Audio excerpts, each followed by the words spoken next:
Collegiate esports has continued to grow and grow over the past recent times, and we have watched our teams grow significantly over the past 8 weeks. We are here in the final week of NECC Collegiate Overwatch. What is up, my friends? My name's Jeff. I'm alongside Chef Billy here as we get started here in week number 8, final week of the regular season.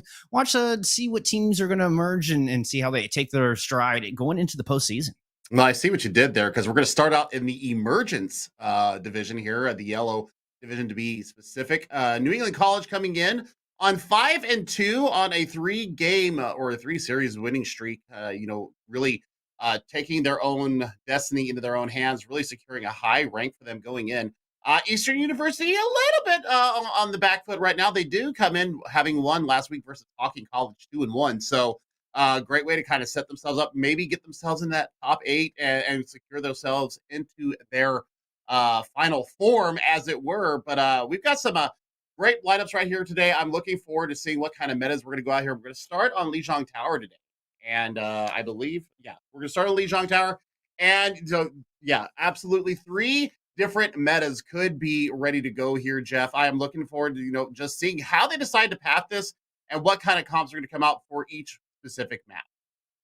Yep, and as you're referring to the 3 sub maps of control, we do also have 3 fixed maps for the day, as always here in the NECC. So all day long, 5 matches we bring into you. You will have Lijiang start things off, followed by King's Row, and then Route 66. If memory serves me. Yep, I just looked down. Yep, that's the graphic for Route 66 confirmed.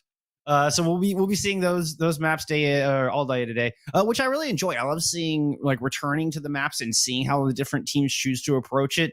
And seeing what kind of different compositions, what kind of different strategies the teams use. So I truly enjoy this format. But narrowing in on Lijiang Tower, I think kind of the tried and true control map of Overwatch.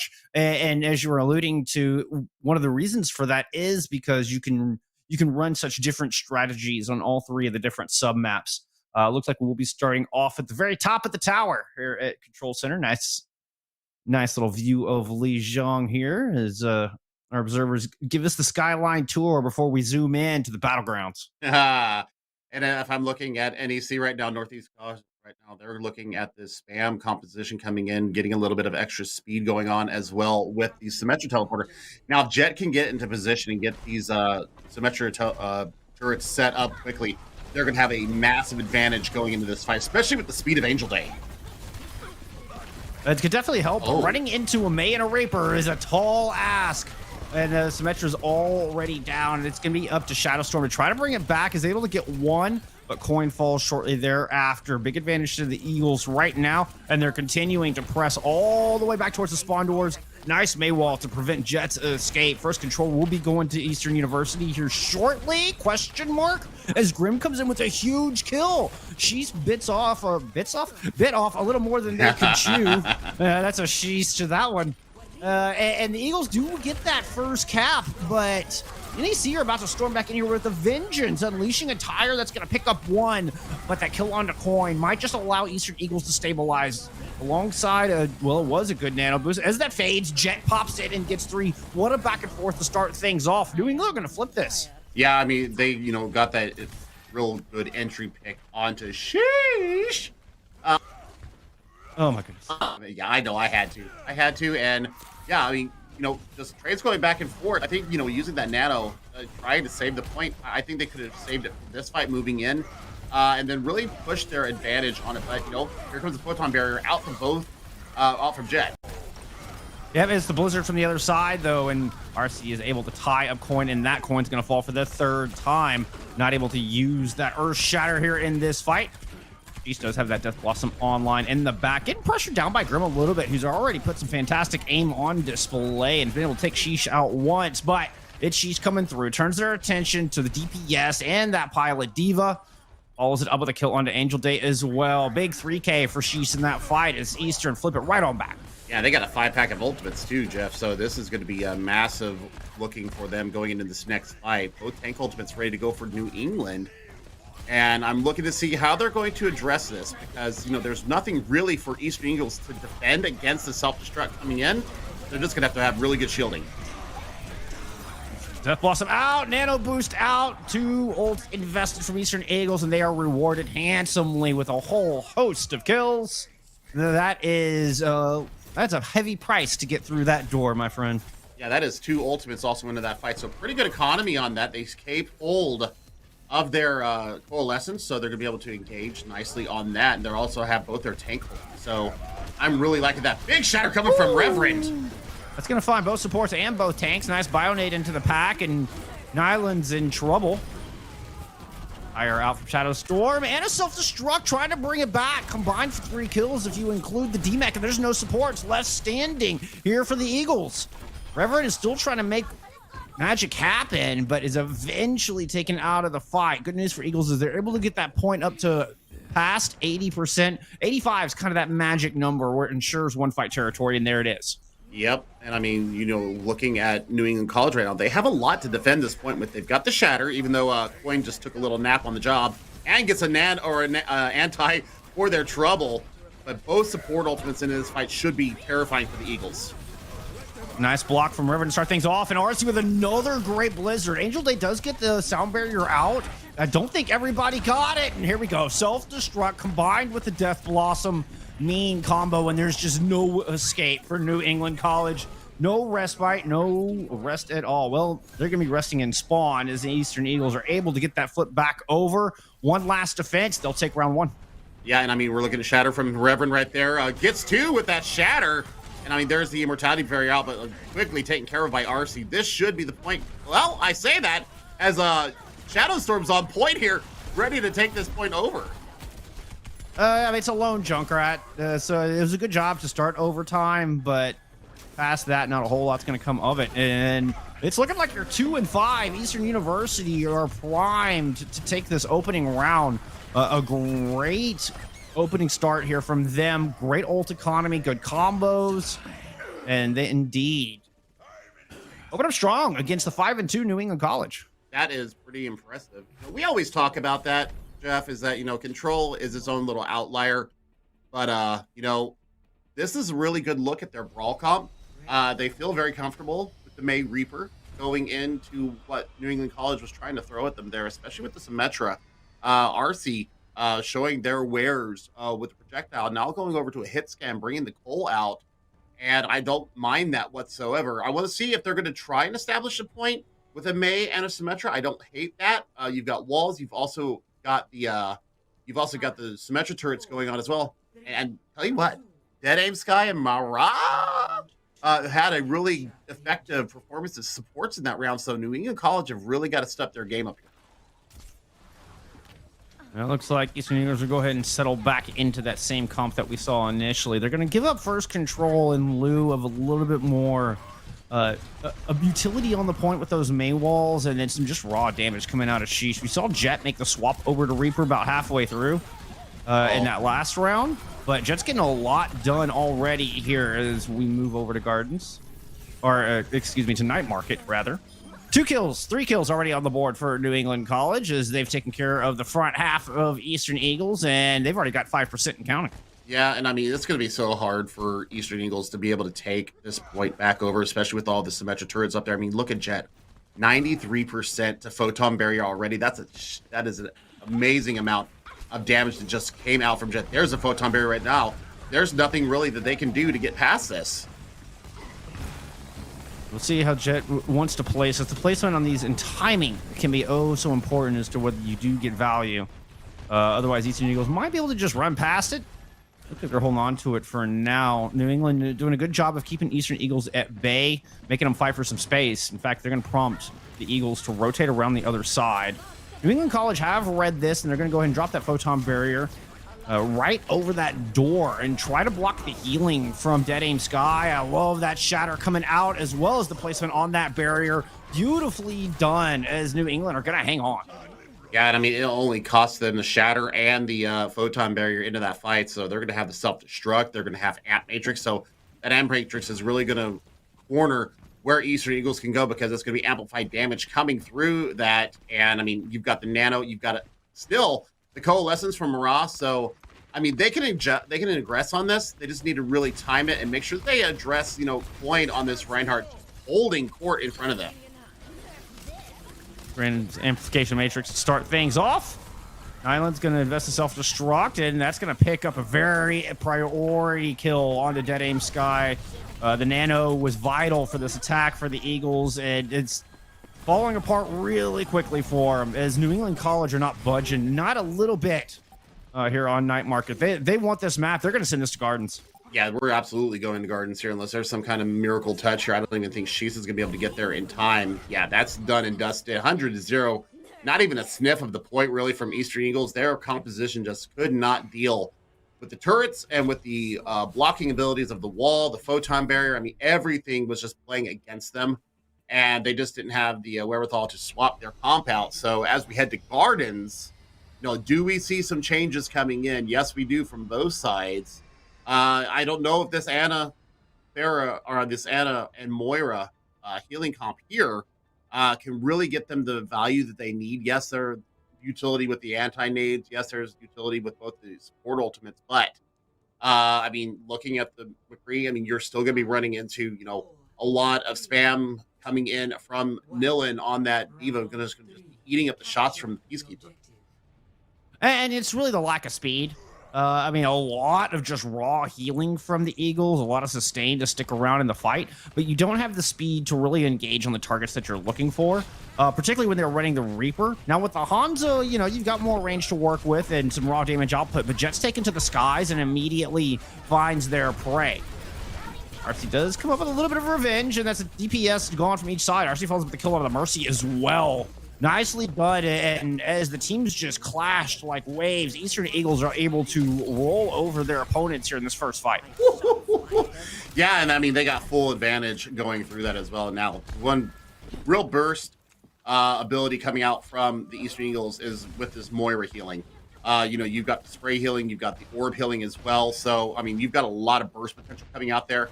That's really a massive advantage to them, especially if they're going to pick out Jet early in these fights. I'm looking for Logs and RC to work in tandem to the pharmacy combo and see what they can get out of this. Because if you can hold them outside, you're really going to have an easy time on this point. Yeah, I mean, Jet can just sit out here and pepper in and already has done enough to get the barrage online as we're getting into second fight. Nice direct onto RC. RC just going to land the flashbang, but the direct follow-up from Jet is too good. RC's already out. There goes the other as Logs is going to get DMEC, uses that self-destruct to get back in the back, and Jet falls prey to it. Cannot get out of the LOS and the big old bomb. Trade's going back and forth as that res did come through, but Angel Day has to sacrifice themselves to make it happen, which means Jet has no pocket, and Sheesh is able to land some nice arrows, taking out both Grim and Jet for the second time. Bugger me, how did they win that fight? Honestly, I mean, that's just some great individual efforts coming out of the Eastern Eagles. I know that self-destruct came out of Logs and took Jet out of Barrage. So, I mean, yeah, you see the comp swap up now. We're going with the Ice Wizards here. Yep, teleporting right onto the point. Really, one last opportunity for New England to make something happen, and they're running into a Deadeye that's going to pick up two. Nice follow-up shot from RC. Gets four before it's all said and done. Now looking for Jet. It's Logs going to be eventually finishing that one off. Eastern Eagles, man, they won that so handily. That was clean. Only good news for New England is it was so fast, they might get one last chance. They might get one more chance, but I mean, Jet is not even really close to that photon barrier, which could really help them out here. And if Logs get self-destruct up, that's an extra 600 HP to stay on this point. Point ends up running in a little too quickly. I think they weren't sure if Angel Day got the touch. Frankly, I wasn't sure if they did either. But here it's just one by one, filing into a nano boosted Reinhardt, self-destruct on the point. And this is the Eagles. The underdog squad are going to take map one in our best of three series. I mean, that's fantastic work out of them. That's the cleanup right there. That should go ahead and do it, and it is, in fact, the underdog Eastern University Eagles taking a 2-1 victory on Lijiang.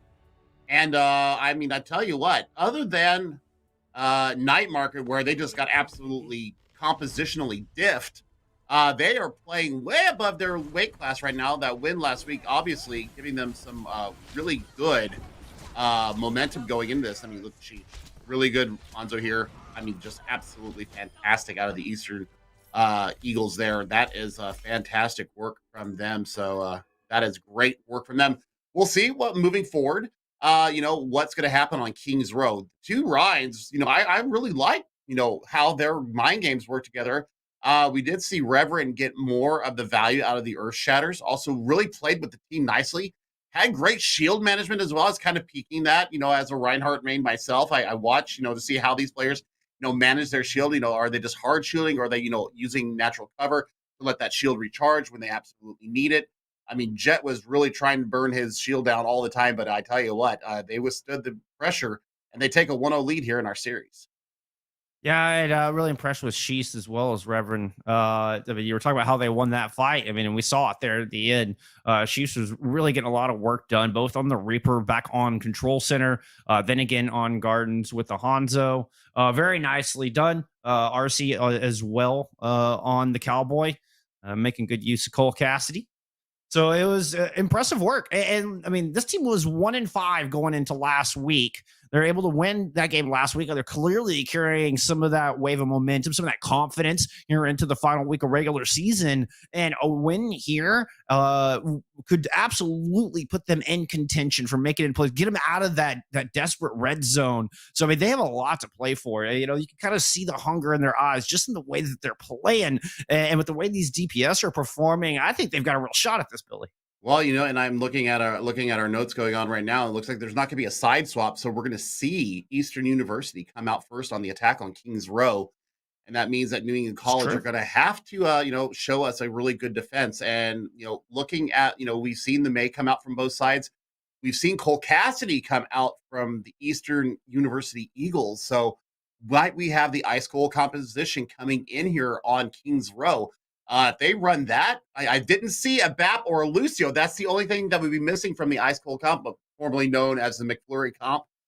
So, will they be able to run, that kind of rush with the walls, that whole competition going through and being able to bulldoze over the top of New England College? Because, when it came to the Rhine v. Rhine mirror, Reverend was really winning those. Other than Night Market, they couldn't even touch the point. He couldn't engage. I mean, it was a great May coming out is a big part of that. And there's a lot of, with the narrow choke, clearly we think of Kings Row as being designed for the Reinhardt play because of the narrow chokes and the kind of the long hallways. That is particularly Kings Row B and C. Even on A, to get through Statue, that little area between Statue and Hotel is a prime spot for a May wall as well. Like the May just works in all of those places that you think of Reinhardt. You typically think of a Reinhardt being good. A May works phenomenally well in all of those same spots. So it's no surprise that we are seeing both teams show us the ice demon here coming out. We'll talk about this defense first, where they are sticking with this Lucio BAP. I think this is a really good support lineup for the Brawl comp. Yeah, I mean, this is what was regarded earlier as the McFlurry comp. Now I call it the Ice Cold comp for the new renaming of the Cowboy. I think we're the only ones who called it McFlurry, by the way. But it was a good name. It was a great name. I stole it from Kenobi, but I don't think Kenobi actually called it that. It was just like something in passing, and then we kind of latched onto it because it was such a good name. Like, I agree with you. But anyway, I digress. Great wall coming out from RC there. Yeah, opening kill's going to go on over to the Eagles on the back of that great wall as they are running out with the Reaper May. That one not as good from the other side. Shadow Storm not really able to section anybody off, and that has been the difference. The May wall between these two. Good follow-up from Sheesh and good bio nades from Dead Aim Sky. Don't hurt either. Eastern Eagles were going to get a nice time on this point A. Yeah, and Sheesh was just pushing forward to get a little bit of extra ult charge there for those Hellfire shotguns. So building up towards that Death Blossom coin. And Reverend, pretty even in the Rhine mirror right now. The big difference right now is Logs really far ahead of Nilin in the Diva. So we'll see. What I'm looking for from these two Divas is how well do they kite back into their supports to take extra damage and mitigate that, and how well are they, helping on the front line as well, keeping that shield alive for their Reinhardt. Jet going on over to a Doomfist here. This actually changes things quite a bit for this defense. The way the Doomfist kind of leads the engagement on these. So I want to see how Jet is setting up It's going to be a big shatter coming through from the defense. She is nanoed and trying to interrupt things, moving in and trying to deny some follow-up. But look at those health bars of the Eagles. Everybody's oh so low. Logs is going to get demexed. She has to try to get out of there with sub 30 health. And does manage to respond. Somehow gets Jet, and the counter shatter comes through from the other side. Angel goes down. Coin right there behind it. RC even tosses in the Blizzard. Not even sure you needed that one, Eagles.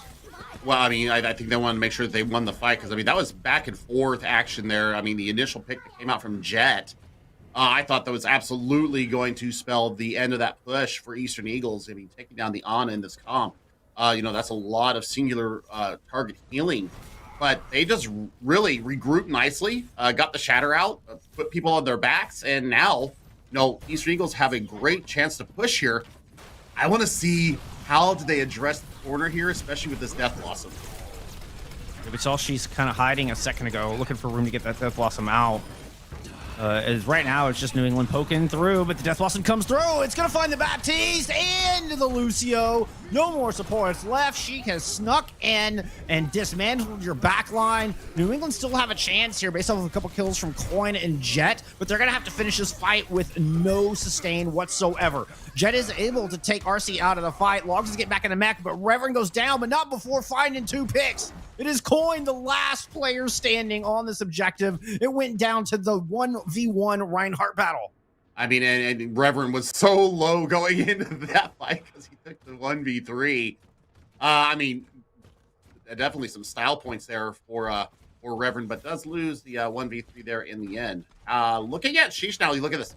Swap over to the Hanzo, so you're going to have vision. You're also going to have one-shot potential. I would rather see honestly, I'd rather see the Cole Cassidy here to be able to flashbang the Doomfist, get that CC ability in there. We'll see what he can do with the Hanzo here. Well, the good thing with the Hanzo is you can scout the Doomfist. So if you know where the Doomfist is trying to set up and hide from, then maybe you can get him, but not this time. Jet was a little too stealthy, able to swoop in and find that kill. Blizzard self-destruct, all invested from the defense. The Eagles do a good job of just kind of holding on to their ultimates. And nice little dry fight to put themselves back in lead as far as the economy is concerned. Well, Jet's not taking that memo. So they're going to get the May out here. They should be able to at least. Yeah, this should be done and dusted. Yep, Grim and them follow up on that. So that's even more stagger. So 2.5 minutes left to get, about 10 meters in, and it's drifting backwards. So, I'm looking for Coalescence to start this next fight off. You've got to watch out for this shatter from Coin once again, though. Yep, Reverend coming up on one of their own. It'll be a battle of the main tanks. Reinhardt v. Reinhardt. I love the mind games of the Reinhardt duel. There's just a lot of little tricks. You can see Reverend just flashing the shield at the moment. He's going to get aggressive. Shatter comes through, though, and Reverend doesn't get the shield up in time. 4 on the floor, courtesy of Coin, and then the Meteor Strike in the back to follow it up. 2 quick kills and quite important kills at that. Nano Boost is invested from Dead Aim Sky, a little dying wish, but with Logs, the only tank left, well, there's just not enough sustain in the fight. Yep, and I think right now it's time for a support change right here. Either go with the Brigida, bring a little bit of CC ability, the Inspire, consistency in the healing, or going over to a Lucio and giving them that element of speed because they're getting beat on speed in some of these engagements. So we'll see what they can do. They know that Jet is up there on the Doomfist, so nice wall coming out from them. Yeah, that's an important one. And the shatter comes through from the attacking Reverend, able to pick up one, coupled with RC's Blizzard. Nobody's able to escape. Now, I say that Angel, they did get the barrier down, but it was only a temporary reprieve for New England College, as is the 2 kills from that self-destruct. I think that's all they're going to find on this final defense point B. Yep, this should be it. I mean, I think Angel Day will be able to get back in touch at least. Or Jet will. No, I think they're going to go ahead and give up. Well, maybe not. I say that. And they have not actually given it up completely yet. No, and they are showing signs of wanting to recontest, but they eat a big Bionate along the way and end up just kind of feeding the ult bank of the Eagles as they quickly clean up the half a team that went to contest and Cat on point B. Now, it did, enough time was taken off of the clock that the Eagles have less than 2 minutes to finish this thing, Billy. Well, I mean, they should be able to get another Blizzard up, especially if RC can get a great wall in there and be able to, spam the Bio Freeze on top of everybody. But Shadowstorm has their own out there. It's gonna be a blizzard from Shadowstorm immediately to start this next fight. I like the preemptive timing. I like the placement. Logs taken out of mech right out of the gate. But there's a Nano Reinhardt barreling down on New England College, just muscling forward, and look at all the space that they obtained from that. That's gonna get this cart around the final corner, and Eastern Eagles have their eyes on the last stretch. Shatter comes through from the defense, but Coin gets Bionade and can't really follow up on it. Reverend Shatter comes down. I believe that one got blocked. Angel Day does end up falling in the end. Meteor strike on the back. Logs goes down. But speaking of logs, there's Sheesh putting down tons of logs. Picks up 2 kills with those arrow pointy logs that they've got at their disposal. The Coalescence will lead the charge back in on the second engagement here from Eastern Eagles as they look to counterattack and push this thing all the way home. Sheesh continues to light up the feed. That's a 4-piece for Sheesh in this fight before Jet finally is able to silence them. But enough work from the defense might have just been done. I think a reset's in order if the Eagles want one last attack.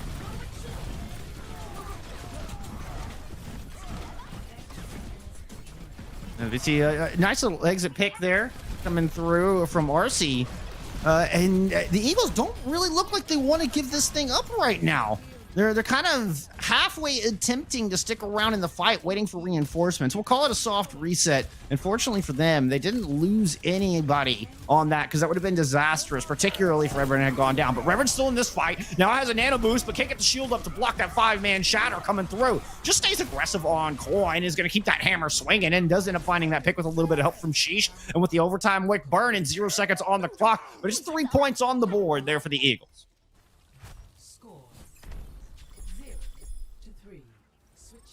Somewhere that was along actually the way. crazy. Yeah, I somehow my mic got muted itself there, but I'm tell you what, that was actually a crazy soft disengage there. A little bit of kiting back, waited for Dead Aim Sky to come in with the nano, putting Reverend into a prime position. Yeah, maybe left their team out to dry with the chatter that came in from Coin, but I tell you what, they were cleaning up. Sheesh on this Hanzo has really impressed me. Once they made this swap, I thought the Cole Cassidy was going to be the way to go. However, I mean, showing me and everybody else wrong that his Hanzo is actually quite fantastic. So, I mean, they do it in overtime.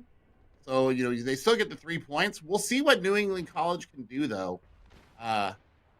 Perhaps, maybe looking at the Mundata strat, as I see Shadowstorm choose that. We might be seeing the top of the hat strat with the Bastion. Yeah, they still got a little bit of time to change their mind. It's gonna be double snipers, or at least pseudo snipers. No Widowmaker on the battlefield, but RC and Sheesh coming out with the Ash and Hanzo respectively, alongside the double shield. So expecting for the Eagles to hold the high ground and just put in a lot of long range poke on this composition. If New England do roll out with a top hat strat, the Eagles have picked the perfect counter to take it down. A Hanzo will take a Bastion down in the blink of an eye. Absolutely, especially if you damage boost. Either one of those 2 pseudo snipers. There it is. Look at this. Their shielding's not in the right place, though. No, and they didn't really set up on the high ground. Eastern Eagles tried to play a little too far forward, a little greedy with their poke. And Nylon's going to take Sheesh out of the fight. This is disastrous. RC's able to get one and is trying to put some shots down on Jet, but doesn't have the same raw damage output that a Hanzo brings to the battlefield. Now the Hanzo's back up, and the Hanzo does take down the Bastion, but it took so long. And with Dead Aim Sky having to get in that position, it forces everybody in a funky spot. New England capitalized, and they will pick up point A. Oh, man. I mean, double shield. I mean, I think you want to run the Reinhardt here for Reverend. Run with the Celtic Pride, what I call the Rhine and the Sigma together. That's a butt ton of shielding. You're going to be able to flash it and kind of position yourself as needed. So, you know, not necessarily the best right now coming out on this first point for them. But, you know, they have Bookstore. They have a lot of natural cover now. And Bastion is not going to have the same sight lines that you do on point A. No, but they're just going to pirate ship this thing.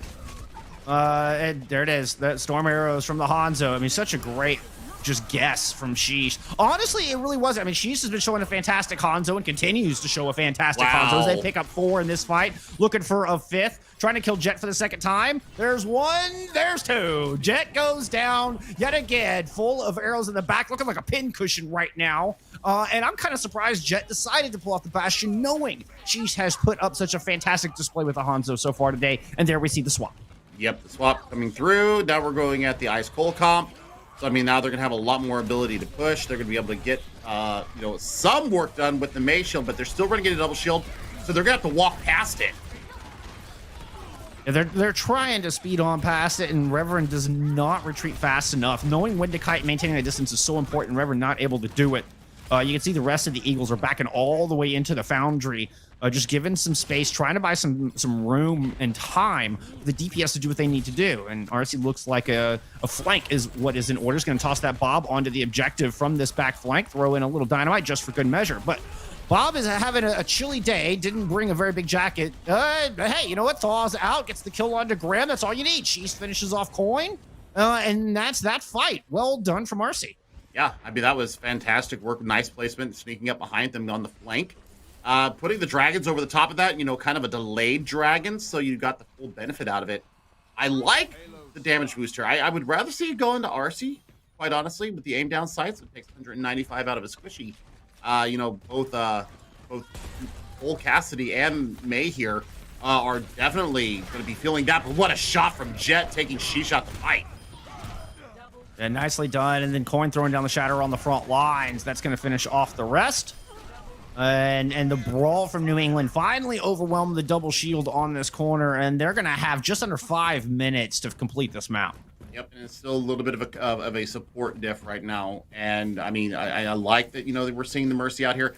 I still think that you're losing to speed. And if you're not getting full value, even though we see it there, of course, once I mention it, they have to bring it out. And get the damage boost and kill. But Jet, with this available, I mean, Blizzard into Deadeye could be the way to go. Absolutely could. Let's see how they choose to set this thing up. Take this sneak route. All right, everybody's on the same page. They had a little powwow about it. They've had a little discussion. Let's hit that amp speed, and we're going to go. They're going all the way across. Okay, kind of taking the scenic route through the Foundry, taking a little tour. Decided to just pop out and run it down main. Jet's going to circle through Mega Room. Picks up 1. Picks up 2 with a little help from Nyland on the Diva. Gravitic Flux in from the defense. Logs does some damage, but there's not a whole lot of fault. Nobody can press in due to this Deadeye. Jet does a good job of waiting out the kinetic grasp, but let her rip. And that's both tanks gone. And I don't think the big Omling Butler is going to be enough to hold on to this one. New England are sailing through the back half. Might be time for a contest on this end. You can see Sheesh and RC able to get a couple picks. Right door is blocked with the Blizzard, but there's a Coalescence on this objective and a great Bionade onto the point. Shadowstorm is going to fall, and the Eagles have pumped the brakes here just in the final 2 meters. Holy cow, Bill. I mean, that's what they needed. And now, you see Reverend swapping back over to this Reinhardt. So now I do get my Celtic Pride that I wanted to see here from them. I think this is a much more stable comp. I think they're able to reposition shields, which is one thing that they were lacking. They didn't have the ability to reposition their defense with the Orisa with that static shield. So, looking at going in on this, they can go in on tempo. Oh, what an 8 from Nilla, takes the dragons out. Yeah, good eat indeed, and Sheesh is gonna fall. And now New England are pushing in with an Ant Matrix at their back. They have the sound barrier ready to go to empower Coin, which needs to come out soon. Shatter comes down. That's going to find 3. And the pin in, and Coin is getting very aggressive here. RC receives the nano boost from the defense, and the sound barrier eventually comes through. Jet drops the Deadeye, finds 2 with that fan and stun on the back of it. Picks up 3. And speaking of 3, it's 3 points on the board for New England, and they will have 231 to pick up point A. 1 tick of point A. And they will tie up this series 1-1. Absolutely. And I mean, that was just compositional differences right there. They couldn't deal with the top hat strategy coming out the gate. They just were way too over aggressive on their point A defense. They never got their feet really set in point B, other than, the one Bob that came out from RC right around the corner here as we're looking at it, heading into the Foundry. And then point C was pretty fast. They did bring out some stall characters. They did get the kills going through. Big nade coming through once again from Dead Aim Sky. But compositionally, they were just diffed for the majority of that map. And that's why you're looking at a 2-minute, 30-second time bank for New England College. I've seen stranger things. Let me start out with that. And they're going back to the Orisa. I'm not a fan of this. I think the Reinhardt is a better play. Especially how long it takes to charge Supercharger. You can get a lot more work done in a short amount of time with Reinhardt. You probably get 2 shatters, and the time it's going to take you to get maybe 1 Supercharger because it is so slow to charge. So, that being said, They're not looking at flashing us the Bastion here, Jeff. So, Ice Wizards comp coming out from New England College. This could spell really big trouble for the Eagles. Yeah, they're all sitting up on the high ground this time. They're not letting their hubris get the better of them. Teleport up top, but it's a good boop, a coach gun, as a matter of fact, to force New England back down. Oh no! It's patience is what was required here. Not a lot of time to work with. And Coin just batters down anybody who dares drop off the high ground to get the point. And that's all it took for New England College to tie up this series, taking Kings Row. It's going to all be decided by Route 66. Can Eastern Eagles, can they do it? Can they come back and find and muscle their way through, perhaps giving them a chance at playoffs? It's all going to come down to one map, Billy. It really is, and I cannot wait to see how these two teams go at it here with our escort map. So I'm really looking forward to seeing. Are we going to see the Ash come out again from RC? Are we going to see a little bit different comps coming out from them? Are we going to see a Zenyatta, because Zenyatta is so good, especially in the defense of Route 66? You get that Discord orb, you got the long sight lines, especially off of Big Earls. There's a lot defensively that can be done to stall out. Conversely, offensively, you've got your choice of how you want to really address this. You can go in with an Ice Wizards comp and also bring some aerial threats to this guy. We haven't seen an Echo yet. Echo really plays well on Route 66. You have the mobility and the escapability of that hero. And if you're going to run the Mercy, why not run it with an Echo and see what you can get done with those sticky bombs and tri-shots with damage boost? So that's what I'm looking at right now. I want to see, what kind of compositions they're going to bring out here. If you run the Symmetra, teleportation is going to have to be really important and really, well rehearsed and well coordinated. Make sure that you get on top of the defense, because I didn't like the double shield defense that came out from Eastern University. It just didn't seem to have the right coordination when they tried to set it up. They tried to do the split level defense. They just didn't have the resources to stay up in those fights. Really, it takes a lot of patience, and it takes proper timing on when you're going to drop down. I like the idea of the defense. We've seen the treehouse defense work well on Kings Row. But they only had one tick to give up. Typically you want to have a little bit more to play with, on that composition on their initial defense. Then maybe a little bit more viable, but they held too far forward. So there was, and like you're talking about, a little bit of execution. You want to make sure you're getting those halt rocks in to find those quick deletions. Hey, we'll see what they choose to run up. A lot of options on Route 66. So yeah, we're gonna head to map 3. It'll be Route 66 to decide it all when we return from this short little break.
to have any hope of making it into playoffs, Eastern Eagles have to win this next map. There's no way around it.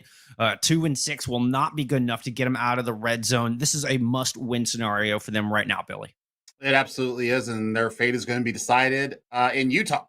Route 66, home of Big Earl's Garage. It's one of your favorite maps in the world. I know it's one of my favorite ones. I love this map. It's three different scenes. I mean, you got the wide open spaces of point A. You've got the close confined saloon territory of the canyons in point 2, and then you've got inside the cave itself.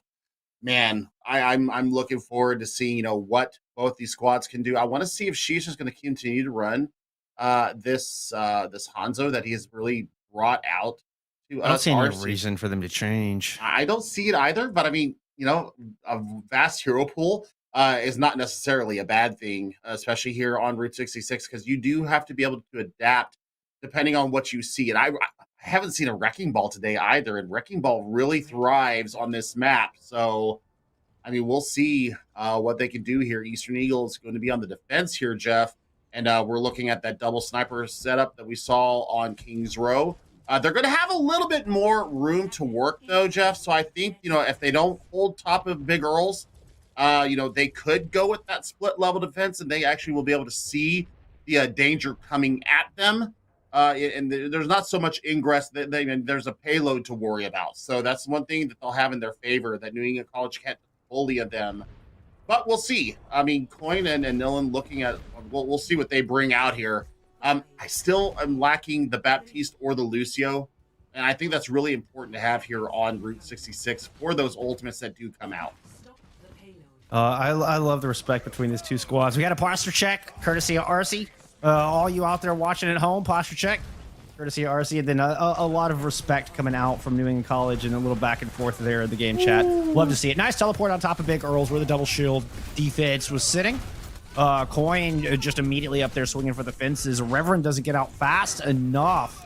And that is that. They're forced back. Rez does come through, but I think that's going to be too little too late. Now, with that said, the kill on a Shadow Storm and Nyland and Coin are kind of low, but yeah, with Jet picking up that 2-piece and Mara going down, that's going to do it. There wasn't enough sustain for Reverend to stay on their feet for a second time. All 4 of them back in the spawn, go to the Eagles. Oh, man. And the damage mitigation of Nilan right now is a big reason why they're getting so much done. Also, the speed. Once again, we're going to keep harping on this because it is so important, is that the speed that is being dealt to the Eastern University Eagles right now, this is a big reason why they're not getting much done. And they're not able to disengage and get away from the spam damage that comes in. I mean, Curse is so real coming out of New England College. I mean, I don't feel like they're really trying to disengage quick enough. It seems like Reverend and company are kind of keeping their feet nailed to the floor when they need to be disengaging. Yeah, Sheesh is going to get some dragons in from behind and does manage to pick up a kill and a DMAC. I don't know if it's going to be enough. Nice rock to deny Coin after the Shatter. I think the Shatter got 1. RC's going to go ahead and invest the Bob on this point. And New England College looking a little worse for wear. Angel Day falling is actually the one that might just tilt the balance here, and the Eagles are able to force back New England. What a retake. Ooh. Hello, RC. That's beautiful work out of the Ash there. And I mean, that path, they've got the pathing going on right now. Oh my gosh, she's just got absolutely bursted, Jeff. There was no reason to go peek around that corner. I'm surprised Dead Aim Sky got that res off, to be honest.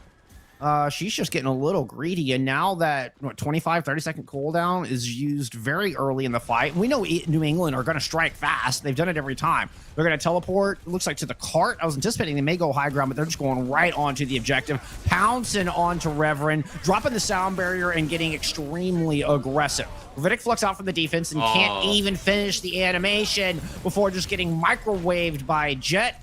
That is one crispy scientist falling dead to the floor. Crispy, I see what you did there, but that's 3 ultimates out in that fight, Jeff. And it took them quite a bit longer than I was really expecting them to take point A there. So, value gained.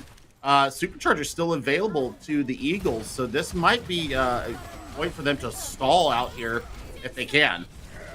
Oh, these engagements are just so quick. The 3-player shatter coming through from New England. Yeah. The Bob does prevent a little follow-up on it, but Bob doesn't get a whole lot done past that. As the Eagles are just trying to stabilize her on the back of the clubhouse. And we do see RC get rezzed up, and she's able to find one. So the +1 flips over to the defense in the blink of an eye. In New England, looking for the next place to place their teleporter. I like this positioning from the Hanzo, though. This is a great area to just spam those tree trunks in. And, I mean, taking down the Diva here is a massive boon here for them. No damage mitigation, so they should be able to press their advantage here. But look at this teleporter once again. I think that was just a disengaged teleport. I think Jet was trying to get a couple members out from the gas station there, or the garage, whatever that may be, where the Mega sits. As it's just New England on a little bit of a reset.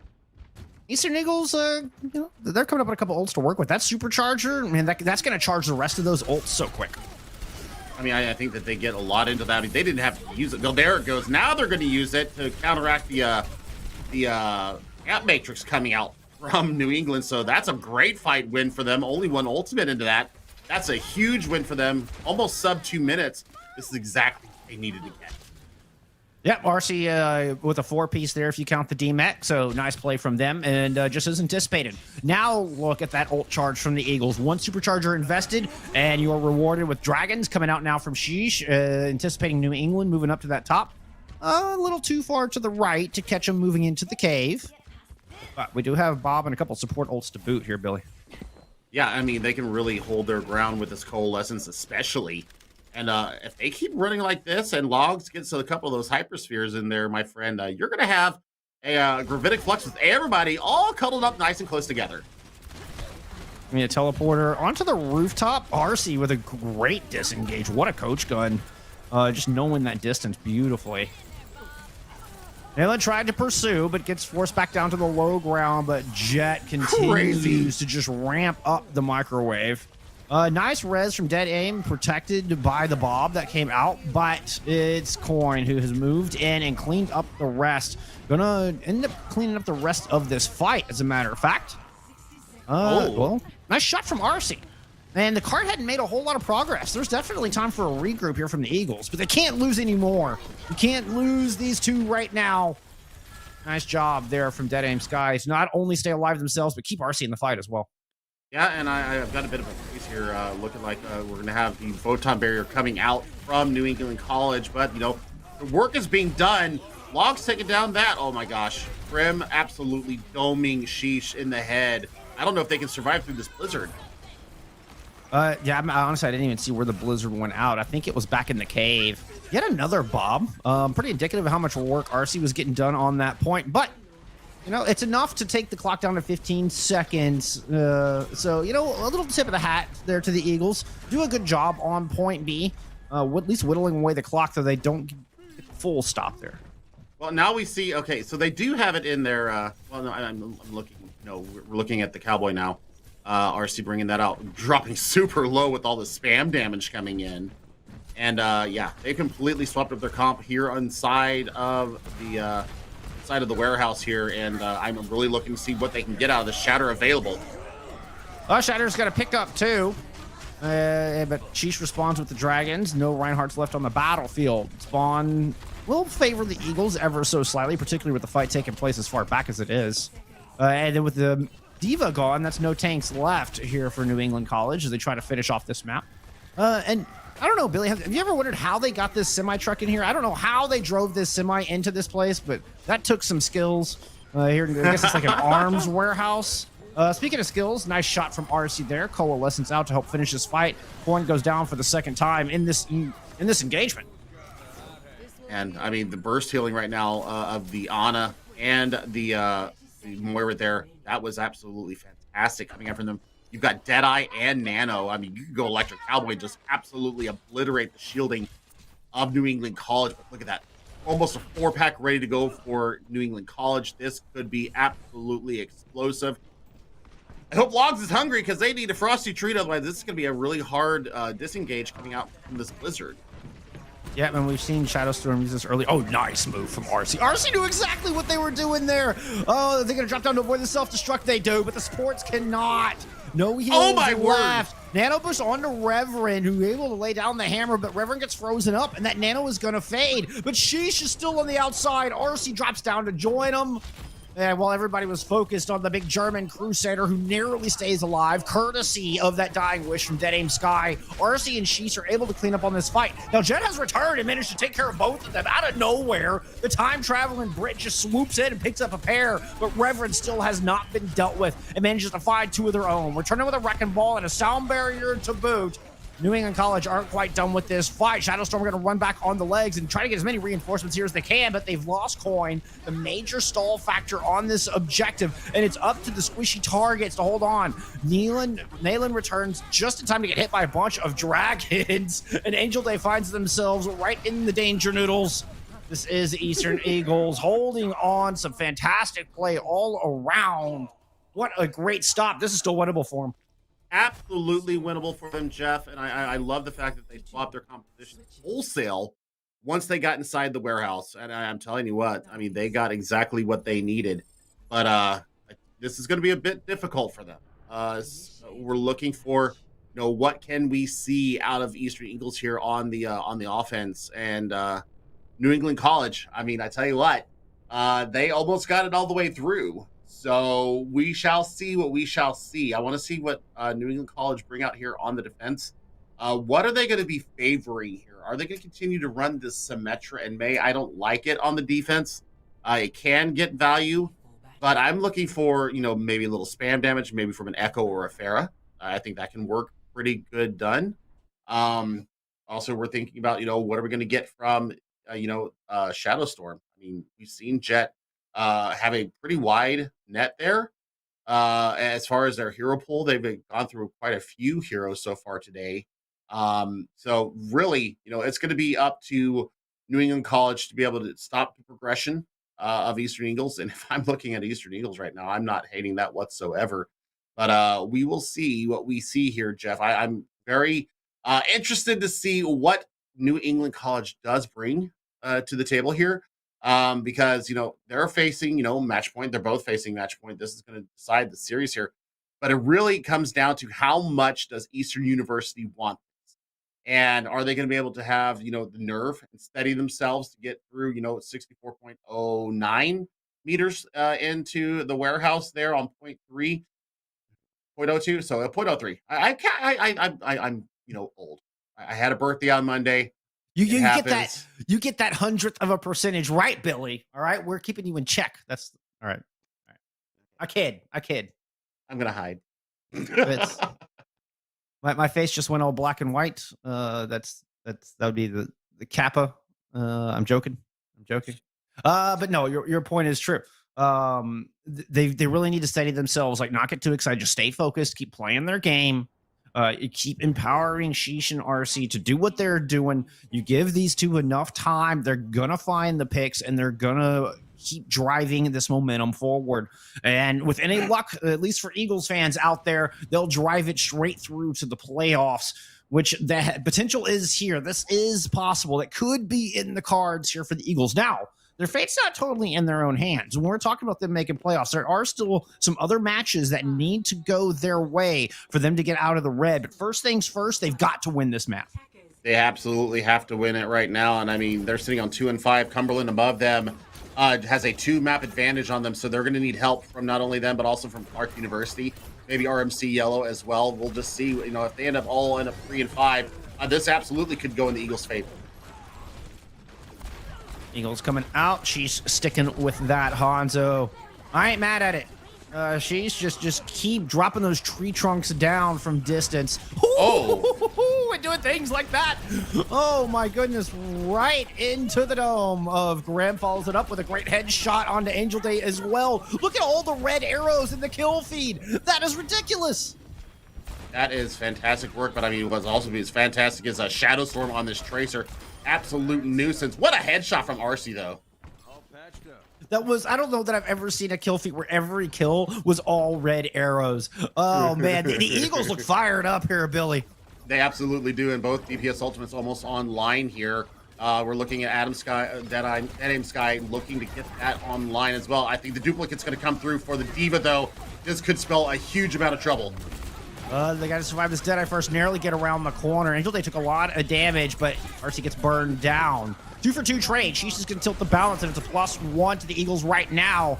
Jet did duplicate that Reinhardt, but gets taken out by the self-destruct Dragons in as well. It cost the Eagles a little bit, but they got value out of every one of the ultimates they invested, and they are unlocking these doors, moving on through to the clubhouse. That is a pretty quick take as well. I mean, there was a stall that came from the Eagles on their defense. I mean, the New England College did not get that first point easily. So you see the swap here from Jet going over to the locking the legs, and immediate value coming out from them. So support ultimate's ready to go for the Eagles out. There's some long distance Helix rockets. Revan's going to throw down the Shadow. That's going to pick up a pair, but didn't have the health to stick around. Shadowstorm with a beautiful pulse bomb in the back. Now looking to finish off Dead Aim Sky, and does with a little help from their friends. New England College may not have made much of a stand on point A, but they put up a big stop early on point B. 3 ultimates out in that fight, Jeff. I mean, they get the fight win, but they're still looking down the barrel of a nano-boosted, what I'm going to assume a nano-boosted Reverend, and also the Coalescence to be able to push into that damage. So what I'm looking at, Nilin, right now on this Diva, self-destruct almost online. That could absolutely clear the point for them as they need it. It might even just be used to get back in mech. You know, we got some options. They have been fairly aggressive with the self-destruct, kind of initiating fights with it, and that's exactly what they're going to do here. Throw it in early. Lands in the back. Everybody's able to find cover, except for Logs, that is. Nice flash headshot from RC, but Logs not able to get back in mech. Nano Boost does come out onto Reverend, and they're going to continue to push forward. But there's a attack visor at their back. Now, Sheesh and Reverend have managed to get some kills on the front line, but Reverend found themselves just sandwiched, and that was not a very tasty snack. It was not. But they only invested the nano boost into that fight. I guess Reverend started off the fight with the shatter, so they got, you know, really good value after the shatter. But what I'm looking at right now, I mean, you've got both DPS ultimates coming up online. Grim is still rocking this Baptiste, so you're going to need to pull that out. And other than that, it's going to be Reverend versus Coin in the shatter department, my friend. Yep, they are neck and neck right now. Coin goes down. Reverend's going to win the head-to-head, and the Deadeye picks up one. Dragon's outfight two, and that's the DPS. RC and Sheesh combining once again with a fantastic performance to keep this cart a-rolling. Oh, man. Yeah, Shadowstorm was providing the necessary hold to all the progress as long as they could, try to get the members of their team back. There's probably going to be enough time for a recontest, and Shatter's going to be available. You also see the swap from Jet over to the Doomfist, so that's going to be a lot of instantaneous one-punch kills coming in. It comes just launching out of the cave, trying to get, I believe that's Sheesh up off the high ground, off the top of the clubhouse. Shatter comes in, nicely timed from Coin. Self-destruct from Logs does prevent a little bit of follow-up onto that Shatter, but Reverend is losing this Reinhardt duel at the moment. Jet picks up one before finally going down, but their work has been done. No more supports, no more main tank, and Shadowstorm is running rampant in the back line. Yep, this is great compositional switches coming from New England College. I mean, we're sub 2 minutes now, looking at the ultimates coming up for Eastern Eagles. I mean, the Deadeye is, you know, halfway there. Reverend will have Shatter again before Coin, most likely. And that's a just really detrimental stagger onto Logs there on the Diva. They're going to have to wait for them to get back in. This is a really, really important fight for the Eagles. I mean, this is looking kind of dire. They've got a lot to overcome. New England have gotten in a great rhythm with their ultimates. Reverend moves in real deep, has about 100 health, is going to get topped off. Immortality field for Coin, and both Reinhardts are back at full. Self-destruct does come in from Nyland. It's going to pick up one. Grim gets another, and the Coalescence is not going to be enough. Reverend tried to go in deep and threw down the hammer, if I heard that correctly. If I heard my sound cues right. But they just got split off once again. They're struggling so much to get everybody around this corner. Yep, and I mean, they've got 2 ultimates coming into this fight. I would have held on to that Coalescence, to be quite honest. I mean, you didn't use it when your team was in duress. Why press the Q button when they're half gone? That's just a little bit injudicious judgment there coming out of Mara. But, you know, all's not lost. Jet will have the reset ability with Meteor Strike, so I mean, defensively, they're looking pretty darn good. New England are looking real good. It's going to be up to Sheesh to pop off and a good nano boost wherever it needs to get. No! Oh no! And then Denim goes down. The nano does come out. Don't see anybody lit up in the top, and that is all she wrote. Jet ended that fight before it started, taking Sheesh out before they could get really any work done. And the New England College came so close. It was a valiant attempt, but it is the Eagles. Excuse me, it's the other way around. It's New England College who are victorious here today. I got my wires crossed there for a moment, but New England, they are seeing things straight. Beautiful defense there on point B. Really close game. GG's in the chat. My heart breaks for the Eagles, but great performance coming out of New England. Oh man, it was just the swaps, my friend. It was the swaps that were so clean that came out from them. I mean, even with the nano coming out there, I mean, Jet just absolutely owning it there and just That was getting it. all the value. That was, I mean, just singular turn of the fight. So, I mean, work done. I mean, great season from Eastern University. I mean, they put it all out on the line there. And they, I mean, they had their destiny in their own hands. Just fell a little bit short. My heart is just absolutely crushed for them. But 6-2 now on the season for New England College, and I mean they're going to cement themselves near the top of the leaderboard in the Emergent Yellow division. Yeah, New England College, moving on. We will see them in the postseason, which will start next week. And I'm very much looking forward to it. There's nothing like playoffs, Billy. There's nothing like playoffs. It's my favorite time of the year. It's almost a special holiday season for us. Throughout the various leagues and competitions that we cast. This is always a fun time of the year. It's with Steel Sharp and Steel. Who is going to come out on top? We will start finding that out next week. But as it is today, we have to say goodbye to Eastern University Eagles. Some great, fantastic performance coming out from them. But I think they're going to miss the playoffs. Yeah, that will do it. That will do it. That is the end of their season. It's always sad to send a team home for the season. But hey, hopefully they'll come back next season stronger than ever. They really elevated their game over the past couple weeks. Put up one heck of a fight against a team with a much better record coming into week 8. So nothing to be ashamed of here. I mean, they improved, they grew, and that's what this is all about. Some good competition, a lot of respect in chat, as y'all saw. So definitely nothing for them to hang their head about. And New England had to fight for it. And New England moving through with a great record, looking very promising here in our Emergence Yellow division. But that is going to do it for game 1 of the day. We are going to move on.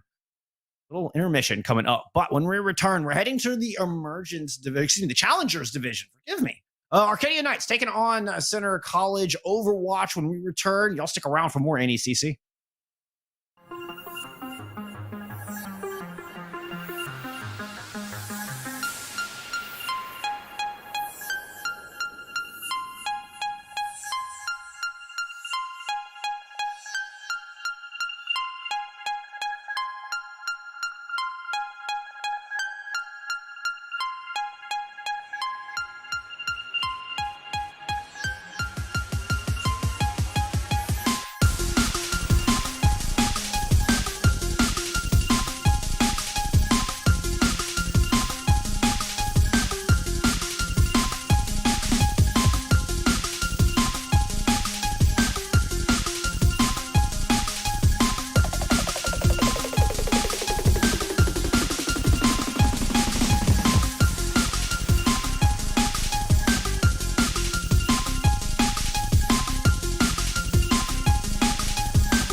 Well, we are well on our way through our final week of regular season, and it's time to head to game number two.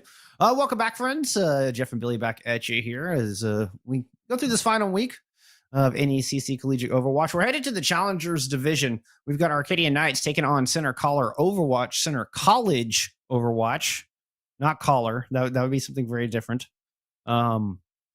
Well, Center College, refocusing my attention here. Center College sitting in fourth place, but it's Arcadia Knights that I'm looking at here right now, Billy. Look at how close they are to getting out of the red.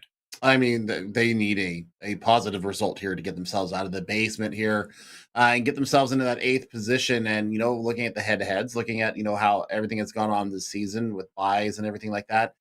They are one of only 2 teams here in the NECC that have gotten a tie in their series. So if we're doing all of our math correctly, with a win here today, it's really going to set them up to get into 8th place. I think they need a 3-0 to really secure that. But Arcadia, I mean, Center College, Overwatch, they are a formidable crew to go up against. And, my big question right now is which Arcadia are we going to see? We've seen 2 sides of them.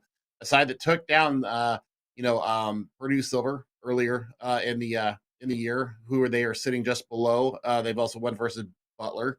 They had a draw against the white team from Purdue. So we'll see, which Arcadia is going to come out today. Are they going to be the aggressive team that takes advantage, or are they going to be the passive team that we've kind of seen sometimes when they don't have other players in their normal positions? We'll see what comes out today. But Center College Overwatch really looking to cement themselves towards the top of the standings.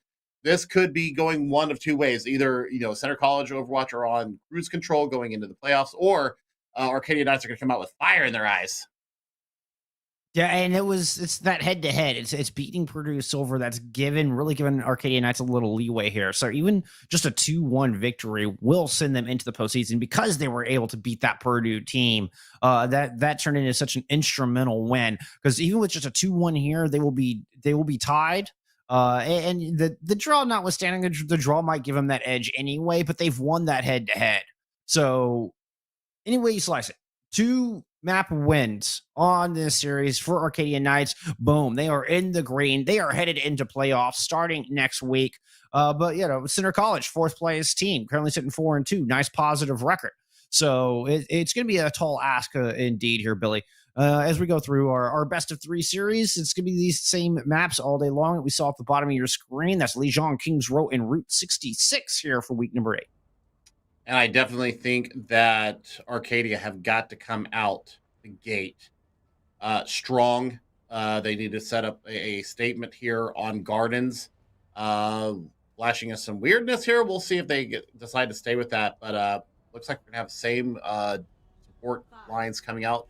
Same tank lines as well. Pluto is playing in the tank position once again. DPS is their normal role. So we'll see if they've gotten the wherewithal to really deal with this pressure coming in on them. We shall see what we shall see. Yeah, it looks to be a DPS player that's gone over to that tank role, because we've seen Pluto on tank a few times this season. A nice opening pick. Both teams teleporting onto the objective, and Vector out of the fight. That's a great focus from Latrick to pick out that Reaper.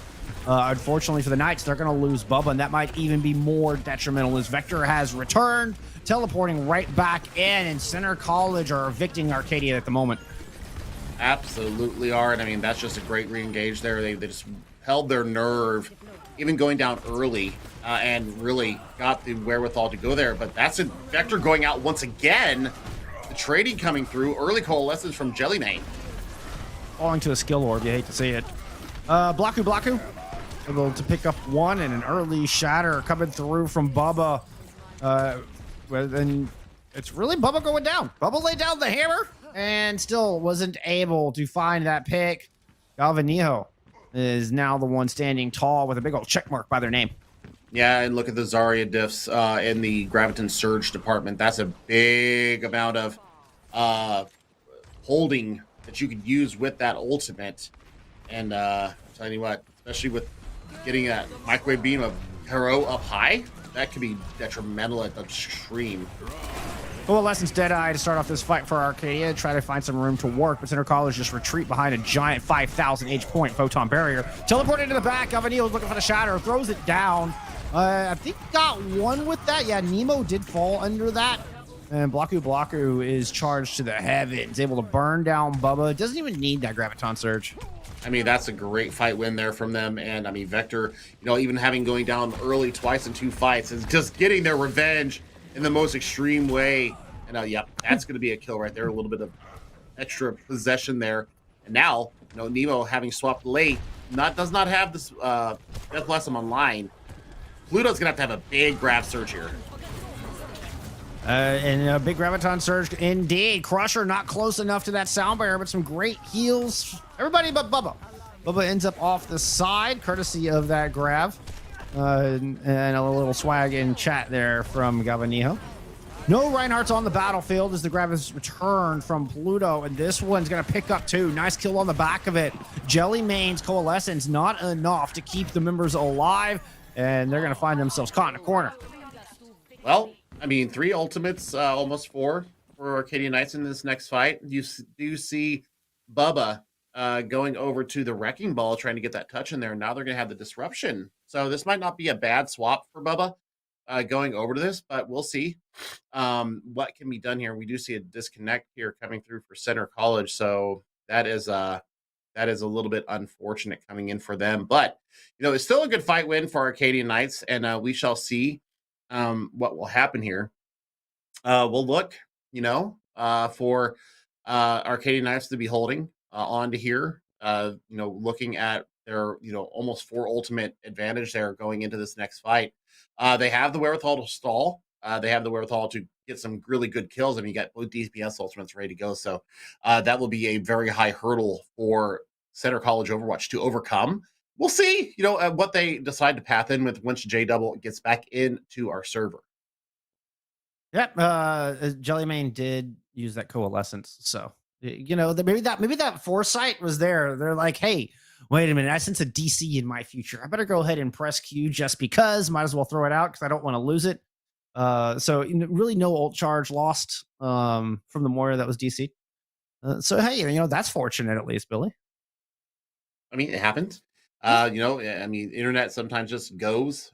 We've experienced it ourselves. Yeah, things happen, and hopefully we can get back into the server and continue on. But I mean, they got it to 99%. So Center College Overwatch has probably 4 fights here that they'll be able to get in, and really build up that ult charge. So they don't have to expend a lot going into these fights. They can go dry a couple times, see what they can pull out of Arcadia. But Arcadia might be cagey, knowing that they have an ult advantage right now. Just might sparingly use them when the pressure gets a little bit too much. Galvadijo has been putting on a pretty darn good performance as the Reinhardt for Center College. So we'll see if they continue that once again. We'll see if he can continue to make space with that rectangular shield and really bully the members of Arcadia off the point. A good discipline goes a long way with the ultimates, and that is enabled by good communication and knowing how you want to engage each fight, what exactly your win condition is, and how to use those ultimates. So once we get back in, we'll get a better look at maybe some theory craft real quick as to what we think might be the best use of ultimates going in. But at the end goal, is to try to win the fights without investing too heavily, obviously. Get that nice rotation going so that you've always got good win conditions for each fight. And I mean, I think a Coalescence and Death Blossom might be the way to go here for the Knights, especially with Center College pushing around into this tiny room. And it is the Coalescence to start things off, trying to burn down Center as they round the corner. But Nemo won't get a chance to use the Death Blossom, unfortunately. I think teleported into the back and just found themselves surrounded. It's actually Vector doing the dance of death there on the objective. Doesn't really find a whole lot with it, though. Crusher's able to get that sound barrier out, keep the team alive. I mean, absolutely huge. And Nemo's going to come in with this Death Blossom and see if they even need to use it. I don't know if they necessarily need to. Big grab coming up from Blaku, though. Yeah, I think Center College investing heavily, and they are going to get rewarded with a point flip and should be a sub-map win as soon as they get this thing flipped over. I don't see a whole lot of stall there. J Double is going to go ahead and throw down a celebratory sound barrier, and we're headed to sub-map number 2. We absolutely are, and I mean, this is a really good re-engage from Center College, and I mean, that grab absolutely decimated them in the end. the photon barrier plus the grav absolutely killed them, and they just didn't have enough in the tank to really combat it. So submap went for control center college, and yeah, we'll see what Arcadia Knights can do on our next map. It's going to be control center. Yeah, so I'm anticipating more Reinhardt, perhaps even more Symmetra. I mean, we could see the J Silly here, but the Reaper works just as well. And then, of course, there's the Ice Demon herself, that pesky May, Billy, that pesky May. I mean, I despise May, but I love her utility here on this map. I do. As a Reinhardt player, I hate being frozen up when I'm trying to throw a fire strike, and the May just walks behind my shield and gets me frozen. I hate that. But we'll see what could happen going into that, because it's it's a definitely an obstacle that has to be overcome. Now the Phylactric can really start landing headshots with the Peacekeeper. Throw that May into that ice block. You get a lot more utility out of the rest of your team. And May is going to have to be public enemy number 1 to get off this map, should they decide to keep running with it.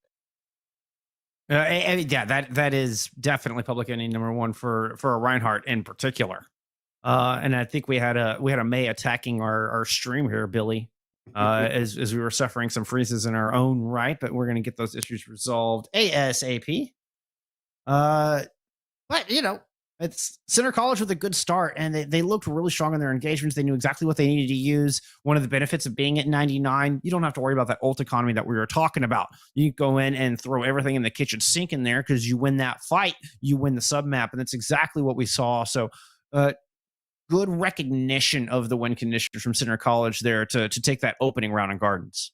Yeah, I mean, they had their win condition just set up the whole time. They were very judicious even before, they finally lost the point. They were able, just marshal their resources and really manage their cooldowns as well. And it's all about the space taking. It's all about, when they decide to go in ready to attack the point, and, they got full value out of it. I mean, we did see Arcadia get 64%, and, they held on as long as they could. I think the coalescence may have come out a little bit early from Arcadia, but I mean, notwithstanding, in the heat of the moment, sometimes that Q button kind of glows red. You're like, I can press it to save my team, and then no. Well, and it's used as an engagement tool to kind of escort everybody in. But there was a wonderful photon barrier on the other side. So Center College were able to just LOS it, hide behind that center pillar in the center of the objective, hide behind that 5,000 HP shield.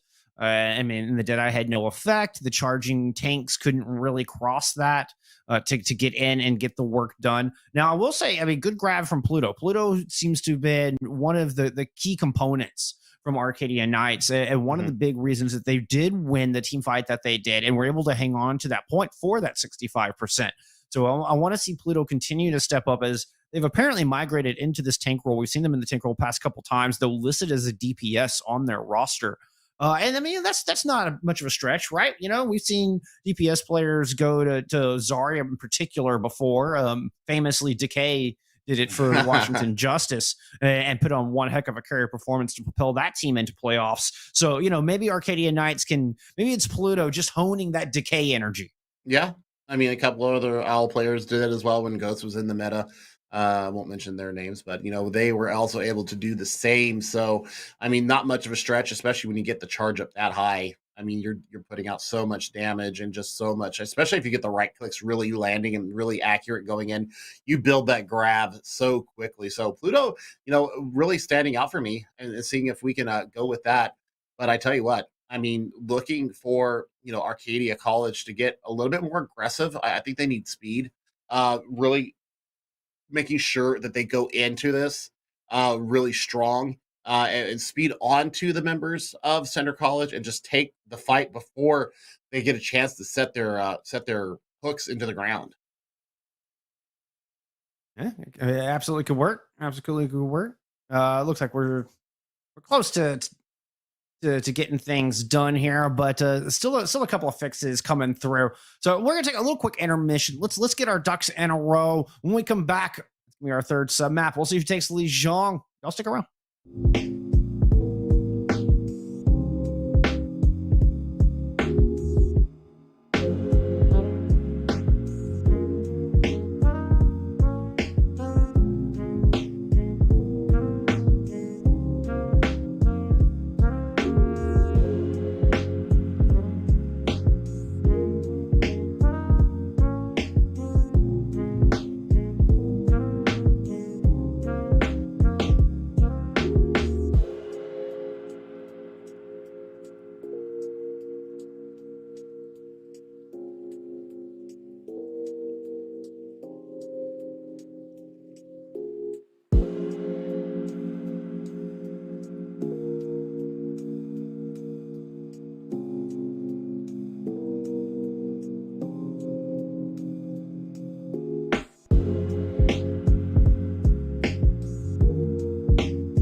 All right, appreciate your patience. Apologies for the technical issues, but we are back. Things should be smooth like butter here, Billy. Yeah, absolutely. I mean, looking at the compositions coming out, I mean, Center College running with this Reaper Symmetra once again. Lots of damage potential coming out for Arcadia Knights. Got to be careful not to charge Blocky through the skies though with all that damage coming in. So we'll see how they path onto this point. Bubba low, going low. There he goes, being taken down. That should be all Center College moving in on this point. Yeah, Latrick is able to pick up Vector, but without the Reinhardt, it's so tough to push into Control Center. And Center College are just going to retreat right back to the objective, get that first control going.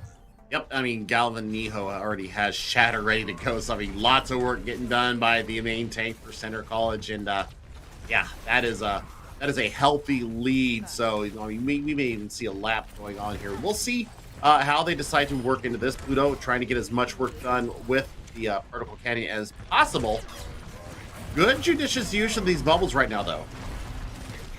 Yeah, and actually the bubble goes on to Nemo to try to get in as opposed to off from the Reinhardt. Pluto's got to right in, but nice block on Galvanijo's Shatter, and Nemo is able to find that kill. Bezra, perfect timing on this coalesce. It's able to bolster everybody up and really enable the team to get in and find the picks necessary to flip this objective. Oh, man. High charge, and look at that. Pluto with a right click absolutely explodes Blaku into the sky. Yeah, there's the confirmation of a great bubble coming out from Blaku to Pluto. And yeah, I mean, they got great value in on that. And huge charge for Pluto right now. Actually has gone past Blaku in the grab department. Yeah, a really important fight win and a great output from Pluto, and we see it again. Pluto's able to turn around and burn down Galvanijo. Free Shatter coming through. That is monstrous. J double. I'm not even sure if that sound barrier got off. If it did, those shields evaporated. Just kind of like the water in my tea kettle, Biddle. I see what you did there. Melting ice as well. Crow was able to throw that wall up though and get out with their lives. But look at this, still 3 ultimates ready to go. Oh, big grab. Huge grab, and Nemo's got a Death Blossom into the back. Faded in, decides not to use it. Little feign there as the Reinhardts go blow for blow. Nemo's going to pick up that revenge kill, and it's a +1 to Arcadia Knights in this battle. But Vector equalizes on the back of a great coalescence. This one coming out of Jelly, and Center College are starting to press the issue forward. 4v4 as Center move onto this objective, and they've got a Graviton Surge of their own to work with. Blaku at 90 charge. This would be a good time to use it. Looking for it. Putting some heat down. And the grab goes in the back. The grab only finds one of the Moira. The Moira cannot fade out of there. Crusher gets caught in it as well. That was bow supports getting caught in that. Blaku with a great move and cutting Arcadia Knights at the knees. Yeah, that was a great grab. I mean, it didn't really catch much. I mean, you saw Bezra trying to fade out of it. Just did not have the ability to do so. But still, 74% on the first point there. Capture. So that is great work out of them. They do hold on to both Death Blossoms. So Tornado Siren's going to be going off here very shortly. We'll just see how they decide to path this. This is going to be like a bad day in spring in the Midwest. Vector sneaking around to the back, has to go around the wall, has Latrick who's in the middle of a Deadeye, trying to put down some shots, but it's Nemo on the other side who unleashes the Dance of Death. Picking up one, follows it up the kill onto the other support. And Center College have no heals left in this fight. Bubble used onto the Reinhardt. Oh, no. The tanks are trying to retreat out of there. Bubba's going to miss the pan, but then just starts swinging for the fences. Separates Galvanijo from Blaku, and both find themselves back at spawn. I mean, this is absolutely fantastic work from Arcadia. Nice, great retake there. Only giving up about 20% of capture progress there. So, you know, you're going to have Grab and Shatter going in this next fight, as well as that sound barrier coming up very close for Crusher. That's going to be what holds them together, and they might be able to win this map. Nice read from Nemo, is kind of just checking that flank and was able to check Vector, who was looking for that entrance around the flank side. Coalescence now is the entire team of Center has rotated around. It's grab onto a single target. Hey, it's enough. The speed out of the fight, nobody from Center College can touch, and we're headed to Night Market. We are headed to Night Market. And, I mean, that's a great fight back from Arcadia. And, yeah, I mean, I'm loving what I'm seeing right now. This is going to be fantastic here going on the Night Market. Now, the Symmetra has not really been shown that much from Arcadia other than initial usage to get them out the gate on Garden. So, you know, do they continue running this high burst damage coming out of Arcadia. It looks like they're going to go ahead and flash. Well, I say that as they, pop up their own Symmetra there. But I mean, Flashbang versus Vector. Vector got the worst end of it a couple times. I'm not hating this. But here we go. We're going to see Pluto going over to the D.Va, so damage mitigation is actually going to be huge for them. They might be anticipating Pluto running that again. And with this D.Va, you're going to have the escapability. You're going to have the damage mitigation. Both teleporters up at the same time. They both made it on the point at the same time. And Pluto finds first pick right out of the gate. I'm not sure about the D.Va, but hey, Latric's able to get in there and get work done. And with that initial kill on a J double, I can't doubt Pluto too much. They've been fantastic. Going to trust their judgment on this one. This is such a close quarters map, though, Billy. So I can see Blaku getting a lot of value as these fights drag out. I mean, you have the ability to eat grab. You have the ability to eat the right clicks to help building that Graviton Surge as well. You also have the self-destruct to be able to get yourself back into a fight. So, I mean, I'm not hating this whatsoever. Look at the swaps coming from Center College. We got an Onzo and a Doofus on the board, and both of them get immediate value. Yep, that's a kill apiece. And now it's just tanks and supports for Center College to deal with. I don't have to worry about that pesky Reaper putting the shotguns into your tanks. It's easy cleanup from there. There just wasn't enough damage output. That opening kills coming through from Crow and Vector won that for them early. It really did. I mean, they were going to begin to flip at 33% now. This is where I think that you have to swap up. You can't keep running the same composition. I think that they absolutely need to swap up. Here we go. Looking for Nemo to counter Vector on this Doomfist. I love that swap there. Latric's going to go ahead and hold on to the Reaper here because they are so close to Death Blossom. You're definitely looking to burn down Galvanijo and Blaku. Look at this. Coalescence to engage. Yep, Shatter out from Galvanijo is going to find Crusher, but Crusher is able to stay alive courtesy of Bezra and that Coalescence. Bubba not so lucky, though, as Crow's damage output is just through the roof, and that Reinhardt melts. And speaking of melting, Blaku comes through and goes brr. Yes, Zarya does go burr, especially at that high of a charge. Now you've got Grab Dragons on the line. You've got the Sound Barrier to really defend against anything coming through for Arcadia Knights. This should be a good fight win here for Central College. However, if any kind of resistance is not shown through this Shatter coming through, then that is going to be massive for Latric. Bubba playing the dance right now. Bubble already used from Blaku and the Shatter lands. That's a 5-man Shatter just flattening Center College. The grab is invested from Blaku, but it's not going to be enough to turn it. Not even combined with the legendary Dragons. It is Arcadia Knights just storming over this point. Bubba, the star of the fight right now. That was beautiful. Absolutely textbook perfect precision coming from the main tank player there for Arcadia Knights. That was a fantastic engage on the back of the Coalescence. I absolutely loved it. Bezra almost has another one into this fight. And they still now have the self-destruct, so they have lots of staying power into these fights. Vector is trying to make something happen. Use the triple cooldown engage. Now going in with the Meteor Strike. We'll get all three of those cooldowns back, but Emo able to burn down Galvanijo, sacrifices themselves for it, and you take that trade if you're Arcadia Knights. Without that shielding, so tough for Center to try to push in through these tiny chokes and all of the incoming damage. Here comes that Coalescence out. Shatter does land for Galvanijo, but there's just not enough follow-up. They didn't have enough health for it. Oh! But the Dragons? What? Crow just perfectly placed that as Dragons, completely unassisted. I mean, there was no... My jaw's on the floor, Billy. Yeah, I mean, there was no... I mean, Pressure was out the fight, so you couldn't put that Sound Barrier to keep you up through and get out of the way, but Shatter's going to be available to Bubba here, and you've got, this Deadeye ready to go, so this should be a good chance for them to retake. What's their last chance to do so? Otherwise, their hopes of making it to the playoffs are starting to dwindle. Lord. But Nemo manages to do that. And then Bubba has a free Shatter coming through. Nemo picks up their third of the fight. Just that Doomfist left, done, dusted. Overtime Wick. Well, get that thing out of here. It's Arcadia's point now. Got huge ultimates using that fight, and they held on to the Sound Barrier as well, Jeff, so they have a lot to deal with. But they're bringing the Symmetra back to bear, so they using it. And just be able to take the point. Too sweet. Oh, wow. That was a huge teleport. Arcadia weren't expecting it.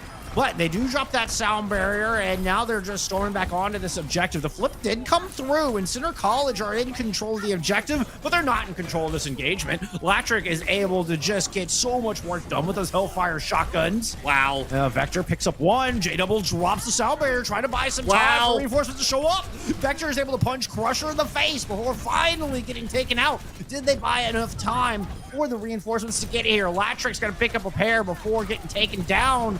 It looks like the advantage is over to Arcadia at the moment. They need to deal with this Wrecking Ball. They need to deal with it now. Blocker returns. He's able to throw down that Graviton Surge, and Pluto is out of that mech. Coalescence coming on, and Bubba is so close to that shatter, being able to stay on their feet, and Bezra burns down two. Crusher's able to push one off the side, and Bezra gets a third. Crusher comes up with another one. The supports from Arcadia Knights have picked up 5 kills in this final fight scenario here from map 1. And it's still an ongoing fight. I mean, this is still in favor of Center College. They still have the point. Oh my gosh, it's not enough now. They pretty much invested everything into this fight. It's going to take, Vector coming in, whip on the shatter. They're on the point. Oh, what a bump, though. Looks like a touch did come through. Nemo is able to drop the Deadeye, and the Death Blossom is invested from Latrick. Pluto has a self-destruct here. This is Arcadia's point. Sound barrier is out. It's Arcadia who have more tools at the end, more disciplined with their ultimates, and they have some to spare when it is all said and done. What an insane final fight. Tip of the hat to Crusher and Bezra for the 5K combined between the two. And despite Crow's best efforts with this incredible set of dragons that they threw down, it's Arcadia Knights, your underdogs, sitting at 2-3-1, picking up map 1. I mean, that's just fantastic work of them. I mean, they absolutely are showing their heart right now. They're showing everything. They know this is the last game. They know that this is their last chance to get into the playoffs, and they are bringing everything to bear. I really, really have to throw it out to the supports there. That was fantastic usage, fantastic work out of both of them. And that kept them in the fight. I mean, I thought that fight was lost because we saw them come in with the Doomfist. I mean, getting a 3K and then flipping the point like that. I mean, flipping the fight on their head with 2 support ultimates. Are you kidding me? Oh man! I mean, Bezra was able to keep Bubba alive long enough to get the shatter down and just keep that presence of the Reinhardt on the battlefield, who commands so much space. That coalescence, that was one of the most high value coalescence that I have seen here in my time casting at NECC. I mean, Bezra just got a big old star next to their name right now from that final performance. I mean, it looked great throughout the entire map. That was clutch. That was clutch with a capital C, Billy. That was absolutely fantastic out of them. And I tell you what, this bodes well for them going into King's Row. I mean, the supports, I mean, if they're that bloodthirsty, if they're that have the wherewithal to hold into fights like that and hold their nerve, we talked about this. Would Arcadia be able to hold their nerve going into this? Wow. I mean, Pluto showed up big too with the Diva. The Diva was getting a lot of work done. And so, I mean, this was fantastic out of them. That was really good from them.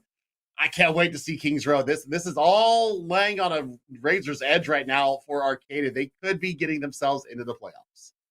It's only going to take one more map win. And honestly, they put themselves in a really good spot because even if they lose Kings Row, this team is exceptional at Escort. They handed CCE Blue one of their only map losses of the season on Escort. Every time we've seen them, they win map 3. That's just... that's kind of their bread and butter for Arcadia Knights. And again, that we've seen them. It's our small sample size. It's not. We don't get to see every map that they've every Escort map that they've played for all 8 weeks. But from what I've seen, I can tell you with confidence, friends, they are going to be strong on that map 3. So even with a loss on Kings Row, I think Arcadia Knights are in a great spot right now.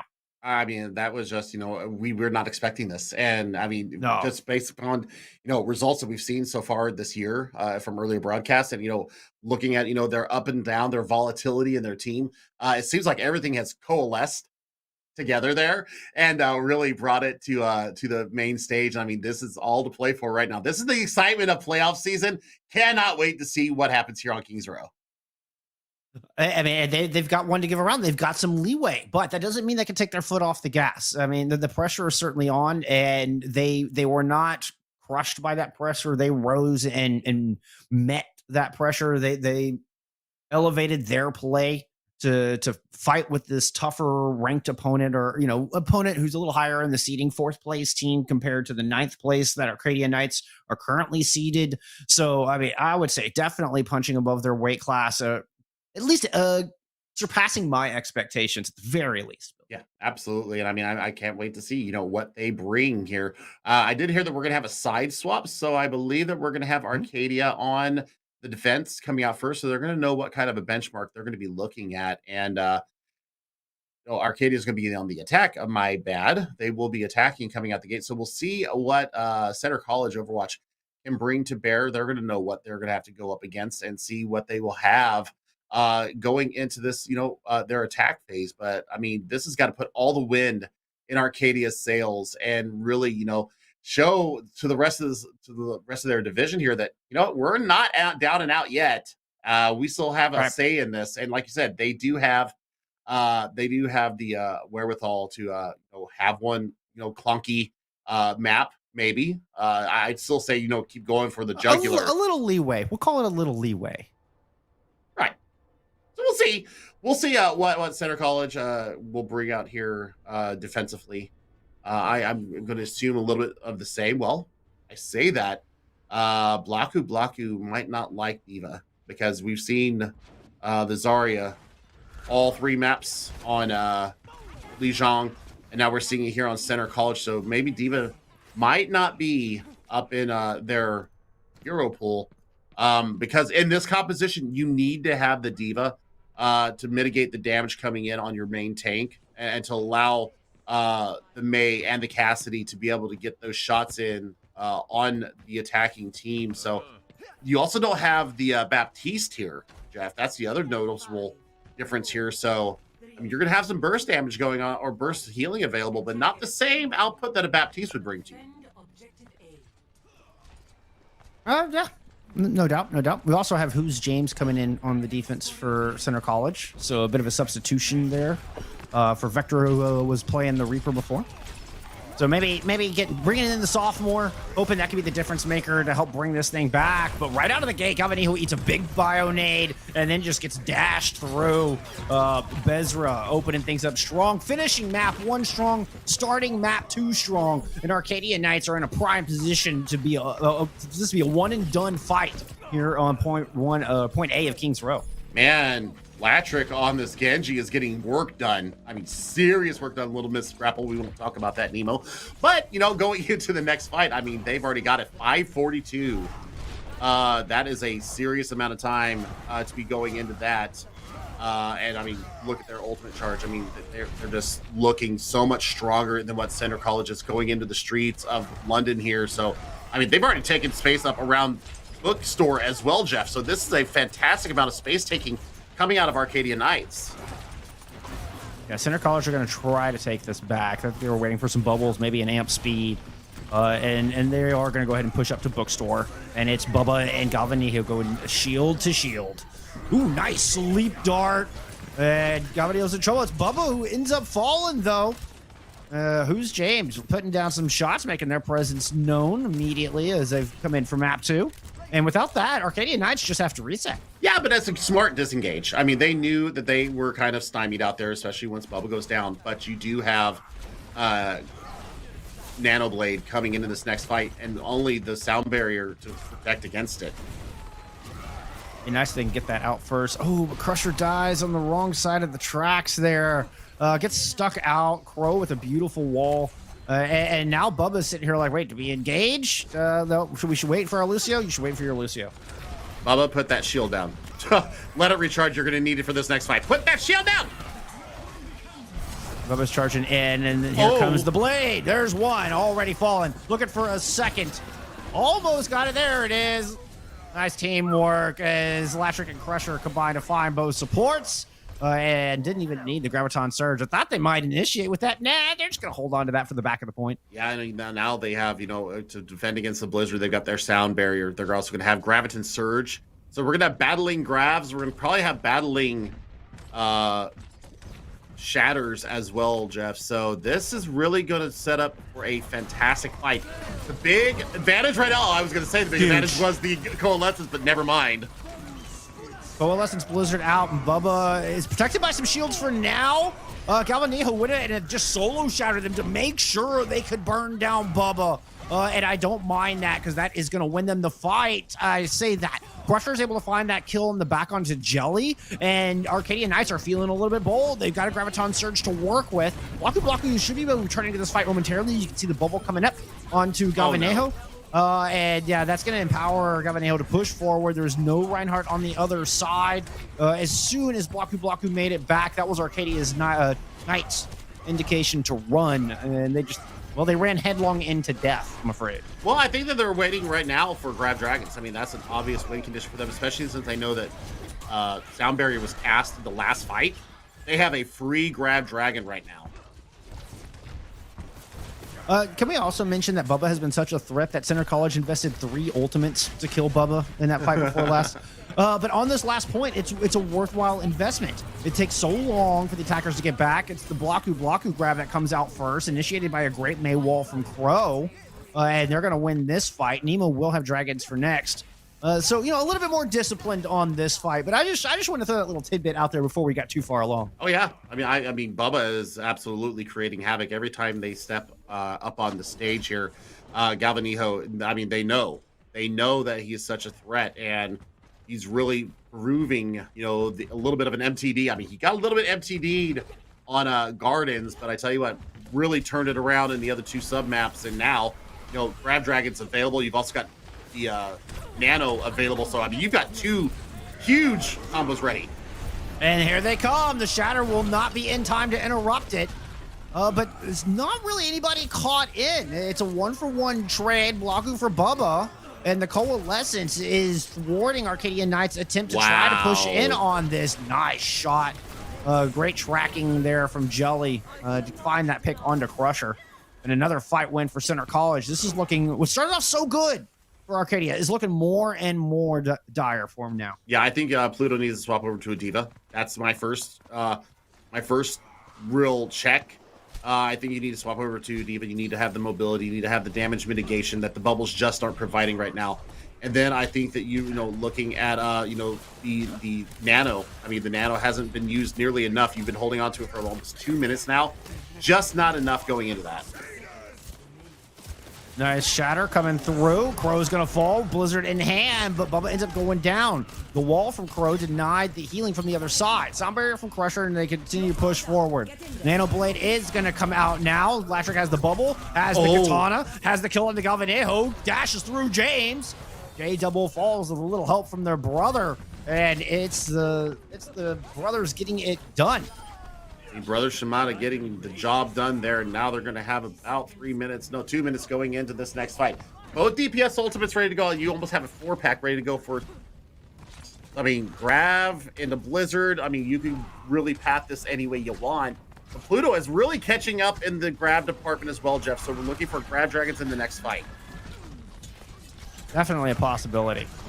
See if they can survive this Blizzard to start things off. Deadeye coming out from James to initiate the attack, and Center College going to get aggressive. Coalescence down, Shatter finds 2, and that's both tanks under the weight of that hammer. Bubba's in a lot of trouble, can't retreat. Nice May wall from Crow. Fight win for Center College.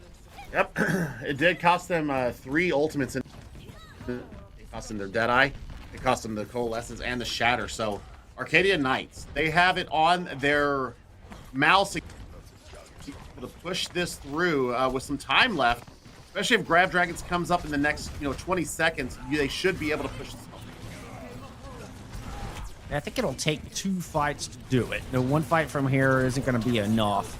But first things first, you got to win that one. Can't let Bubba die that early. And if you do, you got to make use of this Grab Dragons, and it's not going to be enough. The Blizzard from Crow counters it out, and the Dragons only pick up 1.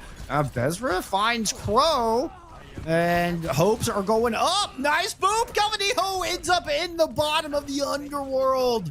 Oh my goodness, that opens things up. It's once again the supports of Arcadia Knights giving them the rune they need to keep moving forward. They are not done yet. They are not out of this yet. And now you've got Dragon Blade, Nano Blade almost ready to go. Latrick with a couple of right clicks. We'll be able to get that up, and that should be game over. Dumber available. The counter, the grab from the other side. And there we go. Nano Blade is out. 2 kills on the board. Latrick does end up getting pinned. We'll see if those 2 kills are enough. Blocky's gonna fall from some great shots from Nemo. And Crusher eventually drops the beat. A very late beat. I love the discipline on it. Oh, and Gavanillo ends up down in the underworld again. That's the 2nd time Crusher has sent the 500 HP German Crusader to their death with 1 press of the right click. J Double, though, ends up finding a kill on the exact same target on the other side. And with their sound barrier, Center College just aren't dying. So much sustain available to Center College. And that's the big difference between these compositions is it's the Moira versus the Ana, and the Moira will win that 9 times out of 10. And you see it right there, just absolutely stymieing Arcadian Knights, meters away from completing point 3. So, win condition set for Center College here. 61.27 meters will be the mark they need to attain. And I tell you what, I mean, sorry, yeah. You know, Center College, they've got their work cut out for them. I really want to see what will be coming of Blaku. Do they have the diva in their pocket? We saw them kind of bring it out and kind of stally there. Jeff, last second stand, but definitely clearly preferring the Zarya in this composition. So swap up here for Arcadian Knights defensively. Pluto and Bubba swapping the roles here. We'll see if this is going to change anything. Pluto doesn't have a bad Reinhardt. I just think Bubba's was more consistent. So we'll see if this is going to change anything out. I mean, this is going to change a lot. I don't care how similar the players are. Like, your tempo is going to change. Your timing or callouts are going to change. This is a huge swap. Switching your Reinhardt and your Zarya around, this is a massive change into the flow of each battle. So I can only speculate as to why they would make this change, but Pluto has been looking fantastic on the off tank all day long. Bubba has been looking great against Gavanillo all day long. So I don't know what prompted this, but I'm very skeptical, Billy. I'm skeptical too, and I want to see. I want to see what's going to go on here. I mean, look at this right click's already going through. Big nade coming from Bezra though. Yeah, Bezra's been outstanding, and Gavanillo is going to fall. Trying to push through Hotel, but Latrick is on a Reaper. You've also got a May, both really, really good at these tiny close quarter fights. Center College not finding any love. Nope. Sorry, no vacancy here. I love that. I love that. I mean, look at this sneaky from Latrick on the Reaper there. Big wall. It actually goes over the wall. Kind of surprising. Uh-oh. I'm not quite sure why Gavanillo dropped on the wrong side of the tracks there, but hey, Crow and James are able to find some picks. Just sit back here and land down all kinds of damage. What a shot on the Crusher. And that's going to be enough for point A. I mean, that's just work being done by Center College. Once they, really took down the main healer there of Bezra, it was all streamed forward. And now you see Latrick swapping off the Edgelord, going to a capacity of their own. Way behind an ult charge. I mean, this is going to be serious work. I'm going to have to cut out from Arcadia Knights to stop the snowball. Did Arcadia get all their spawners in? They did. Okay, that was really dangerous of them having somebody spawn way back in the Foundry, but I think just by a second margin. I mean, that was really close, but all 6 are here, which means they can hold this bookstore. With a fight win here, they can push up and hold the archway. That was really important timing. As you can see, the Amp Matrix coming out just forces Center College into a corner. And, now the Amp Matrix, the Immortality Field is up to try to protect. That was a Nano Boost coming out. That one's on to Nemo. That had to be a misclick. And it's Center College just rolling over them. Nice Deadeye coming out from James in the midst of all that. Yeah, I mean, the sleep, the shatter, everything coming through for Center College, and now we see Demo swapping over to a Hanzo of their own. So, I mean, they're just shooting themselves in the foot as far as their ult economy going into these fights. And, I mean, they're going to have to make a massive stand here on point C. They might have a chance to recontest, but look at Center College already speeding up and already trying to get on top of them. And Arcadia Knights don't have that Lucio as Crusher now on the Baptiste, or has been for their defense. Grab Dragons out. Immortality Field! Whoa! Not enough as Crow's a name 5 times through that feed. That is point B with style. Oh my gosh. Then they get the final kill on the Bezra, so effectively a team kill there. I mean, the Halo is already crossing the first corner here. That's where you wanted Arcadia Knights to be able to stand, and now they're bringing out the Bezra Mercy. This is a different look for them, so they're going to be able to bring somebody back once, but almost 5 minutes to deal with this, Jeff. This is going to be absolutely insane for them to be able to handle. We were talking about Arcadia not buckling under pressure, and now they're making these strange swapping rolls around. Bezra coming through. The Shatter's going to find one in the back, but the bubble kept Galvanijo alive, and J Double's going to drop down this sound barracks. Center College able to get aggressive on the back of that. James is going to win the duel with the OK Corral. Nice Graviton Surge there from Bubba, but the Coalescence is keeping everybody alive. Jellyman even able to burn Bubba down before it's all said and done. That's the yellow box of victory. We are all tied up. Center College taking Kings Row, and, well, they're one step closer to dashing Arcadia Knights' hopes of making it into the postseason. Hey, oh, why did we swap the tank rolls? That is something that they need to be asking themselves right this moment, because, it was a tank diff all the way through. I mean, that grab Dragons was absolutely spectacular. And then you see the Storm Arrow headshot going in from Kuro. That's a 5K. That's a play of the year so far. Just was a 6K. They got the Ana afterwards. They got the Ana afterwards. So, just fantastic work from all of them. But, man, Bubba and Pluto, why did you swap your roles there? There was no need to. You guys were playing so synergistically together, and now, for me, it's almost a throw. Looking at how they performed, you held on to Shatter forever, you held on to Grab forever, and you just didn't have the synergy. And then watching the DPS swap every fight to a different hero. They were always trailing in that ultimate economy, and they never just got their feet planted in the streets of London. So now it's going to have to come up to Utah for them to keep their playoff chances alive. But hey, like I mentioned before, Kings Row, they had a little leeway to give. Route 66, Escort in general, traditionally very strong for Arcadia Knights. So we'll see if they can bring it back. There's still a chance. There's still a chance they can make the postseason. We're going to have to wait till after this intermission to find out. We'll see you back here with Map 3.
Oh, that was a very exciting Kings Row dominant performance coming out of Center College after some unusual decisions from Arcadia Knights. They were kind of in the driver's seat, put up a decent attack, didn't quite finish, but got it close, and then made these unusual swaps. I'm still scratching my head over that. I actually had to go splash water on my face to figure out if I was in dreamland or not, because that was just very wonky. I've had some weird dreams sometimes, and that was just very strange coming out from Arcadia. So I hope that they had a chance, in the interim, in the intermission, to be able to talk it out with their coach, talk it out amongst themselves, make sure that they got their game plan going into into Route 66, because their playoff lives are on the line. They've got to win this map. They've got to pull out the dub right now. Yep. Otherwise, it's sayonara. See you next season. Yeah, there's no more safety net. This is it. It all comes down to this one map, and I hope Arcadia Knights go back to what we saw, because Bubba and Pluto were looking so good on the Ryan Zarya respectively that's what I want to see more of. I mean, I was bragging on Pluto, particularly on map 1, for just, the bubble usage was good, the gravs were good, like everything seemed to be falling into place for him. So obviously Route 66, we've seen some double shield here before. The Reinhardt's still viable, particularly if you have, a Symmetra to teleport you around and to help cover some of that long distance. But so a lot of this is on the assumption that we're going to see the Ryan Zarya again, but that does seem to be Arcadia Knight's strong suit. The Diva was good too on Night Market. I'm sorry. Yeah, the Diva. True. Yeah, the Diva from Pluto was actually good. Oh no. Well, we're looking at a Rolling Thunder coming. And maybe this was the plan. Yeah, maybe the plan was to switch Bubba over to the Wrecking Ball previously. Maybe Pluto doesn't. I don't know. I still think you would go Wrecking Ball with a Diva or a Zarya even. Yeah, the Diva would fit better and just kind of go into more of a dive-looking comp, particularly since you have Latrick on that Genji. But hey, they still have a moment to figure all this out. Let's look at the defense right now. Defense, not a whole lot of changes. The big notable one is going to be James, who's stayed in for map number 3, going on over to the Swedish Engineer. I don't hate it. That's going to be encounter to Latrick's Genji, but here we go. Bubba on the off tank and Pluto on the main tank. I'm not a fan. But we'll see what they bring out here. There goes the turret already down, so Latrick getting the work done with the shurikens. And this pathing is going to be really important. Arcadia Knights look like they're going up and around. Obviously, we saw Nemo going up there as the rest of the takes. No. They took too long doing it, though. They needed to go up there when Nemo did it and drop down, be more decisive. They kind of hesitated at the bottom of that 45-degree boxcar and just got sandwiched. Wait, what? Pressure? Question mark? Jumping off the side a little prematurely. We'll see. That fight was over. That fight was Dunsky. Latrick and Bezra got out. I like that. So we'll see what they can get done here. I'm still not a fan of what I'm seeing out of the tank line. But Pluto gets the kill out, and no mercy to rest, so they're going to be a +1 right now. Yeah, that's a great kill. And makes Center College think twice about this super aggressive hold that they were putting up. Now Arcadia Knights pushing through. Latrick is going to try to farm up the rest of this blade before this next engagement really breaks out. Yeah, Crusher is still, about 35% away from their nano. So you might go with the Dry Blade because he's really building this quite quickly. And we'll see, what they can get out of this. And can we talk about that for a moment? Because Bezra had such a fantastic Ana. That's another pretty big swap that's kind of gotten overshadowed by the tank change. Crusher, all right, still able to get the nano up, but we haven't seen the same impactful bio nades as well. As well as from the tank change. Now that's a nice sleep. I'll give you that. But in the end, it doesn't accomplish a whole lot. Yeah, I'm head scratching. People swapping roles around here. Not sticking with what was actually working. And, they've got 4 ultimates, almost 5 online. I'm not sure how they're going to deal with the Molten Core. This is where a Diva would absolutely be wrecking it right now. So you can eat that. You can get away from it. You can deal with everything you need to deal with going into that. So, oh my gosh, huge shatter coming out. Pluto does get the bubble, but still, that just gets burned down, and James is able to find that kill.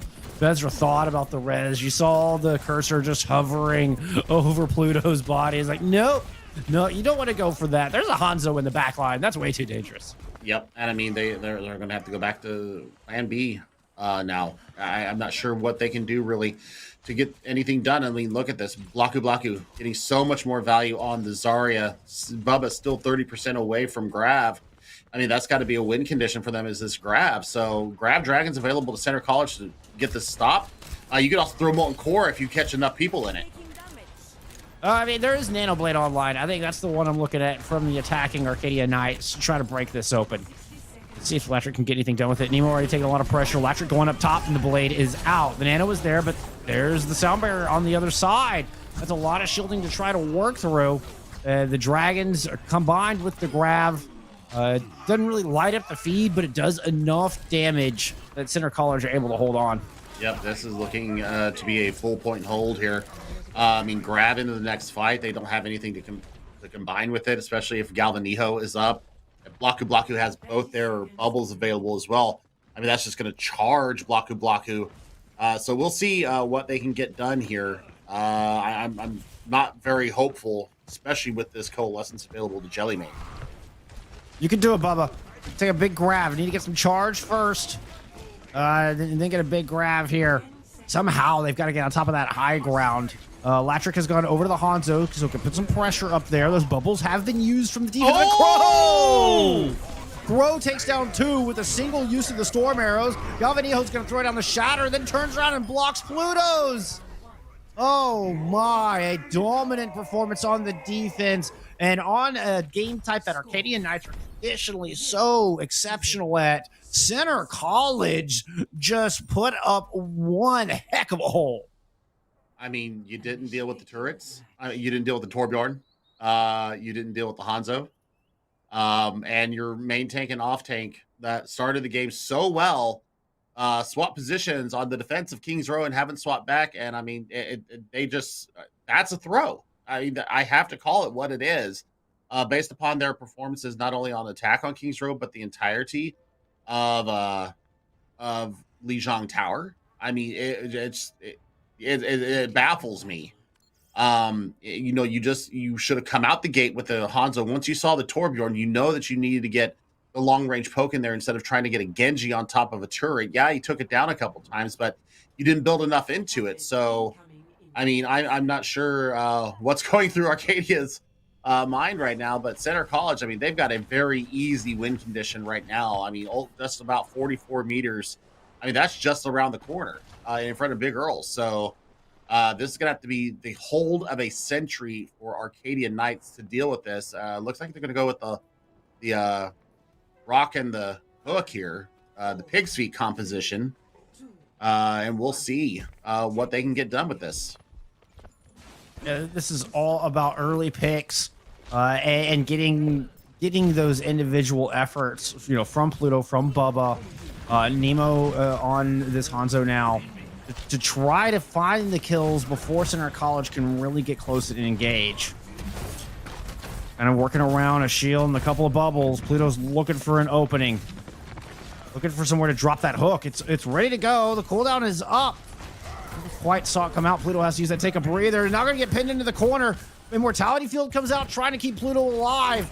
And it's Latrick who kind of gets left out in the wing, goes down. Now, good kill on the Galvanijo. So Arcadia aren't quite done just yet. They're able to put a little bit of pressure back on in lieu of the big Reinhardt out of the battle. I mean, and Bezra there being able to bring back the Cassidy into this fight, huge. I mean, Dragon's already online. That's massive out of them. Now, do you go ahead and use it in the first engagement? Maybe look for a flashbang. Oh gosh, Latrick, you got to be careful up there. That's a lot of people caught upside. Here comes the Dragons. They're all in that cave. Oh my goodness. Somehow they just speed on through. J Double with a great amp speed just gets Center College the heck out of there. Now Crow is going to get caught. And Center College are going to drop back down and try to retake this point. Galvanijo does find a good pick, but there's that hook we've been waiting for. And Pluto's going to unleash the whole hog. The scrap gun, giving it everything they've got. Because Arcadia certainly doesn't want to go home. That's going to pick up James. Coalescence comes out, and they're trying to bolster up Galvani Blaku to muscle this thing home. They want to do it right here, right now. Bubba is really close to this Gravitic Flux, and then here comes the sound barrier. Arcadia Knights can survive this little tempo, this onslaught. Oh, the Flux Bubba! is in. That's going to pick up 2. Nemo's going to follow it up with a kill on the Crow as well. Arcadia Knights do survive the barrier, and they strike back. Beautiful. Oh, gosh. Whoo! Heart's got to be erasing right now. That was a big investment into that fight. And now Nemo is coming up on another set of dragons, so this is actually kind of huge for them. They also have the App Matrix, so depending on where Center College paths this, I mean, they're going to have to hold this Immortality Field for the grab dragons. And then they've got that Deadeye to deal with as well. Oh, no. And Pluto out of the fight already. They're going to have to do it in a 5v6, maybe on a 4v6. No Immortality Field. There's the Grab Dragons. That catches 2, I believe. Galvanejo didn't even let the Dragons get the kills, and that is it. Center College plays spoiler to Arcadia Knights' hopes of making it to the postseason. They beat them on their best map type and take Route 66 with seeming ease. What a turnaround. Arcadia Knights looked so good. But it's Center College who rise to the occasion, who put so much pressure down, it forces them to second-guess themselves and make awkward swaps that do not go in Arcadia's favor. Center College will move up to 5-2 as they conclude the regular season. Heartbreak. And I mean, it was just compositional differences. It was role swapping that I think was the nail in the coffin for Arcadia College. I think that if they would have come, I mean, even if you would have come out with the pig's feet on attack, I mean, you could have gotten a lot of work done with that. You could have really attacked the high ground there. I think the Diva would have been a better choice as well, coming out the gate with the Reinhardt to be able to contest the high ground. I mean, they just try to push it in with, square peg round hole. It was kind of, fighting against themselves instead of, sticking with their strengths and what got them that first map win. Oh God, I hate to see that, but full credit to Center College Overwatch. I mean, they absolutely took that game and wrestled it out of Arcadia Knights' hands. It was fun to watch. I will say, like, Center College, they put up on a great show. Some great synergy coming out of Blaku and Crow between the Hanzo and the Zarya. They got a lot of work done together. Great synergy from Galvanejo with Blaku as well. I look forward to seeing this team in the postseason. They seem to shake the mental of the Arcadia Knights on the defense of Kings Row. That was the turning point when they stopped them on that back end of Kings Row. That was the one that turned it around, and it was all Center College from there. Oh man, it's a heartbreaking loss for Arcadia once again. I hate saying goodbye. You see these teams working so hard and get so close, Billy, just so close, and falling just a little bit short. I can't help but feel for these students. But at the end of the day, it's Center College moving on with a fantastic 5-2 record. Yeah, I mean, my biggest I guess sadness is that we don't get to see these players play anymore this season because we've got to get a chance to kind of get to know them on the screen, and that's my biggest loss. Is I don't get to see them out there playing their hearts out. That's a big sad for me. But it was a good season for Arcadia Knights, so they probably wanted to do a little bit better. But there's spring split coming up hopefully, and we hope to see them once again. Indeed, definitely things to look forward to. And, well, you've got some more Overwatch to look forward to, my friends. After a little intermission, when we come back, we are headed to the Legends Division, the best of the best in NECC Collegiate Overwatch. Y'all stick around. We'll see you back here in a few.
All right, chat, what's going on? Get ready for the next game because this one matters a ton. It is between a 8 seed and a 9 seed. Right on the bubble for playoffs, Grandview Vikings are trying to squeak in with a win over Fanshawe Falcons. Fanshawe, they did incredible in the Champions Division Nuke last season. They got bumped up, and now they are fighting for their lives to get into the playoffs. They've got the spot right now, but it could slip out of their fingers tonight. What are you looking forward to seeing in this game, Chase? Oh man, I am really eager to see how Grandview Black's roster tackles this Fanshawe Falcons team. Like you said, they were moved up last division, new competition, and I can tell you from the standpoint of being a rival of Grandview, they have a competitively integral program, and they're going to do everything they can to win this match and secure that playoff spot. And it's pretty cool too. I think this is the first time both of these teams have been on stream. Fanshawe actually might have had one other stream. I know Grandview. They were week Grandview, one. I'm pretty sure was week 6, if I'm not mistaken. But this is Pretty sure. really the one time where they've got a very good competitive game on their hands to be streamed, and they're probably fired up for it. Not only does this game have stakes, but it's got a lot of bragging rights on the line too. Ending your season, your week 8 with a streamed match, and your most important one of the season. We really are blessed with this Legends Division matchup, Nuke.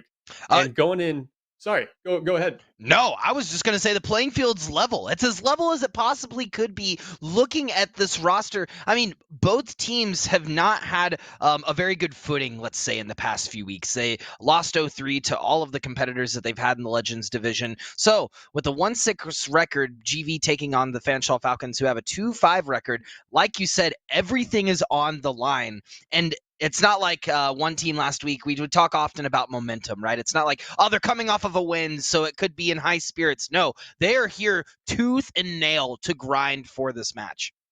Yeah, momentum has been halted for these teams for quite some time. And honestly, it might feel like the first time in weeks where they truly feel like they're playing for something, where they've actually got stakes in their game. And that's going to be just fun to see play out on the maps. In map 1, we're going to be going into Lijiang Tower. Nuke, we haven't casted this map in a while. What do you think in the current state of Overwatch is a good look here?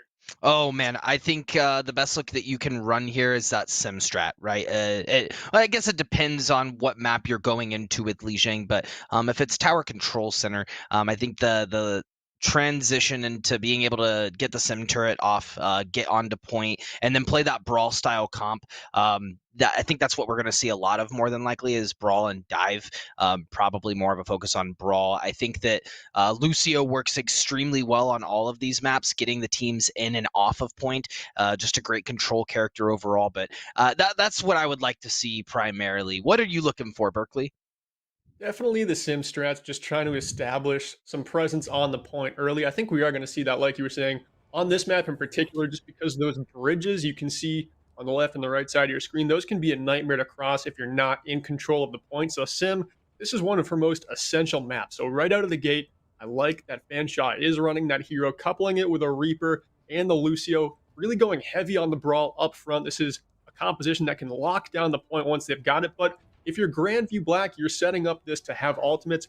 And honestly, things are going to be okay if they don't get the first capture. That's why you run dive on this map, so you can converse it better. So I do like that look as well, but Fanshawe could really stabilize early if they're able to get set up well. And immediately they come in, Fanshawe is going to get on point. Siklov going to hold up that shield for the rest of his team to get in and set up as needed. Moonscreen is going to go ahead and put up some turrets on point, and looks like we're underway. That's what I love about Control. You're right in the action.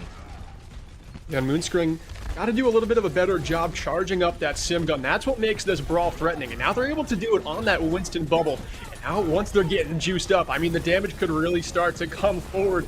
Moon just pushing up toward the front line, just being in the back of the Reinhardt, and there it is, the burst damage coming through. Matt with the shotguns takes down Guardian, but they're not going to be out of the woods just yet. Their diva has been deneked, and it's a 5 versus 5 here, Nuke.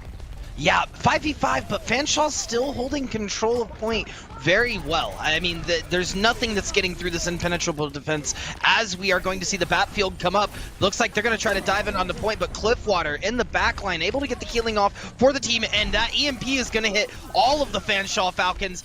That was Grandview's moment to get on. They did not squander it. That dive worked expertly with that EMP from Sombra. Yeah, and Darkrai's EMP, that is clutch. That's what this composition revolves around. That's hands down their most important ultimate. And the reason they were choosing that hero over Sim is because they figure that you can get on and recontest much better with the dive comp than you can with the Sim strat. Of course, Moon gets them to the point first. They get 24% pretty much for free and get an EMP out of it. But Grandview comes back in with a hammer. And they've got so many ultimates here, they start to use them, but in response is Fan Shaw. Actually, Matt finding the kill onto the main tank again. Guardian has fallen first 2 fights in a row, but it's gotta be all Grandview here as they start to invest some ultimates and continue to hold this point down.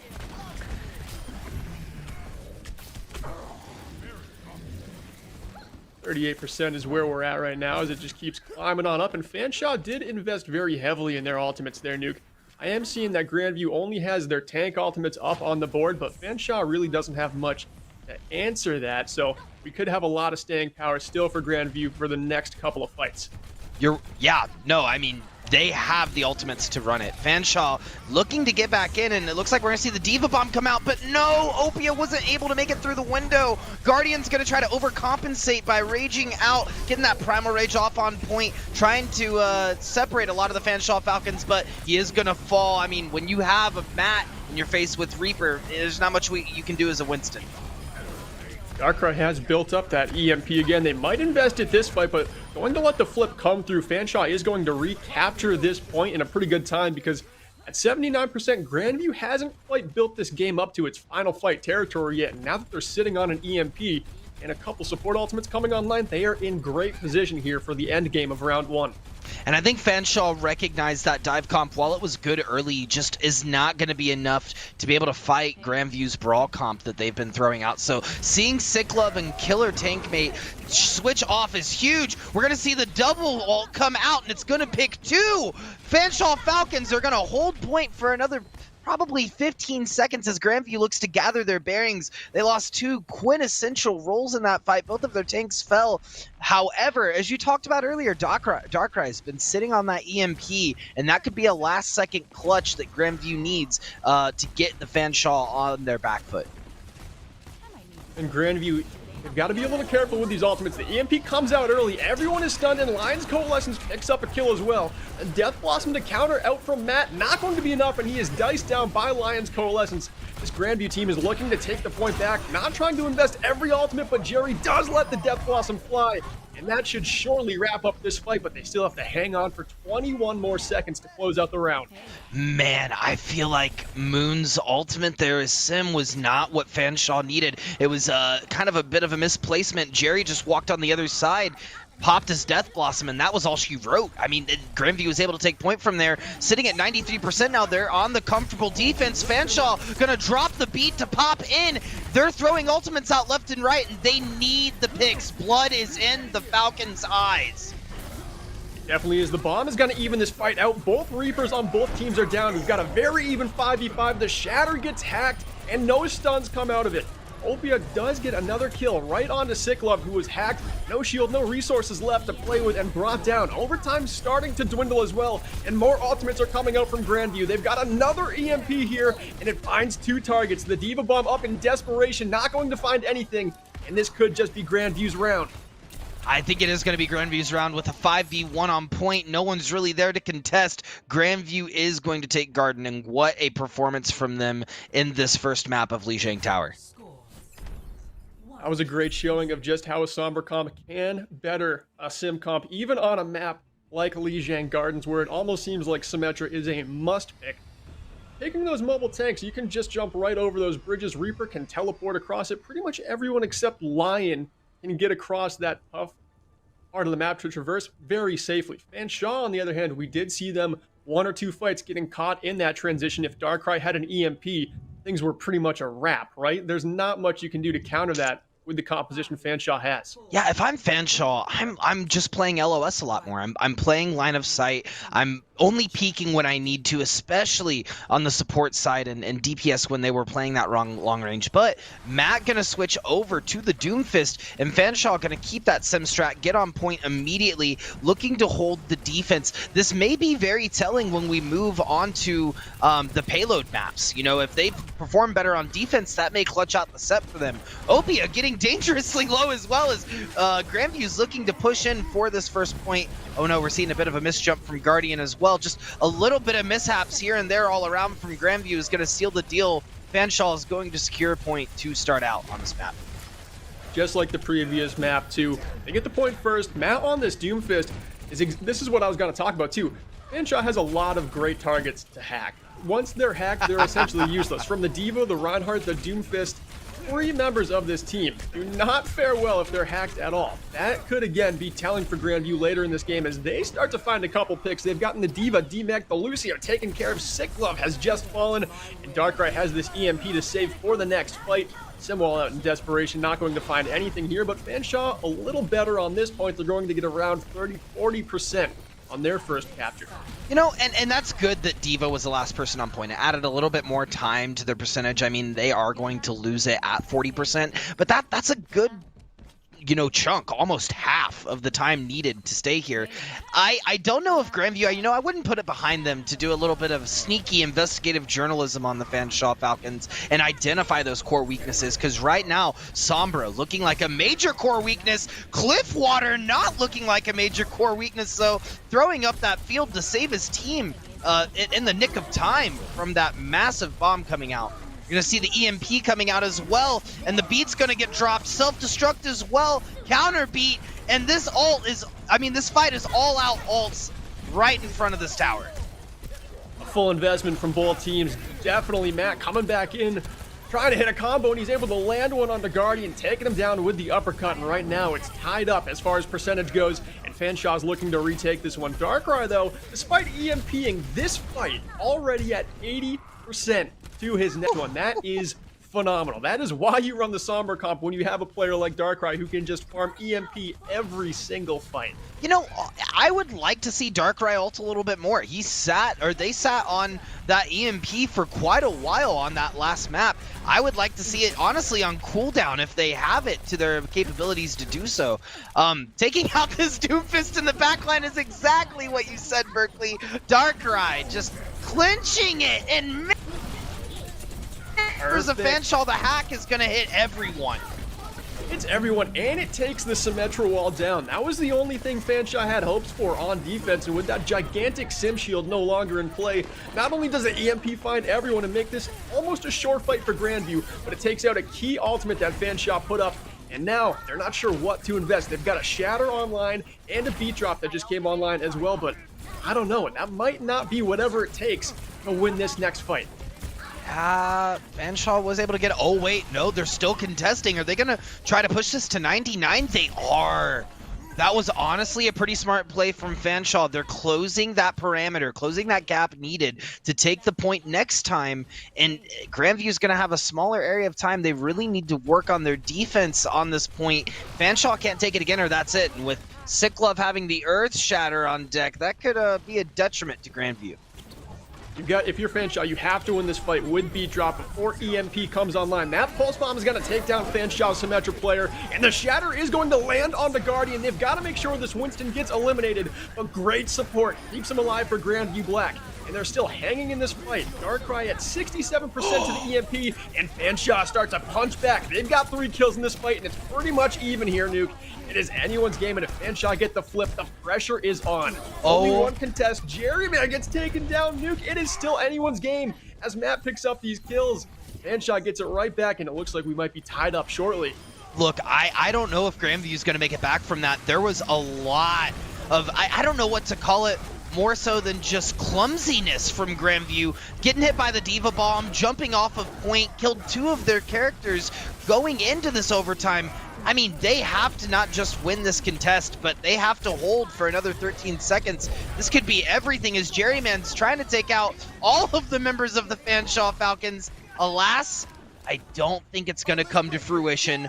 Fanshawe Falcons is going to take a point of their own, and we're going to move on to point 3 for Lijiang Tower. Fanshawe making it work that round. They switched one hero, putting Matt onto the Doomfist, and they are able to take a map of Lijiang away from Grandview Black, and that sends us to Control Center. We could see some more comp switches here. Junkrat coming out from Darkrai, Cassidy from Jerryman. So we do have some swaps. Matt going over to the Junkrat as well. Probably one of the few points of Overwatch as far as high ranked go. This is, again, a Legends Division game. One of the few points in Overwatch where Junkrat is a pretty common pick, Nuke. Why is that? I mean, bombs go boom. Yeah, that's what I was going to say. The blow 'em up offense works. It does work. What doesn't work is jumping off of edge. I want to just touch on that really quick, Berkeley. Grandview had that in the bag. I've seriously felt like Grandview had that map. But Guardian at one point on the Winston jumped off of map at the same time that Lion got called out very barely by a Diva Bomb, and that caused the sort of steamroll that we saw towards the end of point. But as we're moving in now, it's like you said a minute ago, bombs go boom, and like I said a minute ago, bombs go boom. Matt putting out the pressure onto Grandview's team, throwing these bombs in the smallest of areas where the team's grouping up. Yeah, both Junkrats do get a pick in that fight, but the difference in Grandview Black's composition is Opia on this Sigma. Just more AoE damage with some explosives.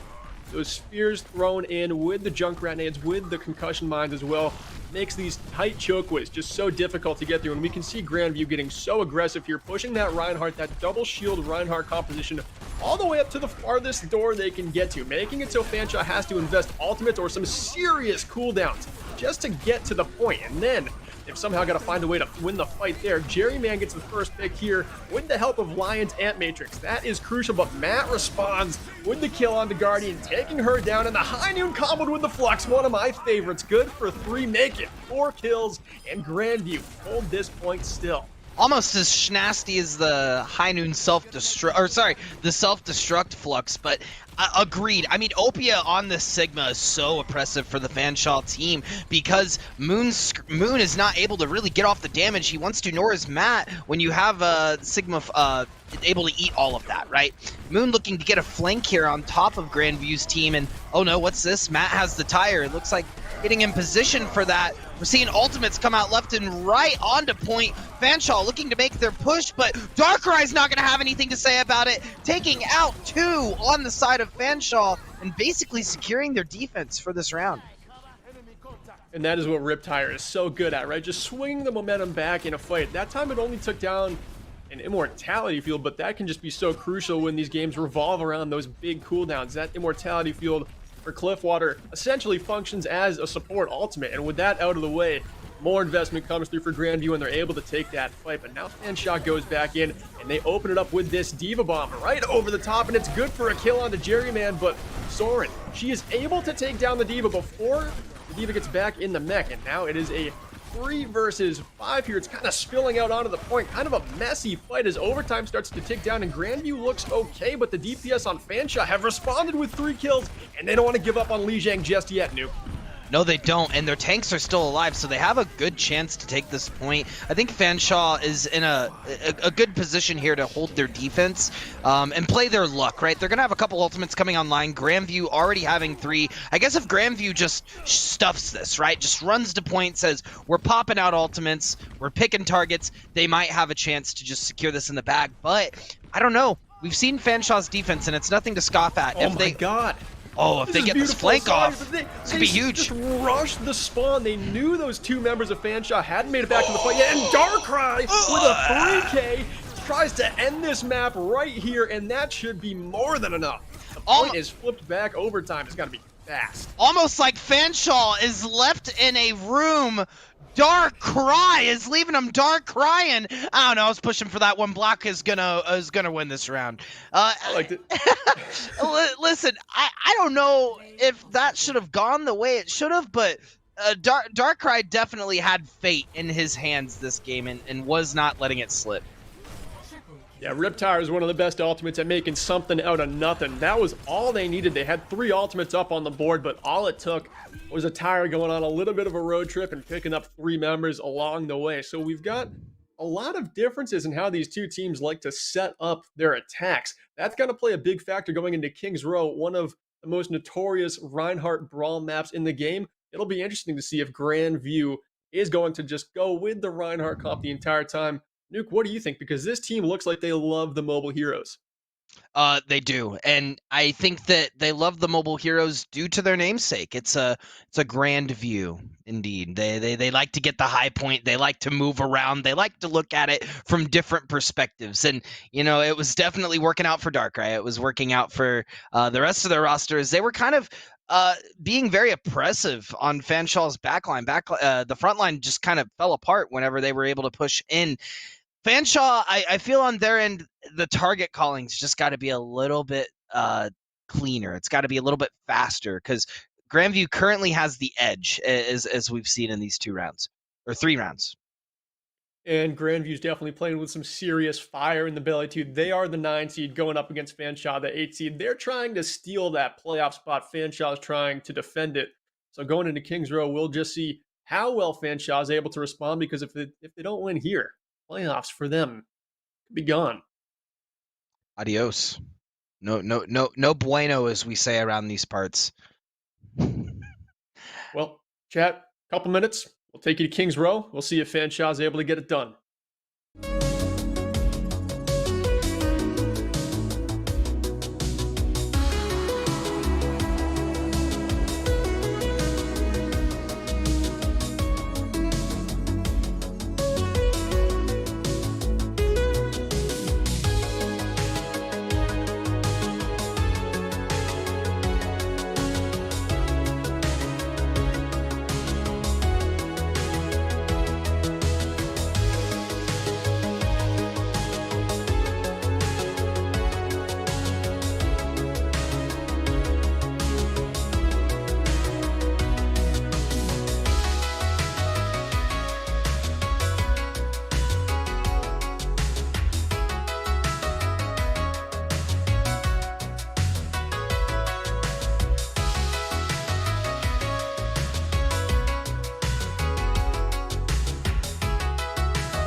All right, welcome back, chat. This could be the biggest map of the season. It is the biggest map of the season for both Grandview Vikings Black and the Fanshawe Falcons. Fanshawe had such a phenomenal season last season in the Champions Division. For them to miss playoffs would be a travesty. Even though they got bumped up a division, everyone in the NECC thought they were ready, but Grandview are really putting up a bet to spoil that, Nuke. Did you think that Grandview had such a good chance coming into this game where it would be this even after Lijiang? I didn't think it would be this even. I'm not going to lie. I saw Fanshaw's performance last year. There was a couple of times where I was actually able to cast the team. However, I had Grandview coming out on top pretty significantly in this series. And to see this much of a close battle, I honestly was not expecting it. But I think it's time for us to just take a trip over international waters and head over to Kings Row, often named Scrims Row across the community. It's a very, how do I word this? A very fair map, I guess is the best way to put it. A lot of people agree that this is a good map to on. And looking at the comps, I'm not seeing any Symmetra. So that means we're not going to see any hat tricks on top of Mondada's head today. Yeah, what a bummer, too. Darkrai is on the Widowmaker, probably just going for that opening pick, as a lot of people will do from the top of the Crow's Nest and Spawn. But Fanshawe Falcons, teams have switched sides, by the way, Chad. If you were a little confused, Fanshawe Falcons now the defending blue team. Grandview will be attacking first. Fanshawe now going with that double shield look. Orisa and Sigma to start their defense. What do you think of that changeup? That's pretty interesting. I mean, a double shield is really good, especially on defense here, when they have that Widowmaker that's going to be looking for a pick. But it's all about positioning, as we've learned. Jerryman hopping onto point, and on top of this, Orisa immediately going to take it out. Fanshawe's going to lose their main tank literally 20 seconds into this engagement. They've got to figure out some way to come back from this. And Grandview have done this textbook. They identified that Fanshawe was holding this back high ground, and they knew we have to path right under it. So they have to jump down, and they've got a short angle to do damage onto us, and they're just not able to do it. Nothing can get past that Reinhardt and that Sigma. They're able to just angle off all of that high ground damage, and they're just storming onto the point with this Maycomp and then Darkrai all the way in their own backline, just getting those free sightlines as the Widowmaker and sticking on that hero for now too, just trying to push their luck going into Streets phase where those sightlines are even harder to find.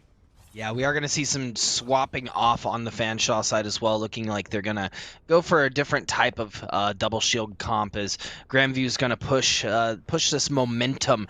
This is the value you're going to see out of Lucio's. You know, Soren was able to boost that team in there really quickly, faster than what the rest of Fanshawe was ready for, and Grandview now approaching the second point, looking really impressive on this King's Row.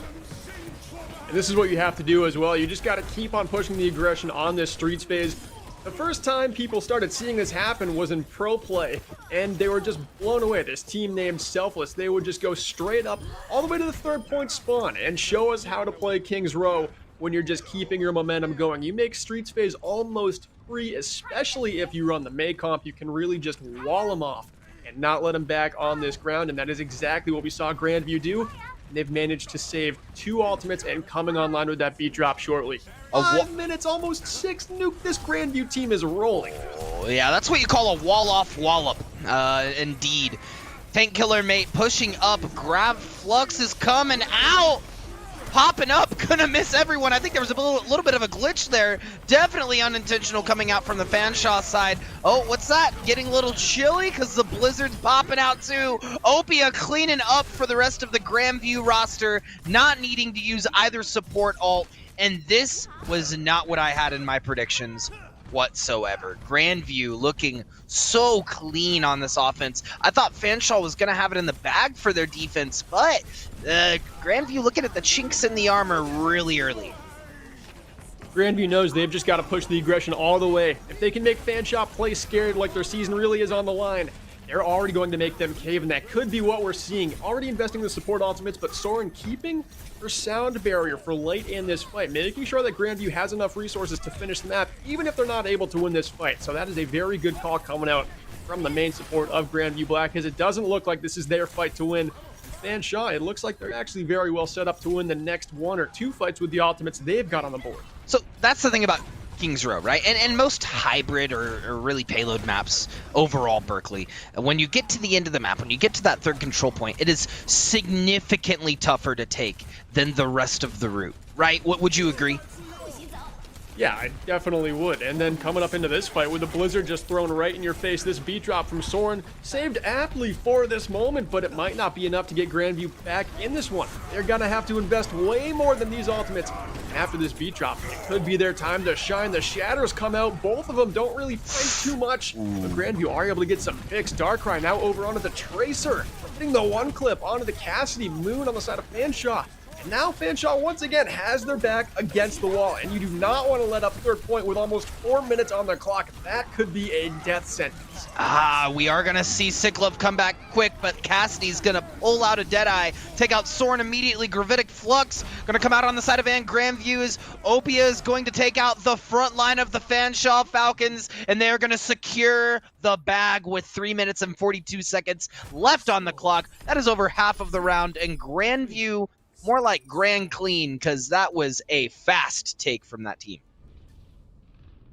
Fast indeed. I mean, that is how you speedrun King's Row with the Reinhardt and the Sigma. They only lost 1 fight the entire way, and that's how they're able to wind up with 3 minutes, 42 seconds up on the clock.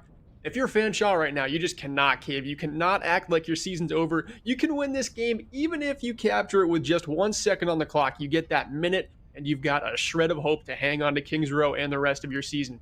I'll be honest. I got to be honest with you, Berkeley. With how fast that payload was moving, I thought we were playing Rocket League. I'm dead serious. Yeah, that payload was zooming. Did At not 100 stop. boost. Exactly, 100 boost the entire time, popping through Kings Row, making downtown London look like a racetrack.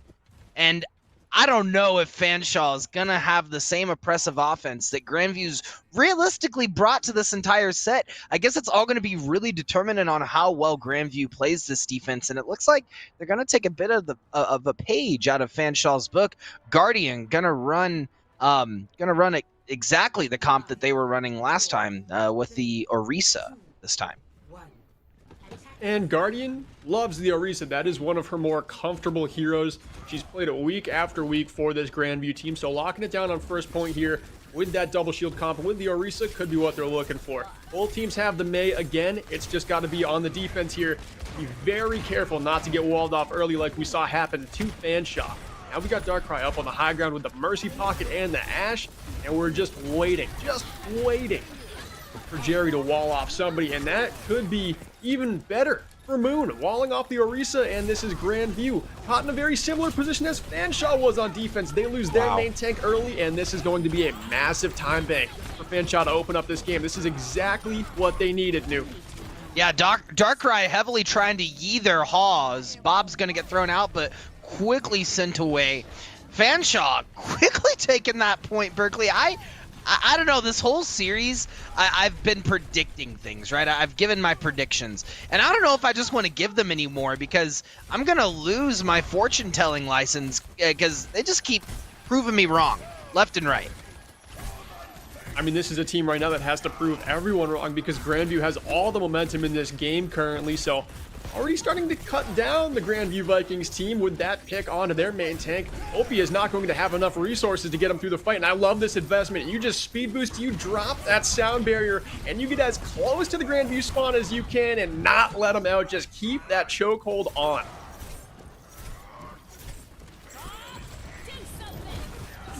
Maybe we should back up a little bit. That's what Sick Love's thinking is, you know, they're sitting at 20%. Gonna die to the Bob, so is Kraken. And Grandview finding Fanshawe exactly where Fanshawe doesn't want to find them. And that's around this first choke point of this very first spawn. I think Fanshawe overextended just a tad there, went past second point. They realistically needed to keep a good 2 on point and then back up for it, as the flux is going to come out and the fight is going to ensue. Immortality Field does save those members that were fluxed up by Opia, but it might not be enough to get him out of this fight here. Matt does find one pick on the Guardian, who falls early again in this fight, but with quick response, Grandview is there with one more kill than Fanshawe's collected. Sick Love trying to do some serious heavy lifting up in the front line, dropping a Shadow that finds 3, and some kills do come of it, but the Blizzard thrown out from Jerry Man still makes it a relatively even fight. All right, Yeah. you take it away. Hey, no, you're 100% right. Jerry, man, dude, that freeze, radical. Pushing through the second point with 3 minutes and 40 seconds left. You know, it's playoff contention. We're having fun. So is Matt. Is this Death Blossom about to pop out? Taking 1, taking 2. Gonna take out the Immort Field tank killer, push it in, taking out 1 Guardian, and that is it. The Grandview roster done, dusted, out in the dirt. Fanshawe Falcons looking to push to the second point and showing they are not out of this game. And that Death Blossom just decimated Grandview, coming in from the high ground, a spot that you always think the Reaper is gonna pop out from, but Matt somehow able just to sneak up on everyone, catch them all unaware.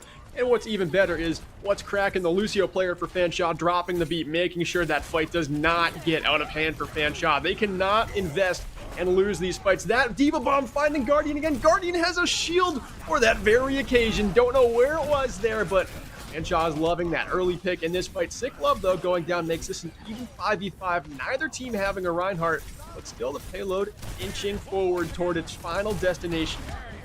Yeah, this is where you're going to find a lot of value in having that Sigma. He can provide that shield if needed on the team, and Flux when needed, taking out one, diving a second, and stopping, halting all momentum Fanshawe has here, as they now need to do a full regroup. It's no longer just the Reinhardt they're missing. They're missing key members of their team, both on DPS and support. They've got to back up and regroup. Now, passing that threshold that Grandview took and taking the game, Fanshawe realizes that the clock is ticking.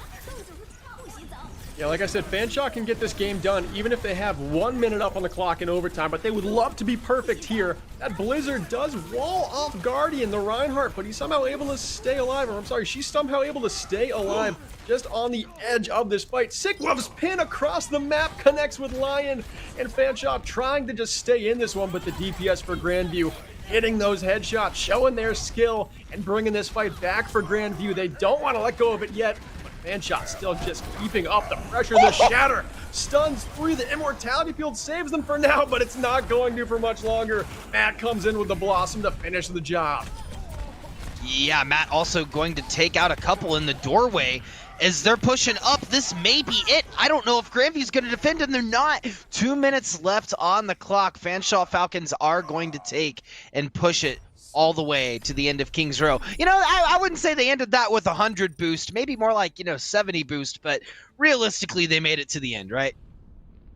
Realistically, they did. Yeah, they're down but not out. This is like the end of Rocky 3, where it's just like, I'm not going to ring the bell. You ring the bell? It's like neither team is ringing the bell. They just keep the mouth guards in, and they're ready to go another round. This is going to be an insane overtime. Both of these teams are playing with so much fire in this last game of the regular season.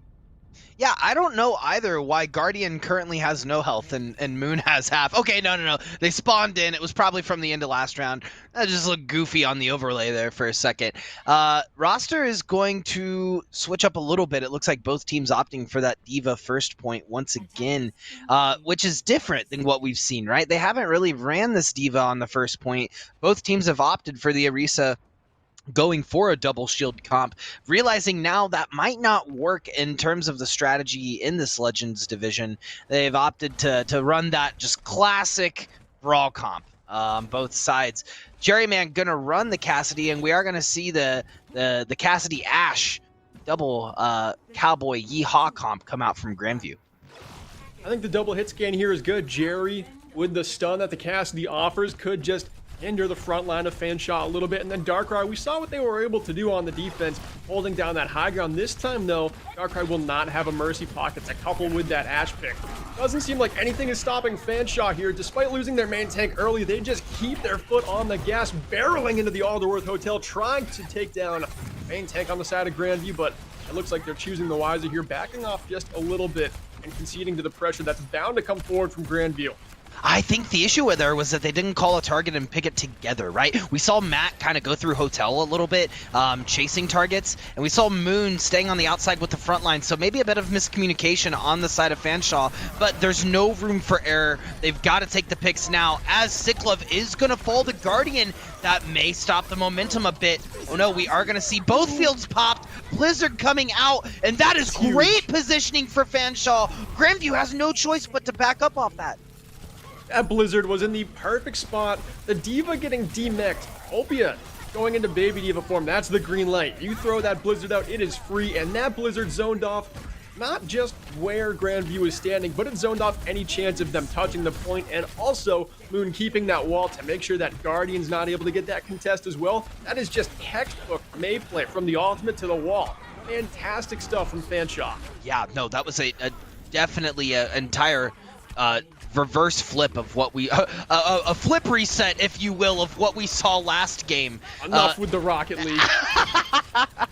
Listen though, I'm telling you, Soren dropping the beat for Grandview at the end of that point, I felt like was a huge detriment to the team. They didn't need to throw that out at that time. Bob's gonna get popped out though, as Grandview tries to engage, they're all gonna get hit by a fat Shatter, stopped in their tracks, and Sicklove pushing the momentum for his team. Fanshawe looking clean right now. Fanshawe looking very good. Sicklove's Shatter that finds 4 stuns is incredible, especially when you realize that Grandview used 3 ultimates that fight, and they just got him off the board for free. The payload's going to keep going. Fanshawe has a self-destruct, the Ant Matrix, and Moon has another Blizzard online. We know how good Moon is with these. They could just keep the payload pushing past second point, and here in overtime, it is so crucial. Every yard you're able to get through this map, Moon's... Oh, the ultimate gets eaten. Master's Curse, if I ever heard one, what I was saying was perfect Mayplay, just gets gobbled up by the Matrix of Opia, and now it really is anyone's game. That Shatter, though, is going to get blocked. Guardian not connecting with that. Instead, Matt just keeping it alive with the shotguns and the Hellfire out of the Reaper. Finds 4 kills, and this payload surely is going to find the second point. Honestly, watching and pacing the momentum is so important with Overwatch because it's going to determine all of your positioning. That's exactly what Matt was looking for as he approached the catwalk, waited for the Grandview tanks to push in, and then separated the tanks from the backline, placing themselves right in the middle. That was classroom textbook positioning from Matt and setting the pace for that fight. With Death Blossom now online, this could be the fight that determines the rest of King's Row. Could be in the beat drop from Soren is going to open it up. Using that ultimate just keeps her team alive very well. Matt coming in with another Death Blossom, finds an immortality field and takes down Lion. The Diva Bomb thrown out just to get back in the mech, but Matt there with the headshot out of the Hellfire shotgun before Opie is able to climb back in. Fanshawe continuing this relentless Kings Row pressure that they're known for on this Brawl Comp, trying to find the third and final point despite having only 2 minutes to start overtime. This is as good of a round as you could hope for. Yeah, I mean, they have all of their members up. Even as we see the Deadeye come out, the Shield's going to come out on top, not going to find anyone. Guardian is going to find Kraken off of the charge, going on to point, and Jerryman is not letting this end without their say-so. Getting the stuns off and cleaning apart all of the Fanshawe roster. Matt finds himself with a steep hill to climb. Overtime is over, and it looks like round 3 is complete. This is crazy. You're telling me this comes down to the final 1.7 meters of King's Row? That's exactly what I'm telling you. Yes. Oh my god, this is just storybook. Grandview has to finish the map to make playoffs. That's all they have to do. But here's the thing is we're in overtime, and there's no way you can get it done in 3 minutes flat. They are going to be in a situation where overtime is ticking down on the clock and their season is on the line. What's this? Oh, I'm getting this in right now. This just in from production. These teams are on fire tonight, and these games couldn't be closer. That's what production has to say. Their words, not mine. Well, they've clearly got such a way with words, saying that these two teams are on fire, but yeah, they are, and they're doing great things here, running the Reinhardts and the May. I mean, this is kind of how you play King's Row to a T, keeping up the pressure, trying to push all the way to spawn after you get first point. They're doing all the right things out here, and it seems like both of these teams made mistakes on defense. On first point, going with Orisa composition, something that clearly did not click with the rest of the team that was running the May, running these pocketed Ashes, but now we're 3 rounds deep on our 4th, and these compositions are pretty well figured out, Nuke. Yeah, at this point, they know exactly what they're running. They know when to engage, how to engage. Honestly, it's all about counterplay at this point, and that's what I love to see with this level of Overwatch. It comes down to the counterplay. Moon taking out Darkrai immediately. No resentment whatsoever. And not a lot of teams do this in high rank, but they set up early right at the choke. One final headshot, why not? Didn't even see Jerryman on Moon's screen, but that does not seem to matter. Moon doing a great job farming up that Blizzard. Also, Jerryman also on the May, but falling behind 35% in that ultimate race. Grandview comes again at this fight. They've got to make a little bit of a smarter rotation here because Fanshawe are bringing the Thunder early on this first point. That's exactly what we saw with last point. Fanshawe on the offense, they sped in immediately. I mean, they were in their faces. It wasn't the best strat when they first engaged, but they eventually won the engagement with that aggression. Cliffwater looking to keep the team alive. Diva is going to get demeched. Moon looking to repeat once again on Darkrai. Not going to be able to find him, though. Jerryman going to take out Tank Killer, and Grandview looking really close to taking this point. They're looking really close to taking this point, but here's the thing about Fanshawe, right? They did a great job chipping off a minute and 20 seconds from the clock. There is no way you can complete the next 2 points of King's Row in 90 seconds. It's just not possible. You don't get more overtime for capping second point. There's just no way to do it.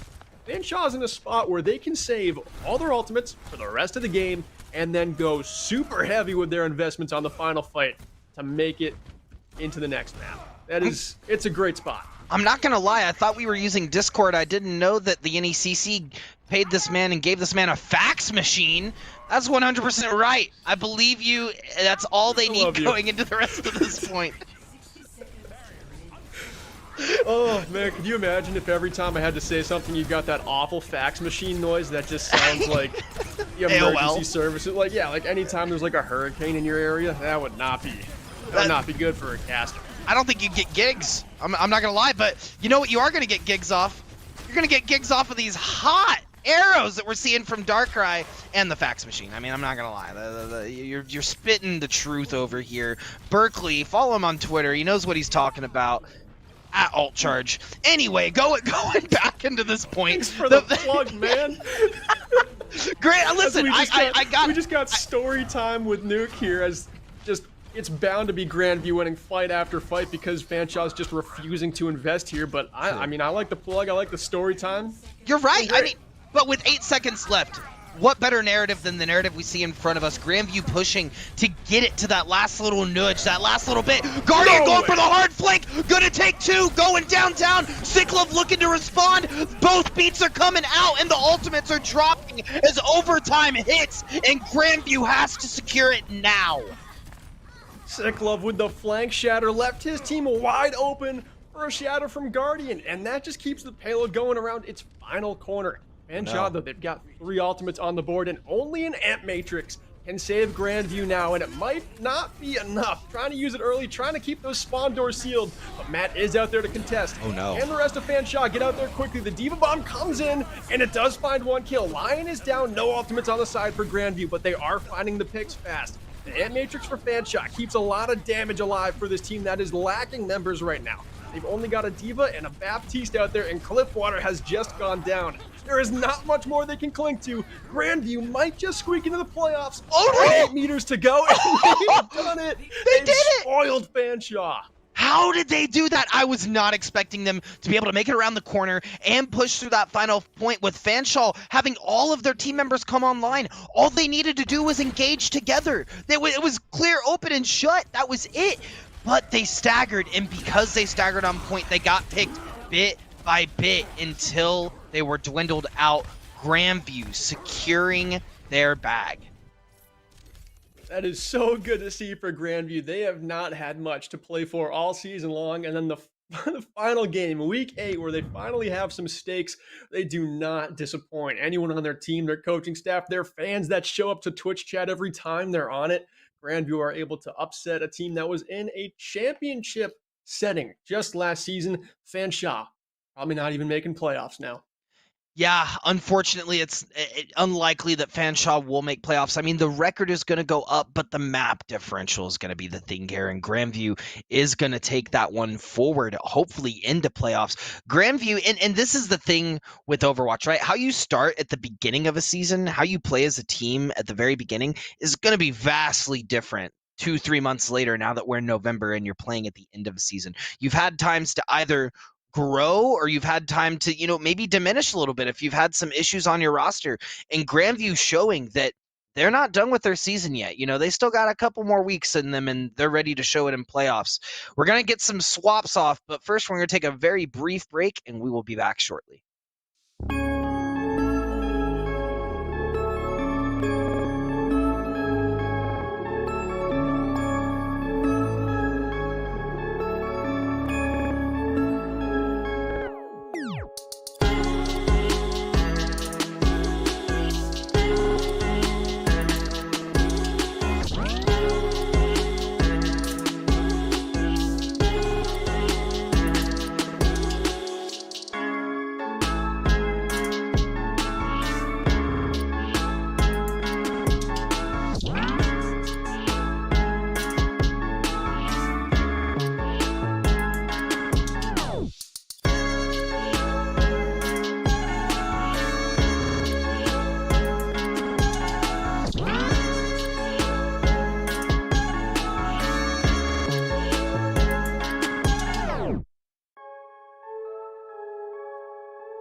Welcome back, chat. This is going to be an insane map of Legends Division. Both of these teams, Grandview Vikings Black and the Fanshawe Falcons, have completely even map differential on our Legends leaderboards.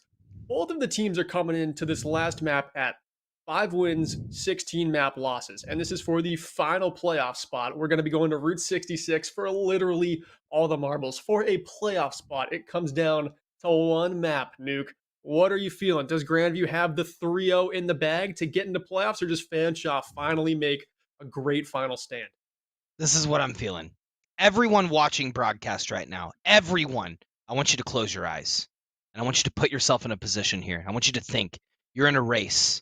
You see the first 4 people. They're crossing the finish line. They're getting there. You're neck and neck. The person right beside you is neck and neck with you. You're on the race line. You're right there. Now open your eyes. Look to your left. Right there. That is what Fanshawe sees. That's what Grandview sees. It is the end of the season, down to the wire. Last map. No matter what, the narrative is set. It's here. It's done. These teams have nothing to leave but everything to leave as we head into Route 66. That's what I'm thinking, Berkeley. That's what's going in through my mind. And I can't even imagine what's going through their minds right now.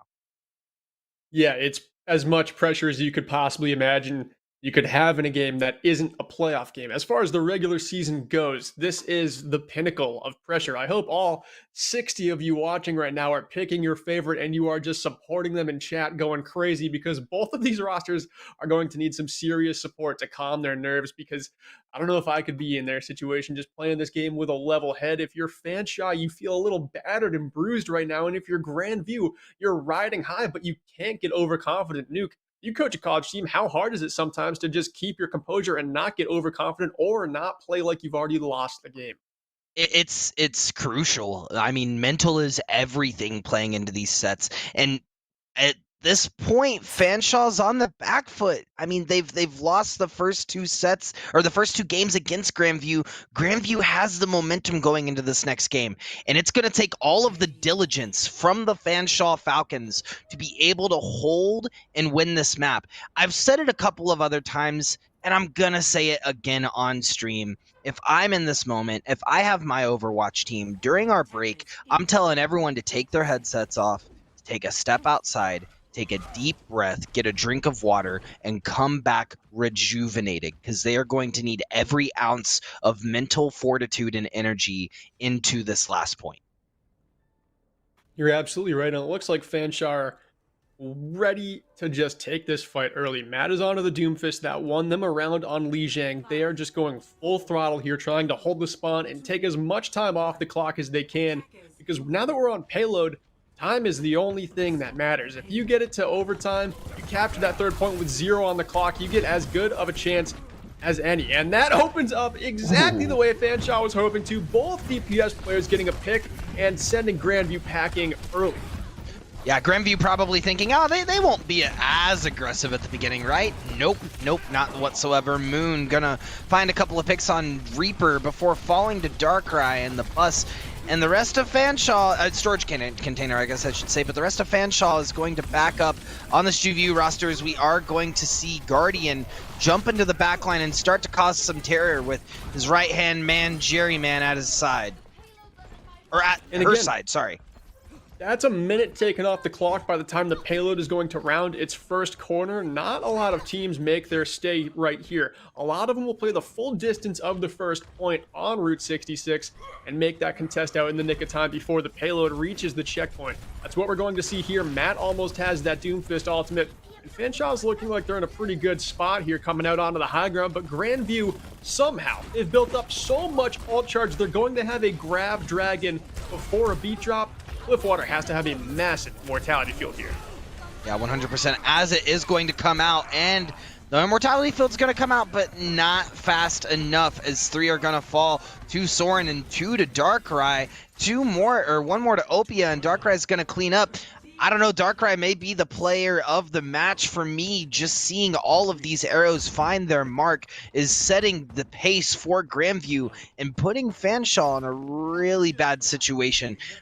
Once again, they're just getting picked apart. It feels like when Grandview jumps and dives that backline, which now running the double bubble trouble, Fanshawe could be left in a really comparable situation.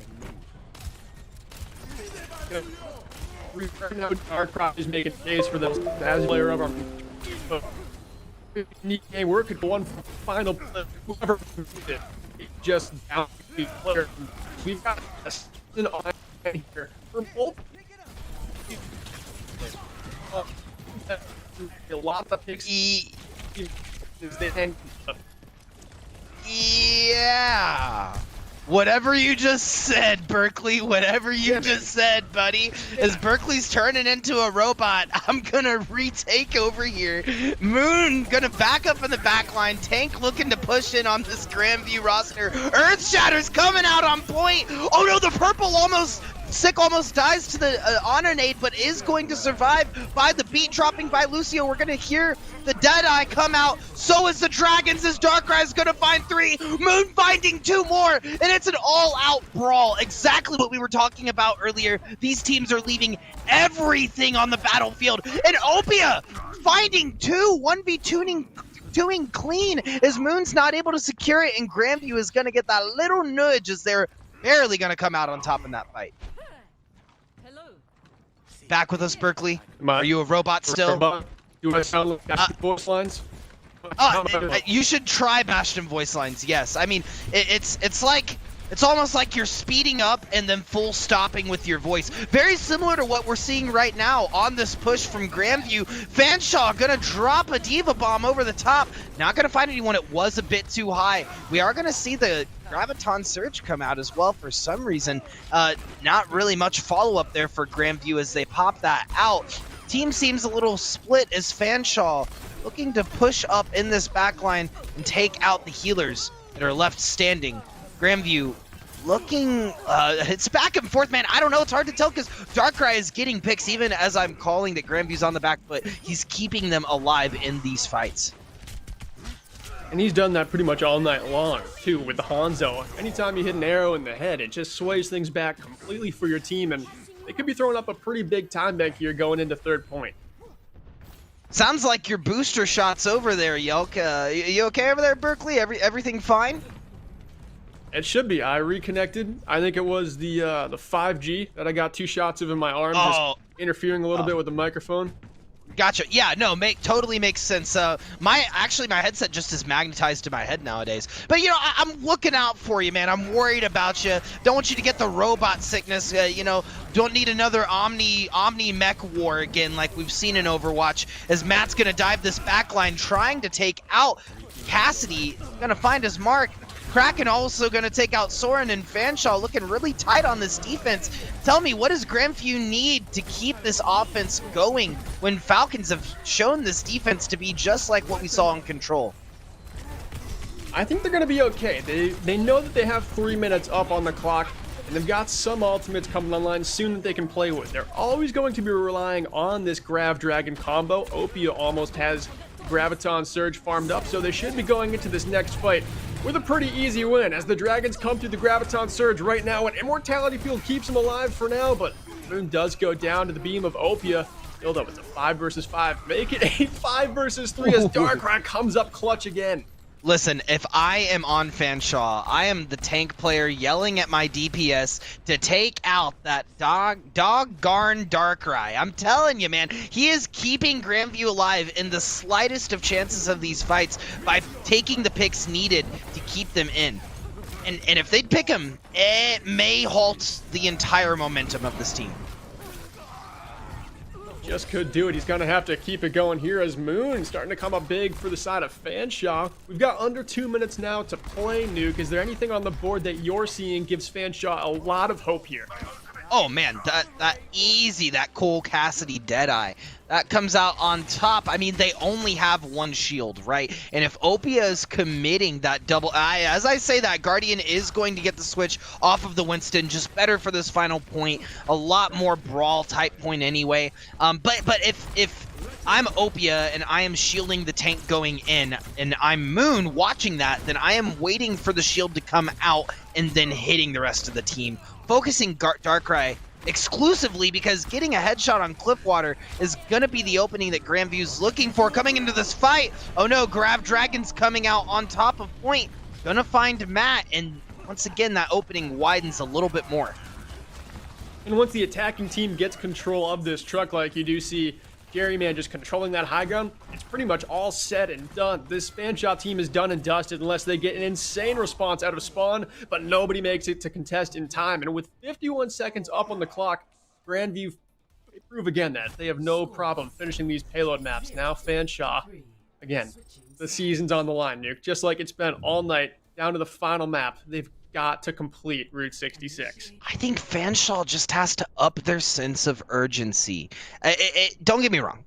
It's good to be relaxed and to go into games with a sort of relaxed concentration, right? That is imperative. However, the urgency has to be set. If they have less than 5 meters to get on that payload, they gotta jump on that payload. And that's not the first time we've seen that this evening. That's why I bring that up. We saw that on the control points earlier, and we saw that on the last point at Kings Row.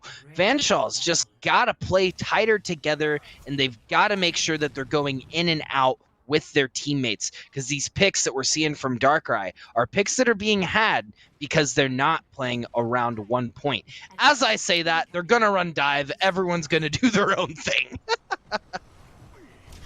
Oh, I like what I'm seeing from Fanshawe. They got the Winston comp, and Nuke, we saw this team just excel so much in the Champions Division last season, and a lot of that was because they had an MVP candidate, Matt, on their team, who put on a clinic every single game on Echo. How about what we were seeing last season from him? Can he do it here at this level? Yeah. Beep, boop, boop, beep, beep, boop. You hear that? Nice. That's the fax machine coming out. Agreed. I think that you're spitting it. Matt might be able to do it here. And being able to switch and pull out any ultimate in the game is huge, especially when you're playing against a Diva Reinhardt like we're seeing Fanshawe play against Grandview. Fanshawe coming out of spawn there, taking them back a little bit. Matt does get rezzed back into this fight, so they should keep pushing forward here, but Sick Love does go down to Lion. Although Grandview getting cut off a little bit here and there, so the payload should just continue to move, but I do like how both of these teams are going fully aggressive on their defense. That is a faraway fire strike that scorches Matt. And as I'm saying this, Grandview somehow come out of spawn with 3 picks, and they might actually hold the first corner. That's so wild, and it's kind of interesting to me. I don't know if you were expecting this or not, Berkeley, but we haven't really seen that Sombra since that first control point, and that was a really oppressive Sombra coming out from Grandview. So I don't know what's going on with Darkrai or Jerryman if they're just opting not to use it anymore, but that might be an option as well for this roster as they're looking to hold. I like what Darkrai's doing, just knowing what payload is all about, staying on the cart, just getting some contest in as the rest of his team starts to go down. This fight is surely lost for Grandview, but the payload hasn't moved an inch since it started. Yeah, since they started that fight, that payload has been halted. 2 minutes and 35 seconds on the clock left. I think that they can make it past that first point. Your observation last round on how teams will push up to the doorway of Route 66 more frequently now than ever because they'll have time for a second hold is once again pulling out the fax machine just true. That's most optimal for this type of play. We are going to see the self-destruct go over the top, but it's not going to find anyone. A return self-destruct is also not going to find anyone, but Matt, like you said earlier, pulling out all of the stops on this Echo and just doing everything for Fanshawe right now. Yeah, that fight, it started with a Diva Bomb that really put Grandview in a tough spot, really knocked out a lot of their resources, but then Matt just keeping the pressure on with the Echo copy. Probably not the best copy in hindsight. You would like to have it for this fight, as you surely didn't need it in the last one, but sometimes in games where it comes down to one map for the whole season, it's about sending a message and just making sure that Grandview knows that you're not going to hold any punches. It's ult economy as well, right? If they're calling out who should have what ultimates and they realize Grandview only has 2 and they need the copy to secure the point, I mean secure the point, right? Don't not just hold back, hold the ultimate and then wait for a re-engage. Chance it. Exactly. Yeah. Well, coming into Street Space here. Jerry does start this fight with the Molten Core. That's going to zone off a lot of his backline, but doesn't really get this defense any closer to taking back the payload.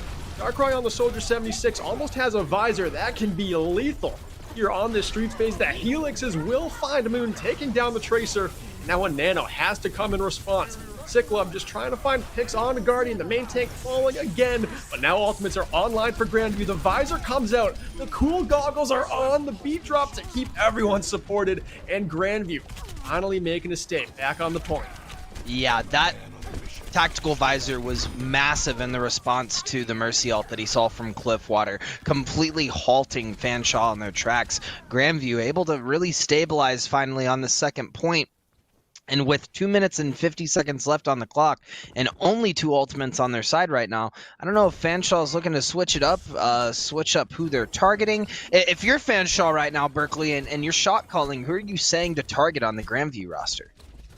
100%, both these tanks go all out for Darkrai. You get Darkrai off the board, then Matt is free to do what he does best on the Echo. Just death from above from the skies. That's your strat once you get the Soldier out of the mix. But until that happens, Grandview has a great defense to set up. Darkrai gets the first pick of this fight onto what's cracking, and that is not good for this Fanshawe team. The copy onto the Reinhardt, going to charge up the Shatter very quickly, but right now just doing a little bit of ring around the rosy here. Does get the pin, connects with the main tank, but not able to get the ultimate off. That copy really comes up and amounts to nothing, and Grandview are still in great control, and boy, do they have ultimates online. Man, that was the cheekiest play from Guardian I've seen this entire set. Her back must hurt from that massive brain in between those shoulders, because I'm telling you right now, playing around that point, playing around that pillar, and just allowing Matt to try to push in and get hammer swings off was so genius. Matt wasn't able to find anything off of that copy, effectively making that ultimate rendered useless, as Grandview now sits with 4. Fanshawe finding themselves tripping over themselves almost. Yeah, they are. They're starting to really stumble here, and if Grandview can hang on to a couple ultimates to just close this one out with 1:20, they've gotten themselves a seat in the playoffs, which is not what they were expecting would be the end result of their season a few weeks ago, but now they're exactly there. And what a revelation for this team to just come upon, where they've actually got a seat at the table. They've got an invitation. All they've got to do is respond to it. Yeah. It's bringing me some PTSD from all the Smash reveals we've seen this past year. 55 seconds left on the clock. Fanshawe, this is it for them. They've got to push in. If I'm Fanshawe, I'm saying to charge the ultimates, get them online, and push in.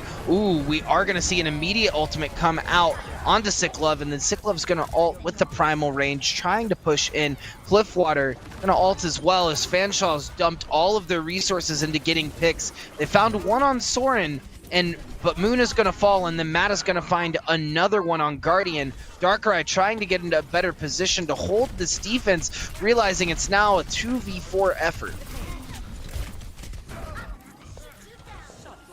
Yeah, that's going to be it. Yep. Fanshawe looking to push up more now. And Berkeley dying again. Oh no, Berkeley. I can't believe this has happened. I'm so sad. My friend's turning into a robot. Not to mention Fanshaw's doing everything they can. It's us versus the world right now. Overtime's on the clock. Grandview had 51 seconds. The copy's coming out from Matt. Cassidy's coming into play. Gonna find the pick onto Lion. Isopia's gonna take out Cliffwater, sorry. Matt with the Deadeye, not gonna find anything. Still fighting on point. We are gonna see the self-destruct. Not finding anything again, but Matt is going to find 2. It is a battle of the minds, as Darkrai and Matt are leaving it all on the table, and they are going to halt them just meters before the second point. Grandview taking this game 3. Play of the game.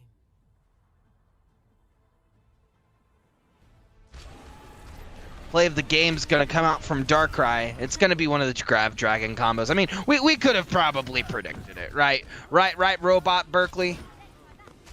Nuke. Did we both just go kaput right there at the very end of the game? Oh my god. I didn't go kaput. Oh, you went kaput for me. I had game volume and no nuke volume. I'm glad you were talking. I don't Thank know. God. I feel like it was a robo thing. They were blocking our communication. They weren't letting it happen just as much as Grandview was not letting Fanshawe take that series. Just meters before the end. Fanshawe had it in their sights. Matt was getting the copies off. Admittedly, didn't find anything with the Deadeye, but got multiple picks in that last fight. Grandview were just able to come out on top, sneak it through, and I think a lot of it is due to Darkrai. A lot of it definitely is. Player of the game for me, hands down. That is what kept this team in it from start to finish, was Darkrai's play.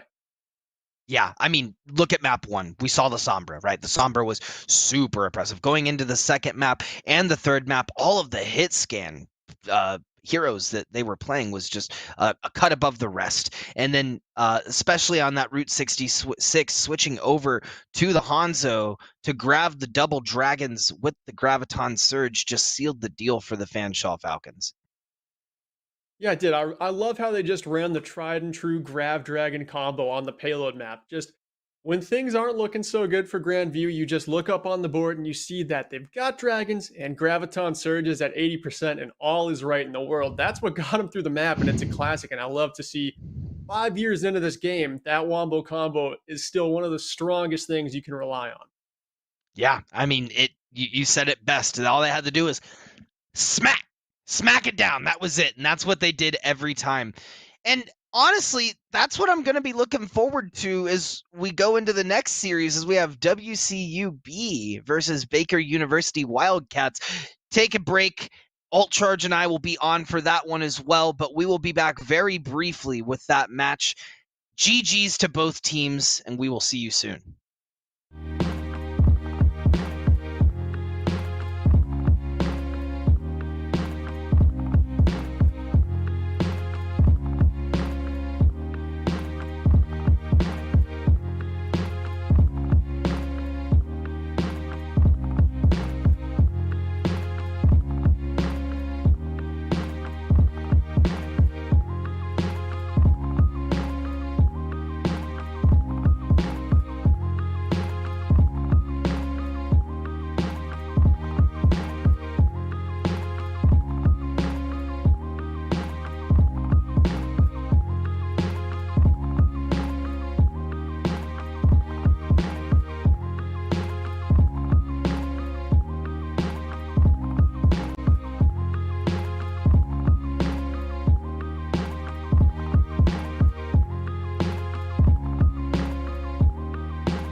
You don't know these streets like we do. Like we do.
And welcome back to the NECC Thursday night Overwatch action. We have WCUB versus Baker University Wildcats. I am Chase Nuclear Nukem, joined here by Berkeley Stevens and Scott, the snowman on a sled in the background. Berkeley, tell me what is up. How are you, my friend?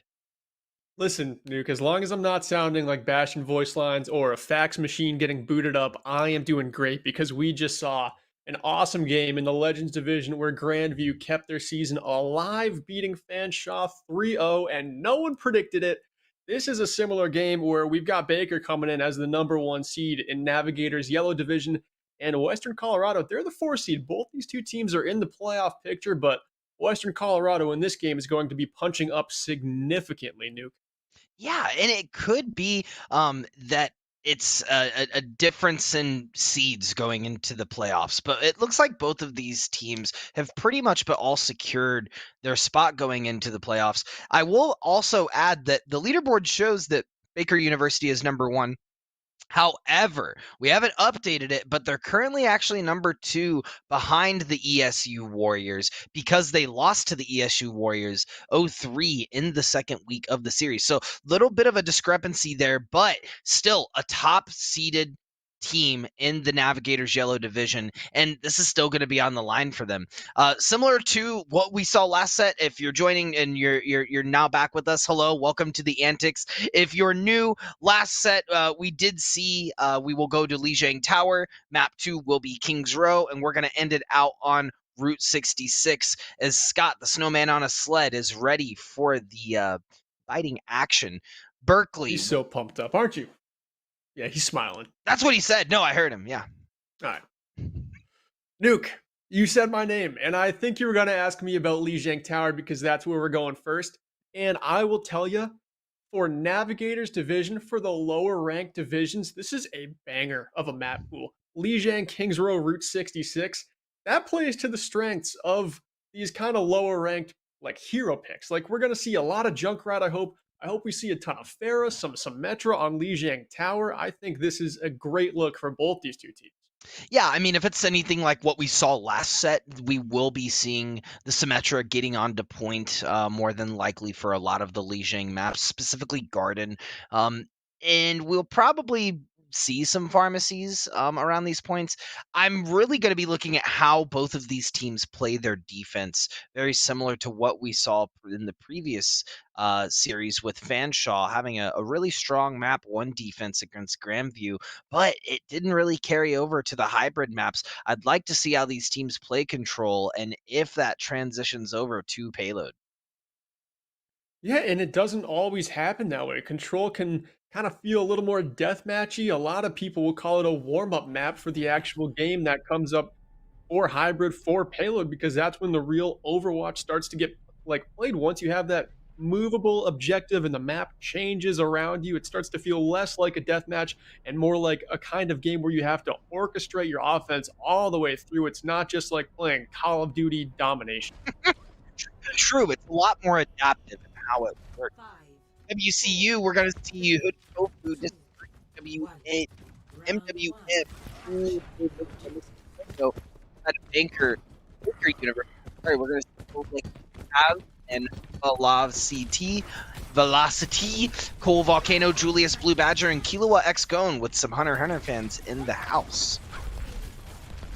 Indeed. Can't say I've seen the show, but I've heard good things. So, hey, we'll see if they can impress me enough to watch an anime that's not Attack on Titan. It's gonna take a lot from them, but you never know. I like what Velocity's doing on the Soldier 76, going wide on the flank, just causing a commotion for Western Colorado to turn their heads and deal with them. And in the meantime, MWM comes in on the Junkrat, such a stable pick, and just negates what Baker has going in the front line. That pick onto the Mercy is a deal breaker. Yeah, I might have missed it, but I don't think I saw the teleporter come out from Julius to get on point. Kind of a detriment for Baker there as they're looking to regroup. I imagine this will be the strat that they carry forward to get onto point at this point. Going to throw some turrets out MWM looking for a pick in the backline is going to find it on KiloX Gon. Julius trying to provide some value for the backline of this team, but Hoodie Tofu is going to get pinned. However, they are going to get that pick in the backline, and WCU pushing back forward onto point. Baker University not looking very strong coming out on this first point, and they are going to make some swaps because of that. Yeah, the Symmetra just didn't work for them out of the gate. They had the Sim TP going from spawn just to as far as they could get it out of spawn. So they get those respawns back a little bit faster, but Julius switching over to the Cassidy here. Another hit scan threat that can take control of this high ground that Velocity's trying to get up to right now. And a stun to just add some firepower to your front line. Maybe deal with Boo a little bit more on WCU, because that Mei player can just do so much on a map like Lijiang Control Center. Beat drop coming out right now from Jay Rizzle, keeping the team supported, alive through it, but the visor after the beat drop nuke is going to be huge. It's going to find MWM and even more as the tanks start to push forward. Everyone on the side of Western Colorado starts to fall.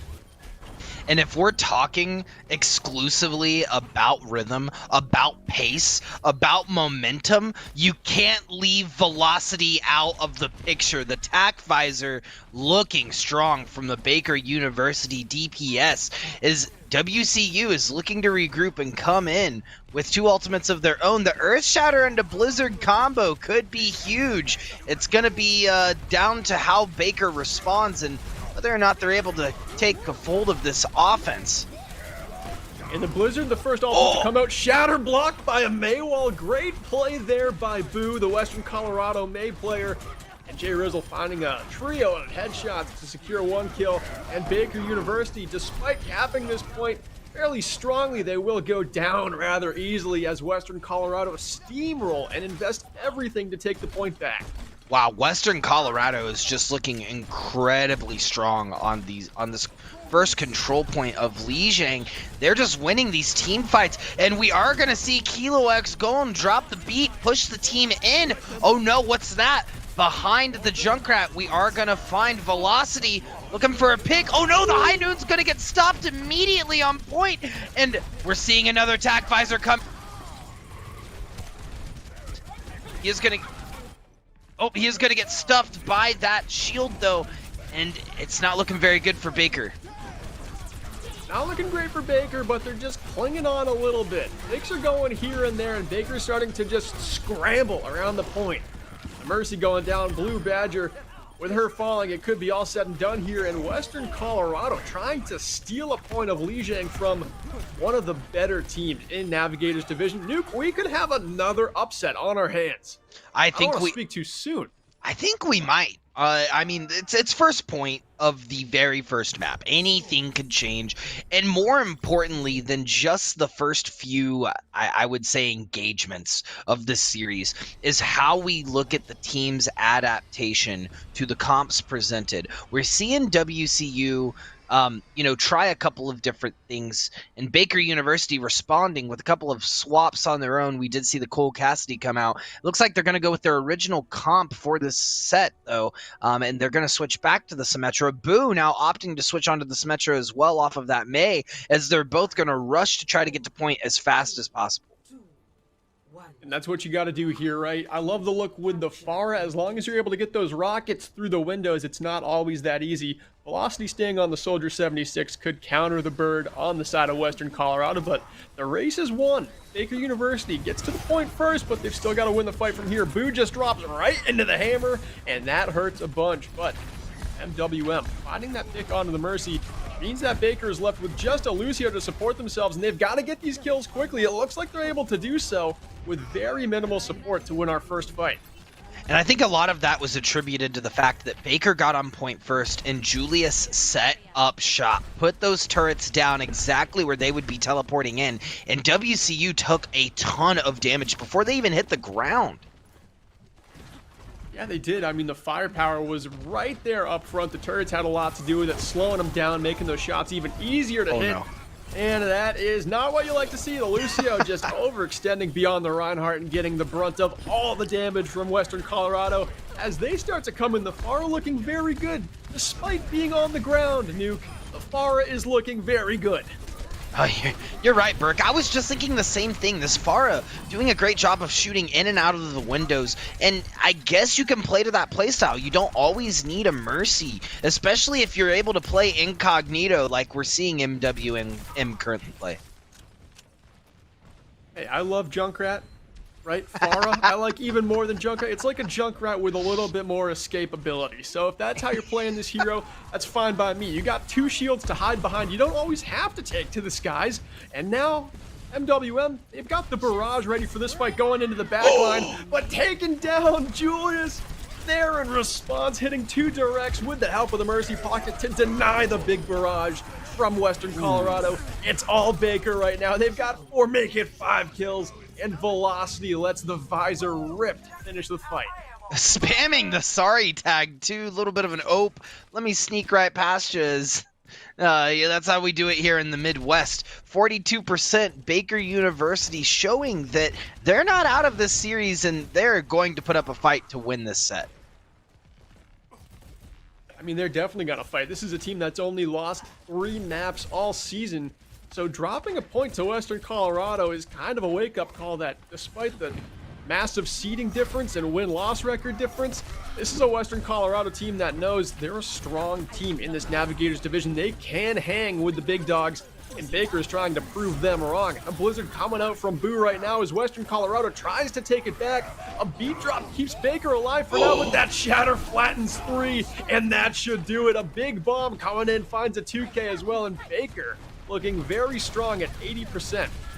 Man, I really loved that Blizzard coming out from Boo as well, waiting for Cool Volcano, the diva on the side of Baker University, to get demech'd to throw it out, but the follow-up is just as important as the engage, as we saw Baker retaliate with that Earth Shatter self-destruct combo and just decimate the WCU front line.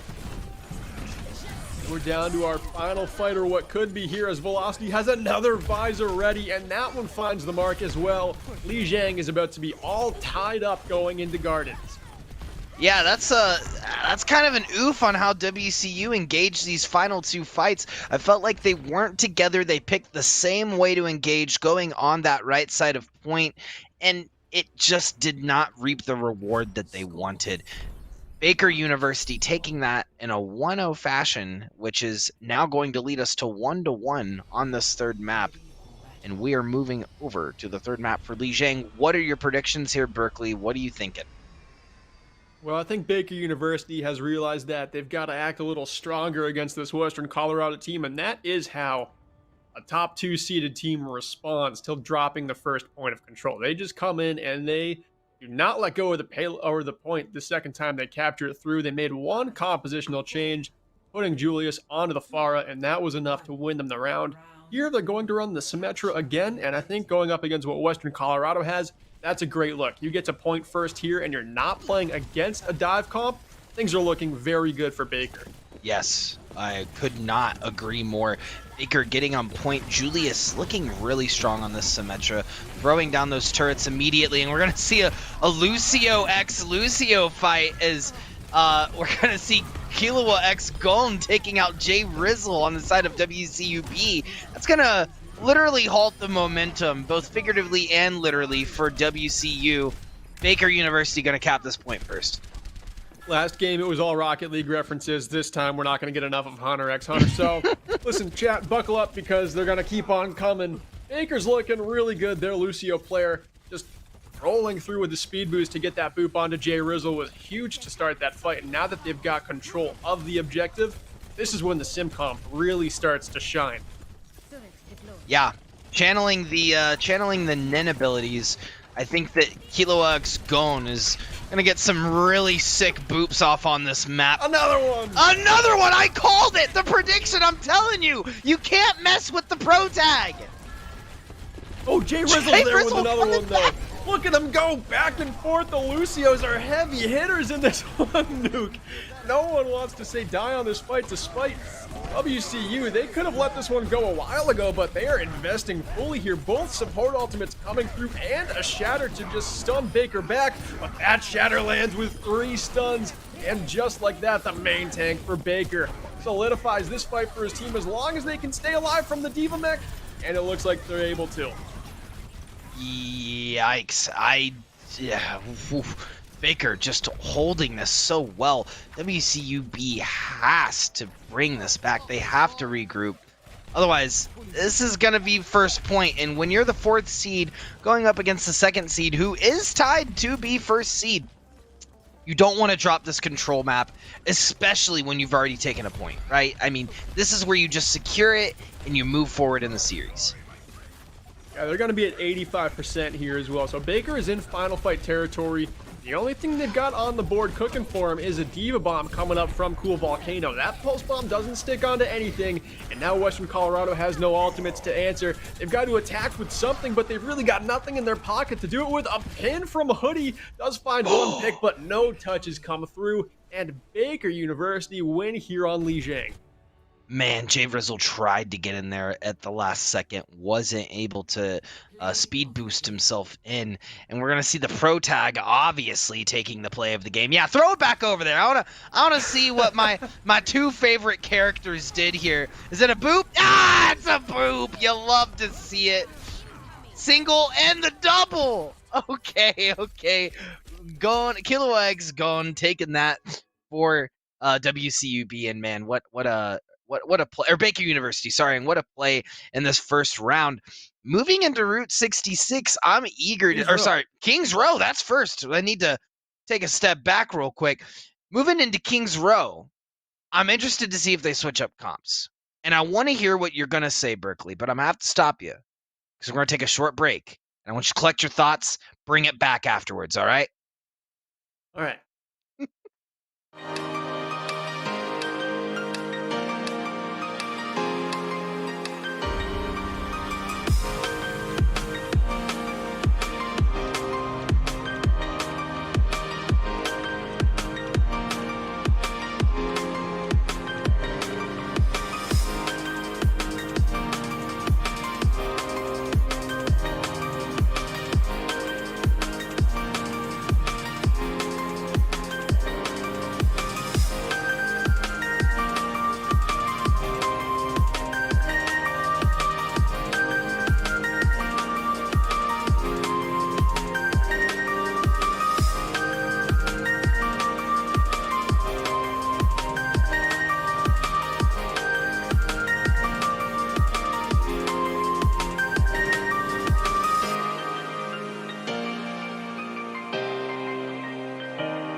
All right, I'm Chase Nuclear Nukem. This is Berkeley Stevens. We're back with the Overwatch action. Berkeley, I had you put it on hiatus. What are your thoughts?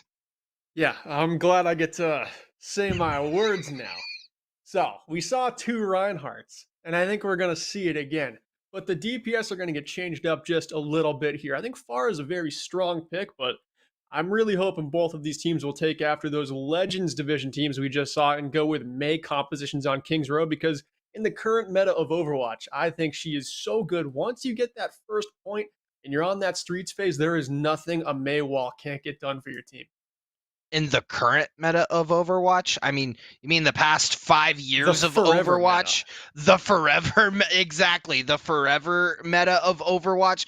I think Mei has never stepped a foot out of the meta. And you're 100% right. We saw those walls come out on Kings Row in the last series, and it was oppressive the whole time. I mean, it was pretty serious, almost as serious as the role change and the role swaps we are seeing from both teams moving into the second game. There was quite a bit, so as we move into the action, I will go ahead and show you exactly who's switching where. Everyone across the board is pretty much switching from what I've heard. That's an exaggeration. We are going to see some characters stay, but most of them will be moving on and off. But like you said, Berkeley, the Mei is oppressive. I predict we're going to see it again. Is that what we waited 3 minutes for you to tell me we're going to see a Mei? Yeah, you asked me what my thoughts on Kings Row were. It's obviously Reinhardt and Mei. All right. I've been thinking the same thing for 4 years on this map now. Maybe run Grav Dragon. In this division, that can work. Sure. But I think in higher divisions, that Ryan Sigma comp is very good. But for here, I think anytime you're a Navigator's division, run a Junkrat for the Rip Tire, right? Run the Grav Dragons for that just reliable wombo combo. It's all about the fundamentals of Overwatch here in the Navigators division, man. And that is Grav Dragon. That is Rip Tire. That is Rocket Barrage from above.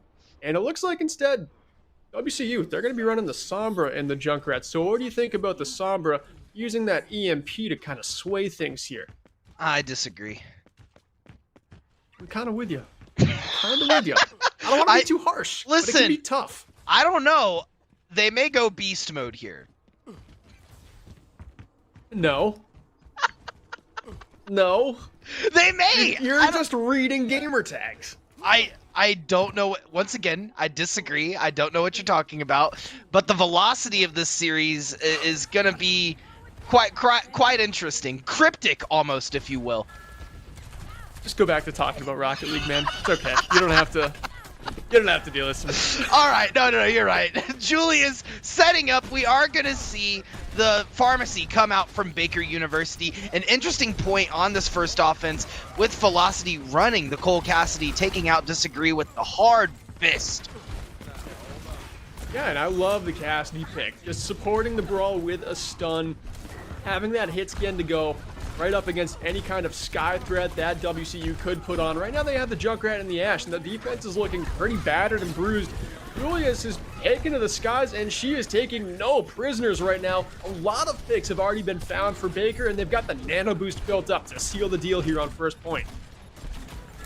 I think they're going to take first point, too. I mean, looking very strong. Baker University has little opposition. Oh, no. Hoodie Tofu trying to get in to stop all this Baker University nonsense, but stopped immediately, halted with the nano nade. Going to stop him, or halt him, purple him up, and leaving WCUB on the back foot.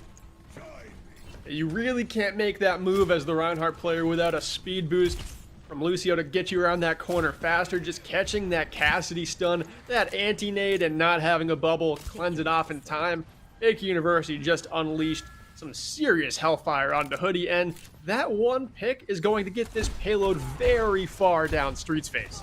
Aside from Disagree switching over to the Ashe, I was about to say we are going to see a lot of ultimates come out. Both teams getting almost all of their ultimates online. Baker University starting it off with the Shattered Velocity. Having a Deadeye in the background might be able to use it in time. Badger is going to get the res on Tequilawa X Gone, who has decided to switch over to the Ana for this series. Julius approaching, encroaching almost with the barrage, ready for it off block.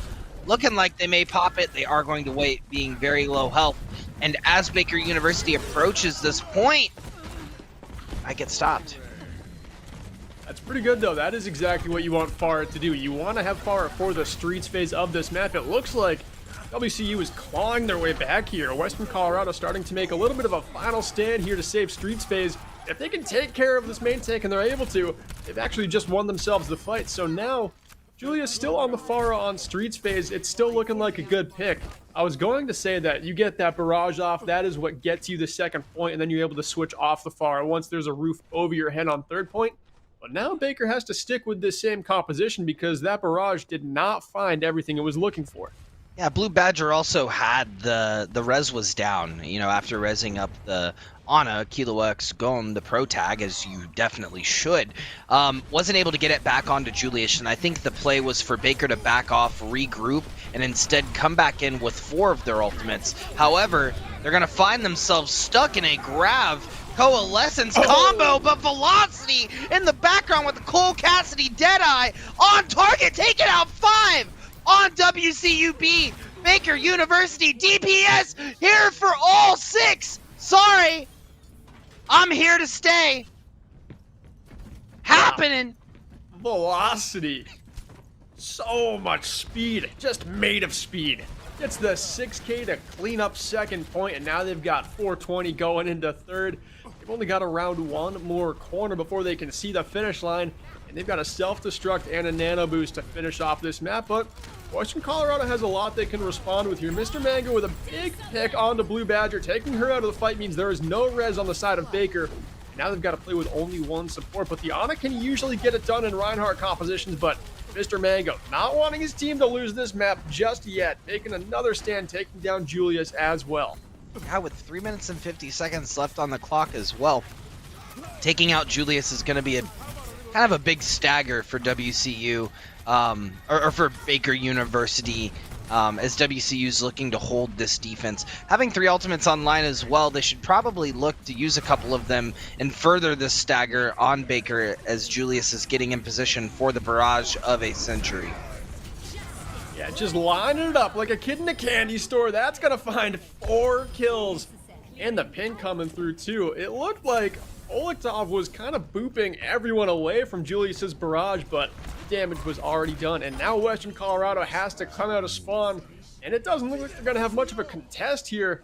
Third point, taking care of 3 minutes, 7 seconds up on the clock for Baker. And that is what we expect from this number 1, number 2 type team. When you're kicking out the saloon and you hear the high noon, there's no way you're contesting the point there. That was a great secure from Velocity, ensuring Baker's University all but swift push with 3 minutes and 7 seconds on the clock. WCUB has to beat that time, and they have the potential to do it. We've seen it so far in the series. I think it comes around to how oppressive their DPS is and taking out the targets on Baker. I think they have to take out the Ana. They have to take out the Mercy immediately before they're able to pick apart the Pharah, right? And as we're going to see some changes come out on the Baker University side, we are going to see Julius swap back over to the May, and Velocity going to camp a tent on that Soldier 76. WCUB, as you mentioned last series, actually, Berkeley, they are going to try the Widow strat at the beginning, maybe get a couple of picks as they look to really push this offense. Yeah, and I like what Baker's doing a lot right now. Having that hit scan, making sure that Western Colorado just can't rely on a Pharah composition to get them through a map easily, because Velocity in Navigator's Yellow, probably the best hit scan in the entire Navigator's Yellow division. Just a laser show out there on 76. You really can't play Pharah too well against a soldier player like Velocity. And then Julius, her being able to flex onto, it seems like any other kind of DPS pick is great for this team. Just adding depth from that role makes this Baker team so strong, and that's why they're coming in at this top-seeded spot. Yeah, that May wall looking beautiful as well, coming out from Baker, trying to stop WCU and really separate them apart. But WCU is going to back off and regroup as Jay Rizzle is going to fall to Julius. Now, the interesting thing here is we saw Jay Rizzle on support last map, switching over to the tank line, and Roadhog nonetheless. Roadhog Sig, I wasn't really expecting that comp. And WCU, I don't know if they're just playing to their strengths, but this doesn't really look like a cohesive play with this comp. What do you think about that, Berkeley? I think it is a little bit broken up here. I think you would fare much better with Jay Rizzle on maybe a Reinhardt, so you get 2 shields out there just blocking those lines of sight even more. I think the Roadhog really hinders this team, though. That's a tank that can really get walled off pretty easily. Just kind of waltzes in there, big and goofy, and is very easy to wall off from Julius with a good Mei wall. Also, the Ana player for Baker, that is a direct counter to Roadhog. Such an easy sleep dart to hit. That anti-heal just completely takes away what Roadhog's healing ability is able to do for him. So basically not much sustain here for the tank line of Western Colorado. Oh, so you, the Ana player for Baker University. Oh, you mean Killua X Gon, the pro tag of this game? I am trying to limit the Hunter x Hunter references here, Nuke. I am trying to limit it, okay? Not happening. You can't put a limit on the power coming out from Killua X Gon, keeping the team alive.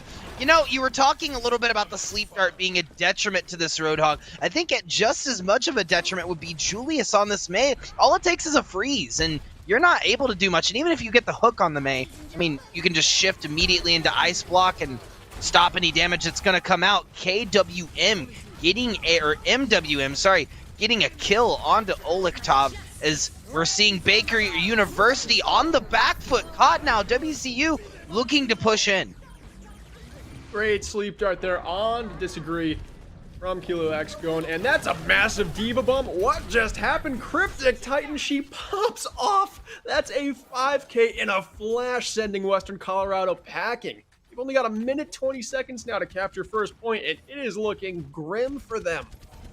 Yeah, this may be a full hold, and you hate to see it. I mean, 3 points to none.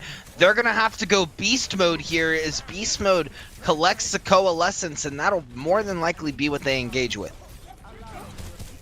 More than likely, it seems like it's going to have to be here. They really don't have too much else up on the board, and Baker has still a ton of ultimates to play with here. Despite losing Julius early in this fight, they still have so much to work with. The sound barrier comes through from Blue Badger. The girls are popping off here for Baker. They've got all the resources.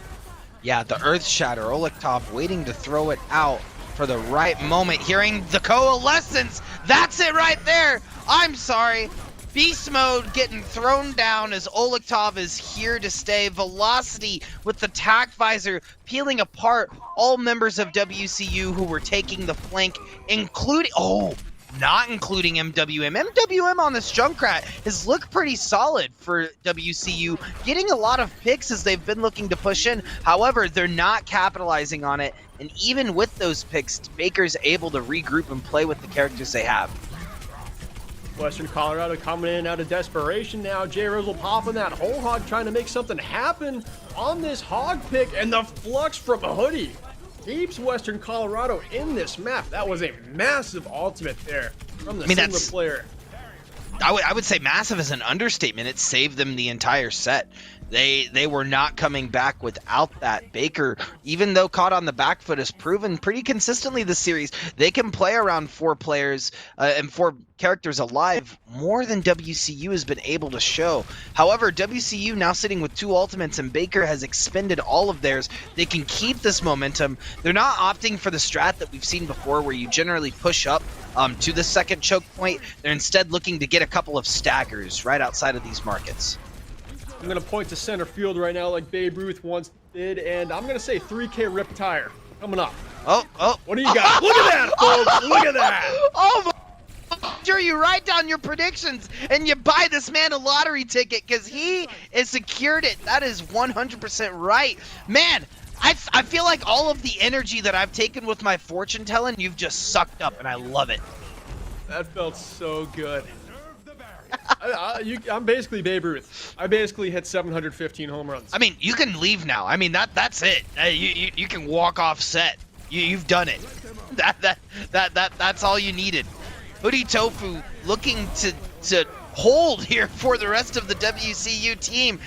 Baker University trying to stop them at their doorstep, but they're not. It's proving very difficult on both sides. Killua X Gon getting a double, taking out both supports on the side of WCU. Velocity with the cleanup, and man, oh man, Hoodie Tofu just does not want to be here right now. There's just no good way for Western Colorado to stop these massive tack visors from Velocity. I don't know if I have a player of the game so far in this game, but I do know that the visors have been ridiculous for Baker University. Every single one of them has come up with at least 2 kills. Most of them seem to come up with 3 or 4. I mean, it's almost as if Velocity's able to conjure something from nothing. Literally just popping these ultimates and taking, no matter what's going on in the fight, turning the pace of the fight for Baker University. But that's not going to stop the specialist of Hody Tofu taking stuff down, popping it up, and back down for the side of WCU. You're not going to find any picks, but it's going to be close. That was a big rock right there. Hoodie just blocked an Earth Shatter with a boulder. That's a great play from your Sigma player, but it looks like Baker are still strong in this fight. Just staying very sturdy on this corner. The Reinhardt, the pillar for this team, never faltering with fantastic supports backing him up. And overtime ticks down. Baker win the game 2-0, but Nuke, we are going to be going to Route 66 for map 3. Well, what can Western Colorado do to just steal one map from Baker? I feel like Western Colorado has to play a diva here. They need to jump on that backline, maybe even a dive. We could see a Zarya Winston, we could see a Diva Winston, but they need something to stop this Soldier 76 because Velocity is just carrying the pace of this game. Cryptic Titan getting what was that, a Quadra, a Penta? Pentakill? That was a Penta right there. That was a 4K with the ultimate and then the remake to get the 5th, so pretty great play. Pretty wild, not gonna lie. That was manipulating the game in your own way. And I don't think this is a wash game. I'm not going to lie. It's looking pretty dull right now for WCU, but I think if they're able to really pull things back in, switch up their comps a little bit, and dive the DPS, which has been the trouble this entire set, that and Kilo X Gone, who's kept the team of Baker alive the entire set, I think that they have a chance to come bring this back. But we will only find out with time, as we're going to take a short break, and we'll be back on Route 66.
And once again, we're back. I'm Chase Nuclear Nukem, bringing and dropping the hot bombs. I'm joined here by Berkeley Stevens, and what's that in the background? Scott Infersnosis, the snowman, hanging out on the back couch.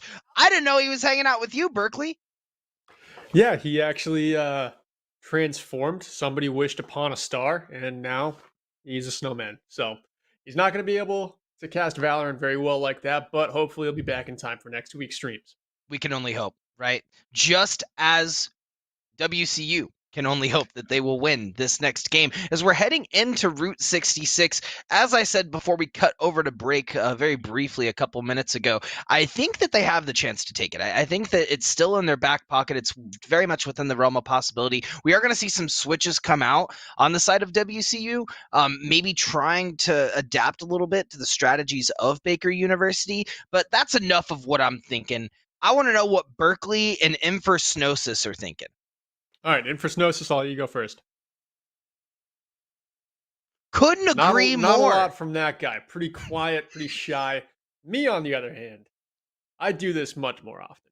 I'm thinking on Route 66, Western Colorado still has a chance. I'm not sure how good of a chance because I don't quite know the strength of their swaps, but it looks like they're still fighting hard in this game, and that is the kind of play they're going to have to bring. They are a team that took a point on Lijiang. They opened up this game very strong. It seems like they went back to a roster similar to the one they had on Lijiang, not so much the one they had on Kings Row. So I think they're going to be playing to their strengths a little bit more here, but on this map, it's very different. Sightlines are opened up. I hope they've got a talented sniper on their team because I know Baker is going to be bringing velocity on a hit scan and he's going to be doing work. So if Western Colorado wants to stay in this one, they've got to counter velocity first. Unlike Infersnosis, your takes have been hot.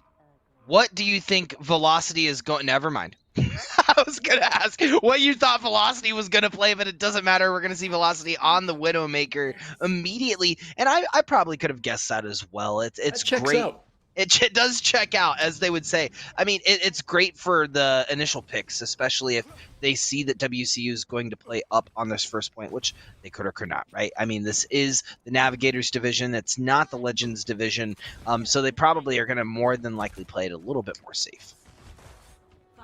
And I like that too. I like how the attacking team opens up with two snipers, just kind of hedging their bets that they're going to round the first corner and get some fight lines open for them. But Western Colorado, they can really lock it down here with this composition they've got. As long as the Junkrat gets those nades into those tight corridors and WMW is just hitting those stuns on the front line, their team has a pretty good shot at hanging in here on Route 66. Baker is going to have to pop off with headshots like that from Velocity, and that is why I say this guy is one of the best hit scan in the entire division.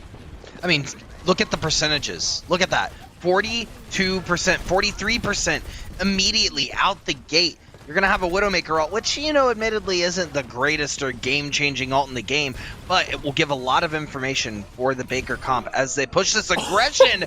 Oh, the headshot coming out to MWM, taking him out immediately, and the stun does not matter. Had that stun came out just a second earlier, it probably would have taken out Velocity. Probably would if you get a free headshot right there, but Velocity hits one at a very high cost, and that is what makes the difference. That fire strike goes into the back line and scorches Boo, and that's going to keep this payload moving. Baker University is all guns blazing right now. They've got two snipers rolling their shots. It looks like their Reinhardt has a pretty easy map cut out for him, as everyone is so scared about these snipers. The Reinhardt can just oppress and walk forward with that shield up, and there is no stopping this front line right now. Yeah, they have to back up. They have no choice. However, WCU is going to back up with 5 members on their roster. I would have full committed. I would have just told the whole team, you know, look for a pick, try to dive Velocity. We have the characters to do it, right? We have the Tracer, we have the Junkrat. Just jump on top of that sniper. Don't let that Widow get those headshots. Now you got to find a way to make a big play with the Flux as well. Boo has a tire that can really, right onto the Tracer, one of the smallest hitboxes in the game. Didn't want to talk too much about it because it's your favorite player and I would never hear the end of anime. But on a side note, we've got a Riptire making a road trip around Route 66. That's going to do nothing more than crack a shield, but it looks like Baker is being kept at bay for now. Just recharging. Yeah, and I mean, MWM is going to get a solid pick off on Kilo X going, taking out the pro tag and stopping this point. Baker has to regroup.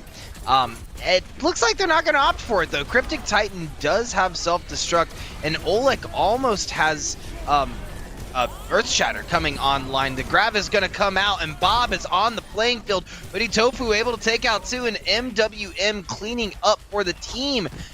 WCU looking really strong on this, right after this first point, this kind of clutch doorway, if you will. Choke, that's the word, choke point. You got it. You figured it out. You've been doing this a while. You know the word choke. Yeah, it's getting late.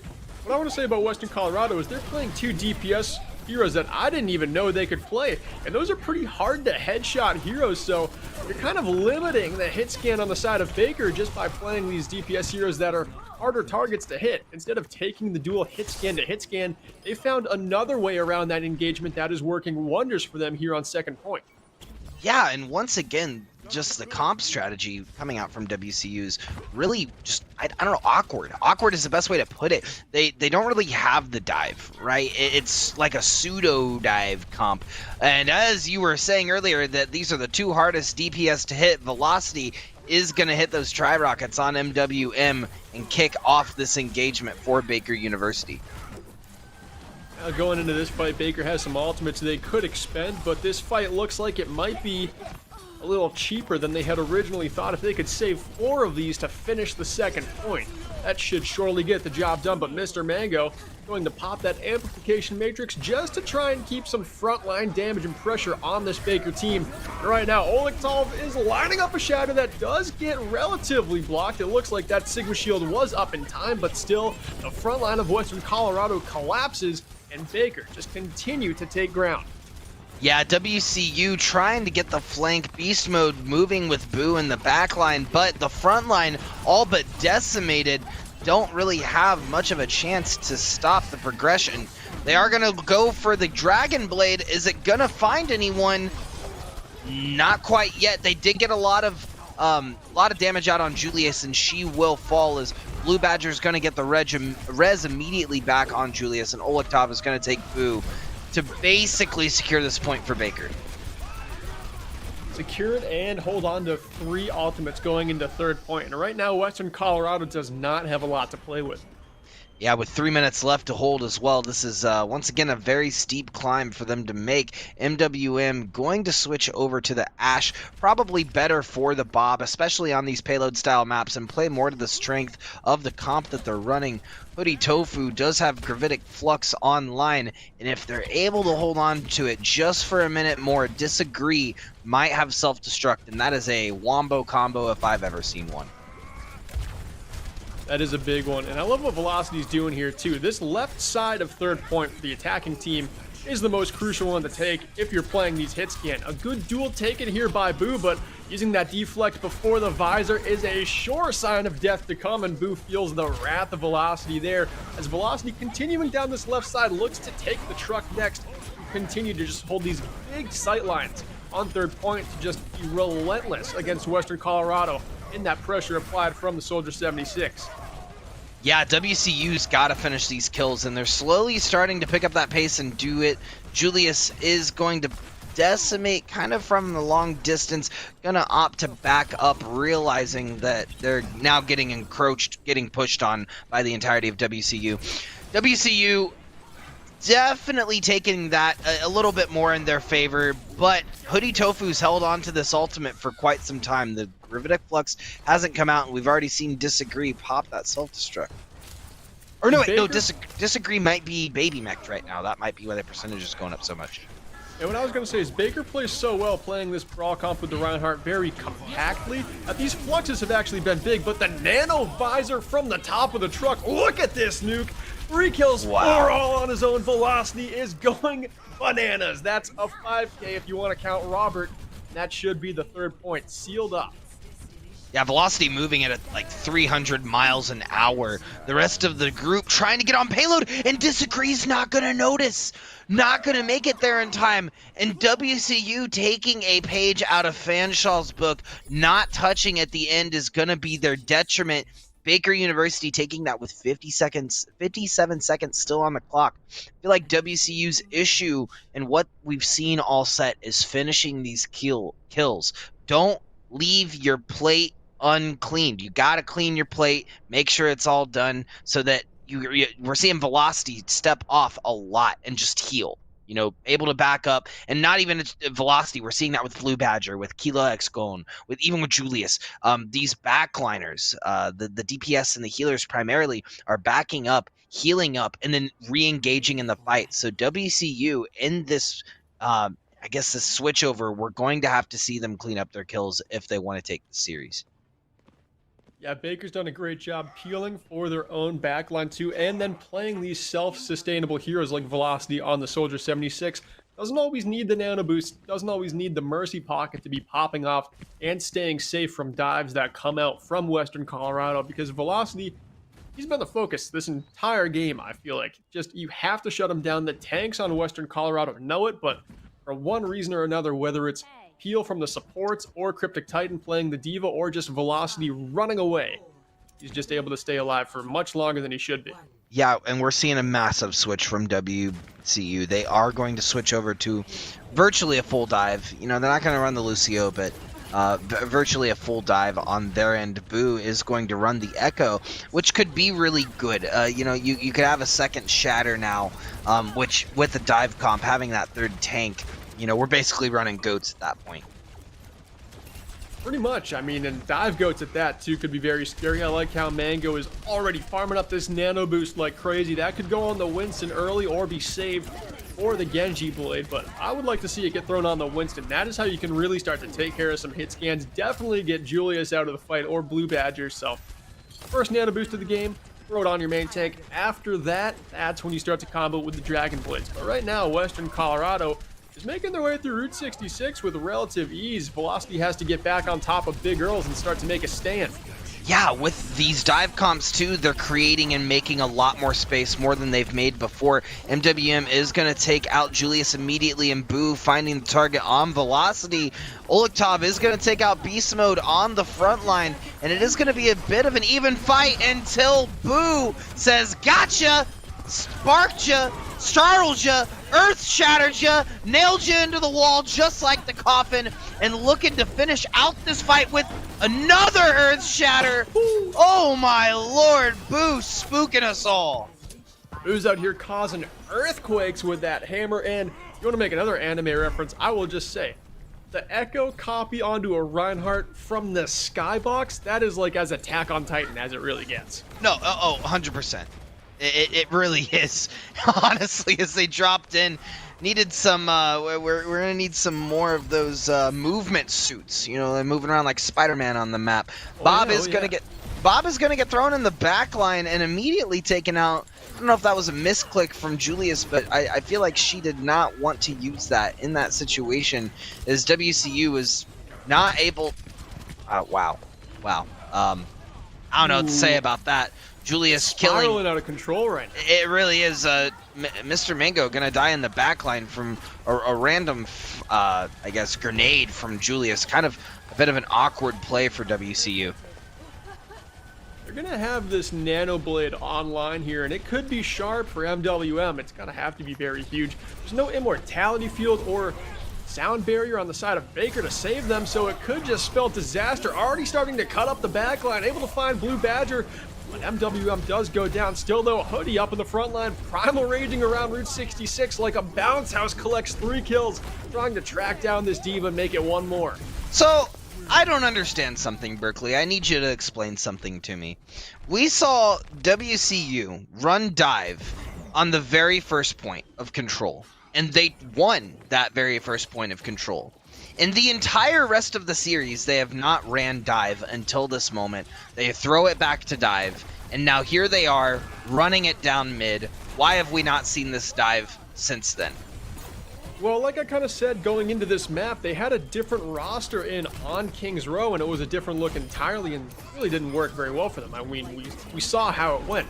Now they've got a much similar roster as to that one they had on Lijiang, and I think that was what they were thinking. I think they realized exactly what you said, which is we won a round on dive. Let's just go right back to it. Even if it's not our most bona fide roster, it's working tonight. So let's just run it back and see if we can take Route 66. That's what matters. I mean, it doesn't matter what your most quote-unquote bona fide. It's what you're playing to the weaknesses of your team, or of the enemy team, to be, right? And they've identified that weakness to be this oppressive dive comp that Velocity's not able to get as an easy of a target as what you would if you're just standing there. Oh no, we're gonna see the Reinhardt pop out. Echo gonna swap over to the Rein, gonna hold up that shield for the team, trying to keep the rest of WCU alive, but Velocity is just gonna go through yet another tear with that tac visor. Those visors have been lethal all game long, and you can see Velocity during that defense holding that truck, always being conscious of just going up to the high grounds, having to be a threat that Western Colorado has to deal with up front. You've got to dive them, you've got to get to the back line, get to that gritty part of the map. But Velocity is still just able to hold it down fight after fight and get those massive ultimates off with relative ease. Now they're going to have a Shatter to work with here, Nuke, and going up against a Winston comp, once that bubble is down, Shatter's looking very free. Yeah, and the bubble's gonna get thrown up top. Most of the fight is going on up top. Maybe they recognize that the Shatter is there and they don't want to play down in front of Olektov. Boo gonna take out two. Both of the supports on Baker University are dead and dusted. WCU finding their window of opportunity to push and take this to the end. They have a Nano Blade to finish. They already popped Valkyrie, which is fantastic. This ultimate lasts so long that you could really get the job done here if you're just able to hang on. The Nano Boost does go right onto the Genji as he cuts up Julius on the Cassidy. Still not quite used to that. Velocity, the 2K, 3K visor in response. Nuke, how are these visors so big every single time? I think it's now attributed to the fact that they are running dive. I mean, that's why they gave Soldier 76 a free hit scan ability, right? For this reason, for pulling out all the stops on these dive comps. It's like you said earlier with the Earth Shatter. Once that bubble's gone, and if Disagree's remech'd, that's it. That's all they have. And while MWM was able to get a couple of picks for WCU going into that what would have been final engagement, Baker was able to pull it back, getting Velocity on that tac visor. If they can pull it back one more time, Western Colorado really needs a fight one here. If they could win Route 66 and send this one into overtime with more time than Baker, they've got to be feeling really good. Diving this left side is what they need to do. Anywhere Velocity is, that's where your first dive has to be. Woody's able to collect that kill early in this fight, and now they've still got a chance here. Tank ultimates from Baker are going to be used. Echo copy from Boo is going to keep this team in the fight and give them an extra Shatter to work with, but still Baker coming up with 4 kills in the nick of time to make sure this defense holds one more fight. Once again, though, the follow-up has to be there, and Blue Badger making a tremendously great play, rezzing Killua X gone, rezzing the pro tag, obviously going to save the fight. That's exactly what we saw. Able to keep the team alive from the WCU onslaught. So we've got maybe 1, maybe 2 more onslaughts that they're going to have to survive. Definitely an inevitable Nano Blade coming up that Baker is going to have to fight off. But on the side of Baker, they've got their best tool of fighting off anything that Western Colorado has thrown at them tonight, and that is the tac visor. It's been big for Velocity all game long, and he's running away from the first initial dive right now so that he's able to set this up. Popping it from the spawn doors is pretty risky as the Nano Blade comes through. Or I'm sorry, the Butter Blade. No Nano needed.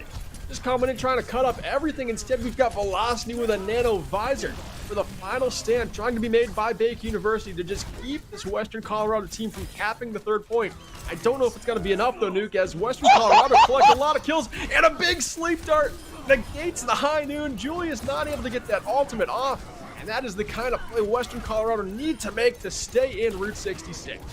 Wow, the back and forth coming from this last fight has been nothing short of stellar for both of these teams. Trying to stay on this payload, WCU pulling out all of the stops, and Baker University is going to make their way back. Olektov does have Shatter on point and may be able to use it to defend as they are pushing back. They do have 3 alive. That is going to take out 2, but they're not going to go for beast mode. No one even saw beast mode there. and beast mode is going to keep the team alive. The copy is going to come through. WCU is going to push this all the way to the end. There is something that I do want to talk about that last engagement, and we did see both of the dive tanks for WCU try to dive the backline and take out who was it? It was Velocity. Sorry, trying to take out Velocity immediately. And that's what they've identified this whole series. WCU's identified we need to dive Velocity. That's why they made the switch to dive. And they dove pretty deep for it. Now, Velocity made it probably one of the biggest plays I've seen. However, WCU had the ultimates to counter it, and that is she stepped back. She waited in base. She waited for the opportunity. I had it confused with Julius. But basically, he waited in base for the opportunity. And then as the Winston died, which Hoodie Tofu died immediately after, stepped out and hit the tack visor, killing 4 on the side of WCU. Now, WCU was able to play to their strengths, and MWM was able to take out Velocity as soon as that tack visor was over. They were able to keep 2 or 3 alive, get the res off, and stay on point for the end. But, just huge shout out to Velocity for playing around the entirety of the WCU roster as they were looking to just dive and push him out of the fight. 5, 4. Such a hard member of this Baker team to push out of the fights, too. A lot of the times, Velocity will just run away and push himself out of the fight just to live a little bit longer and go back in with more cooldowns. We do see Western Colorado running a dive comp again, so clearly, like you were saying, Nuke, they identified that is the strength that they have to play to tonight. Baker seems to be much weaker against this than they are against Western Colorado's brawl comp, so hedging all your bets onto the dive comp to keep this overtime going for your team as they try to just steal one map in this series against one of the top teams in their division. Like I said, too, I feel like they may be able to do it. This is going to be the big determinant here, though. They have 20 seconds to really push this. The picks are going to need to come through, and Hoodie Tofu is going to find that pick on Hilo X going, oh my gosh, MWM is also going to take out Blue Badger. And this could be it for Baker. WCU might be able to round this corner and stagger these DPS with enough time for Baker to not make it back, I guess, is really what I'm getting at. If they can stagger the DPS, that could be all she wrote for Baker on this last map. Who does go down? It looks like Velocity has done his job yet again, going to the high ground with another visor. They've been golden all night, and this one is exactly the same, finding 3 or 4 kills. And like butter, cutting through Western Colorado in overtime, dies down, and all Baker has to do is get this one about 67 meters to 3-0 Western Colorado. If there's anything that you've learned tonight, it's to definitely vote on whatever and put all your chips in on whatever Berkeley is saying and completely ignore what I'm saying, because WCU were not able to take that. Baker University definitely had time to make it back, and they were able to stop them almost immediately. Man, I am just, the casting curse is following me tonight, Burke. Now, you had the first 3 maps, and then this series, I think the thing is, Nuke, you coach a college team, right? Right. You have a great grasp of high-ranked Overwatch, but this Navigator's yellow, this is home field advantage Berkeley, okay? When that 3K Rip Tire happened, I was like, I am psychic. I know everything that's going to happen this game, and it's just kind of played out that way, but I appreciate the praise. Yeah, you just started tuning in. You're on the same wavelength. Yeah, exactly. I know that Soldier on the high ground with tack visor just decimates in this division, and even though Western Colorado has done a great job going to mobile tanks, mobile DPS, and going after the biggest threat on Baker, one of the best damage players in this whole division, that's a great adjustment for them to make. It's still just Baker having such a strong team supporting their best player in Velocity this game, and it is just shining for them as Velocity goes right up to the high ground and gets the first pick. There is no res on the side of Western Colorado either, and Velocity is right back in this fight. Wow, and Western Colorado is really stuck right now. They went to commit with a hard double shield comp, but 2 of their members right out the gate weren't even standing behind the shields and paid dearly for it, as Velocity was able to get an early pick and really set the pace for Baker University. Mr. Mango keeping his team alive, and Hoodie Tofu is going to prioritize and take out Velocity. Julius finding the headshot on Mr. Mango, and WCU is only going to find themselves with one healer. And Julius, despite going down right there to MWM, she's been great this game. I mean, kind of a little bit of a supporting cast to Velocity, only because Velocity's ultimates always get 3 or 4 kills, and it's hard to outshine that. But Julius has played every hero around Velocity's hit scan and proven that she can flex onto Pharah, onto Ashe, onto Mei. Pretty much anything Baker needs her to play, she's able to do it. Very true. She has been very oppressive in this series and taking the bag for Baker University. Oh no, Tac Visor coming out yet again from Velocity. It's gonna find one. It's gonna find two. The Helix Rockets is gonna find one. It's gonna find a third, a fourth, and nothing can stop this 100-mile-an-hour train coming through, bringing the pain and doing the push-ups on the payload as Baker University singing all their praises, gonna take the series in a 3-0 fashion. Velocity is just the big train in this game. Just something that nobody can stop. He is steamrolling down, going to build those ultimates up, going to use all of them from a deadly high ground, and make such an impact fight after fight from the Soldier 76 slot. And that's just fantastic. Nuke, if I had a player of the game for this one, I would have to say it's Velocity. You know, Velocity definitely had the Tac Visors. I'll give you that one, Berkeley. And before I mention my play of the game, I want to give some crazy shout outs in this game. On the Western Colorado team, Hoodie Tofu really put up a fight on that Winston, on the Sigma, on the Reinhardt, putting out the damage and hitting those ultimates like crazy. We also saw towards the beginning of the series a lot of Jay Rizzle getting a lot of those boops. Boo did an exceptional job on DPS, but looking over at Baker University, my player of the game, player of the week really has got to go to one of two people, and that's either Velocity or Killua X Gon. You know, Velocity had the kills. Velocity definitely carried the team and did their job, but Killua X Gon kept the team alive, and the sleeps that were coming out were absolutely unreal and constant. I think the sleep percentage is what does it for me. So I got to give it to Kilo X Gon, keeping people out of the fight when needed, hitting the backline with darts. I mean, whether it was the Tracer or whether it was the Ana in the backline, those minuscule hitboxes, just lining it up and hitting it every time without the need of a visor to do it. I don't know. It's got to go to the pro tag for me. Yeah, you actually kind of convinced me that the Kilo X Gon should be the player of the game, because here's the thing about Velocity's Tac Visors. Those bullets hit themselves. Kilo X Gon, that's a skill shot every time. There is no work being done for you by your fancy goggles hitting all those bullets for you. Kilo X Gon had to come through and sleep those high noons around the corners in the blink of an eye, or just completely counter the Roadhog that Western Colorado tried to run at one point. So I think you're actually very spot on here. The support player for Baker University really shined the brightest. Yeah, and not to say that Velocity didn't carry the team. That's the job, right? Velocity's job is to carry the team, and Velocity had some really crazy plays this set. Just time after time, pentakill. But I think that's more attributed to WCU not playing around the Soldier. They did eventually in the end, they did run that dive and they did dive on top of Velocity, but there was nothing to counter or be ready for those Tac Visors that were coming out literally every minute on the mark.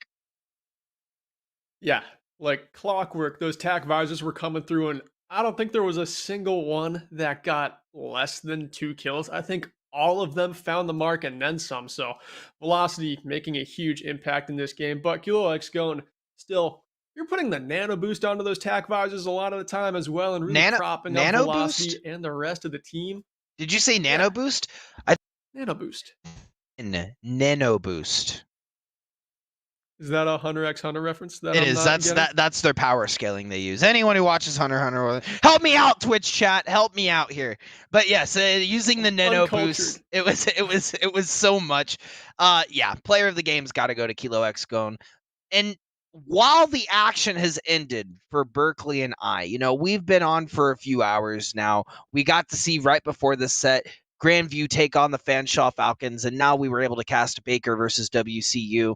But I believe our time has come to an end. Stay tuned for Purdue Silver versus Eagle Esports, as you're going to get Dryad probably on cast, more than likely maybe with Corbeck. I'm not quite sure what the casting lineup will be for that, but Berkeley, any final thoughts or comments for our viewers? I just want to say one more time, big congratulations to Grandview for beating Fanshawe tonight in what could have been one of the most fun games to watch of the season, just because the underdog was able to get it done. So before we sign off, Nuke, I had to say props to Grandview, and I'll toss it back to you one more time for anything you'd like to say. Yeah, for those of you that have tuned in with us all season, it's a pleasure to be on the casting desk. We love to be here as the regular season comes to an end. We hope to see you and your support through playoffs. It'll be a great time, lots of action to come through. And if you're eager to know the updates, you should follow NECC on Twitter. Also, while you're at it, pop over to Chase Newcomb at Chase Newcomb on Twitter, and pop over to Berkeley at AltCharge. Follow us on Twitter as we got the spiciest takes. Don't forget as well, and I want to give a shout out. I know we're not the last cast tonight, but our production team just makes this happen. There's no way that any of these casts would happen without our production team. So shout out to production. We love you, and you guys are awesome. With that being said, we're going to take a short break, go grab some popcorn, use the bathroom, and come back for Purdue Silver versus Eagle Esports very shortly.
Let's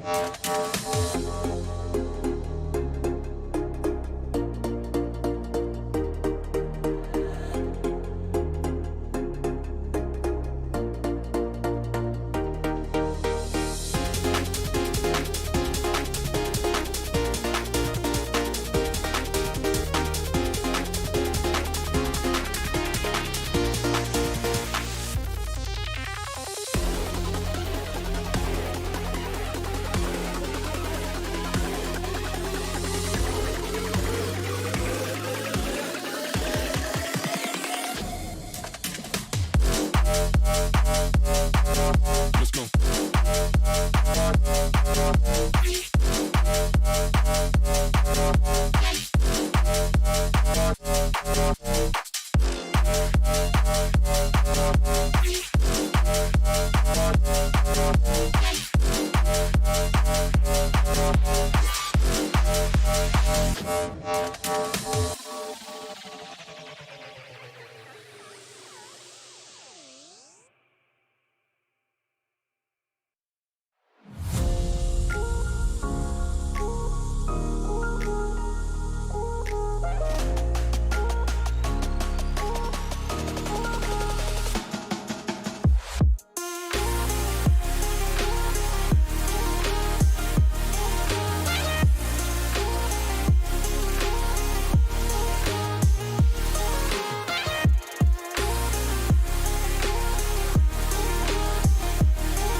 Hello, ladies and gentlemen, and welcome to NECC Overwatch. It's the last match of the regular season here in the Challenger Yellow Division. It's Eagle Esports versus Purdue Silver. Last Saturday, Purdue's football team led a stunning upset over Michigan State, and tonight, one of their Overwatch teams looks to pull off something similar from an underdog position. I'm Corbeck, and joining me in the casting booth for the first time this season, and probably the only time this season, considering it's the last match, is Vincent. Welcome aboard, my good man. Oh man, I'm excited to be here. I'm excited to see Purdue can do it again. If we're gonna see one of those upsets, it's 3-4 for Purdue Silver on this season. Coming up against Eagle Esports from University of Southern Mississippi. 4-2. They're up at the top towards that standings, which let's take a look at. By the way, take a look at where those standings lie for the season. So Purdue on the cusp here, number 8. Arcadia Knights, if you've been paying attention on stream, they took a victory earlier today. That's not been updated just yet, meaning that Purdue really could use a W in the win column to make sure that they keep that number 8 spot.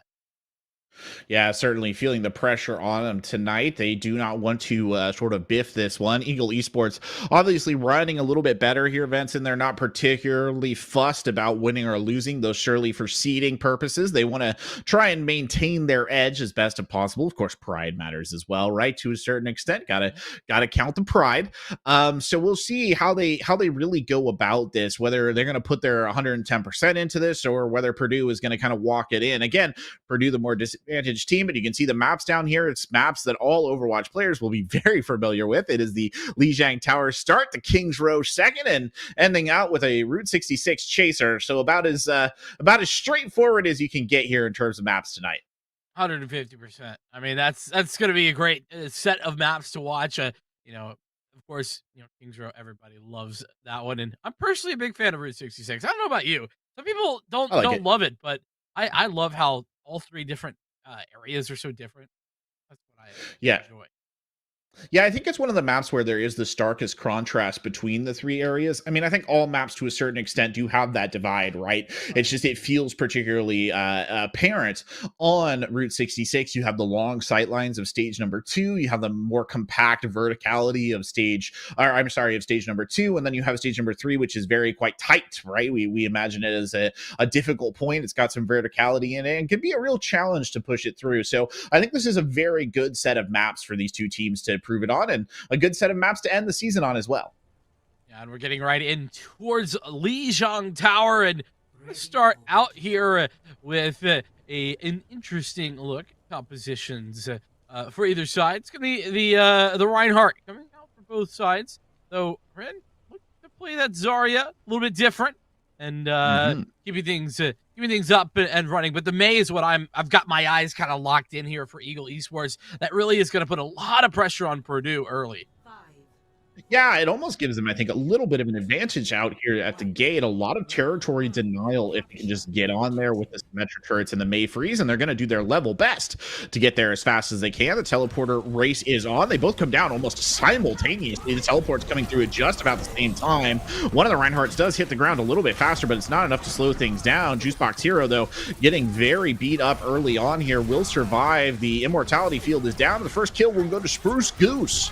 So a good kill there indeed early on. Still plenty of bodies left in and around the point. It does appear to be a bit of an awkward rotate between these two teams. Young is caught out looking there and will go down. Jacob claiming the kill, and it looks like it'll be sort of a cleanup phase here for Eagle Esports. Yeah, and Eagle Esports kind of did an interesting back and forth move there where they disengaged for a moment and then re-engaged very quickly off the back of that. They waited for some cooldowns to come back up, and they were able to come out with the victory. And they've also got an early ultimate online. That amplification matrix can be the tide turner, particularly when there's not a lot else on for the offensive team. Purdue Silver wasting no time at all, getting right back into the action, but they got the amplification matrix, the shatter, and turrets to worry about here at the door. And at the door they will remain. Eagle Esports denying them entry, and a good follow-up pin there by Juicebox Hero as well. They're actually really not giving him any room. The pursuit being kept very thick here right to the tail end as they'll clear up one more kill. Yeah, and with all those ultimates coming on at the same time, I think it was maybe a bit premature for Meme Hunter to throw the Earth Shatter in there, but nonetheless, still lots to work with it. You're Purdue. as well as the Graviton Surge that's coming up for Ren. The real problem is that time. It's taken away here, Korvik, and Sure is. there's a lot of ultimates for Eagle Esports to kind of play with and stall you out. Yeah, that's exactly the danger that they're running into now. They've got a couple of ults of their own to use here, waiting for the Coalescence engage. Not happening. A teleporter dropped to the backside. The shield comes out. A big charge effort there finds no one as Bruce Goose sends the Diva Bomb out there as well. No joy on that either. And finally, a couple of kills starting to tick up here for Purdue Silver, but is it enough to turn the tide? Young doing his level best to put in the damage there, cracking some shots into that frame there of Bruce Goose's mech. They will bring it down, and Young will actually lose the high noon at the end, or use it, I should say. Bit of an interesting choice. Yeah, you know, using that Deadeye to clean things up, I don't dislike, actually. It makes some sense, and it's pretty easy to get all the way back up. The good news for Purdue is that they didn't actually utilize this Graviton Surge. That is the big ticket item that's left online for them, and they need to be able to pull this off in this next fight. Well, aim small, miss small there with the Graviton. They've got to make it stick. They've got to shatter here as well. A fight win on deck from either of those ults. The Implementation Matrix coming out early, but Crescent is down. A good kill early on. The grab coming out. It is good, but the sound barrier there almost immediately from Riot will keep the team up. It doesn't save Bruce Goose's mech, I should say. Reflex is down. The rest of the team cleaned up there as well. Yeah, that was an early Earth Shadow from Juicebox Hero, and it wasn't really connecting with Ren and Meme Hunter, both converting that those big ticket ultimates for the tanks into kills. Purdue Silver in control for now, and with both of their support ults online now as well, I don't know that Eagle Esports can dislodge them all that easily. Yeah, this could be difficult. I mean, one of the hallmarks of this site is it can be quite difficult to shove people out of the dojo once they're in it. Goose does have the Coalescence online, has so far not really yet used it. This is probably the good time to do it, and I think it will come out there. The sound barrier coming out is too late, though, to keep the rest of the team up. The Invisible Coalescence of Doom burning forward. Goose being very careful about not overextending. Good composure right there, and will maintain the life of the rest of his teammates, but the fight still very much in flux here, at least temporarily. Meme Hunter doing his level best to get back on the site, and I think they might have held. Indeed, the hold is there. Both of those support ultimates being utilized, and that's a bit rough. Sprout coming in to get a nice little kill there onto Riot, especially because that's going to mean respawns are very, very long as the final attempts come in. Oh, it's a huge opening kill series, though, from E.G. Jacob. He'll get 2 down. Immediately traded back out, goes down Crescent. Here comes the rest of the team. Reflex has the ult if they choose to use it, and the Blizzard is out, and it is fat. Bruce Goose cleaning up in the meantime, and they will win. Decisive use of the ultimates there, carrying them through. Still got it. Probably 2 fights in this, maybe just 1. Yeah, I'm thinking probably closer to 1, considering the ultimates online for Purdue. Gonna have the Deadeye, gonna have the sights online, and with the Earth Shatter as well to start things up, this could be the end of times. Oh, 2 big kills really early on. The main heals down in the form of Goose. Cash Poison trying to get around the backside and unleash the tack visor. The sound barrier was down to cancel it out. Cash Poison just getting swarmed by enemies in the back. There's no touch to be had. Oh, and by the skin of their teeth, Eagle Esports take stage 1. And they do, man. And it was by a very slim margin. Not a whole lot between those two. And honestly, Purdue, I think a little unlucky there. They lost the crucial fight at the crucial time where there just wasn't really enough time for them to build back up those ultimates. And like you said, getting that first capture is so important on a map like Lijiang on any of the stages here. Nonetheless, though, we move along in towards Garden. Garden, it's been a minute for me. I think it's Garden. It is Garden. You're correct. There we go.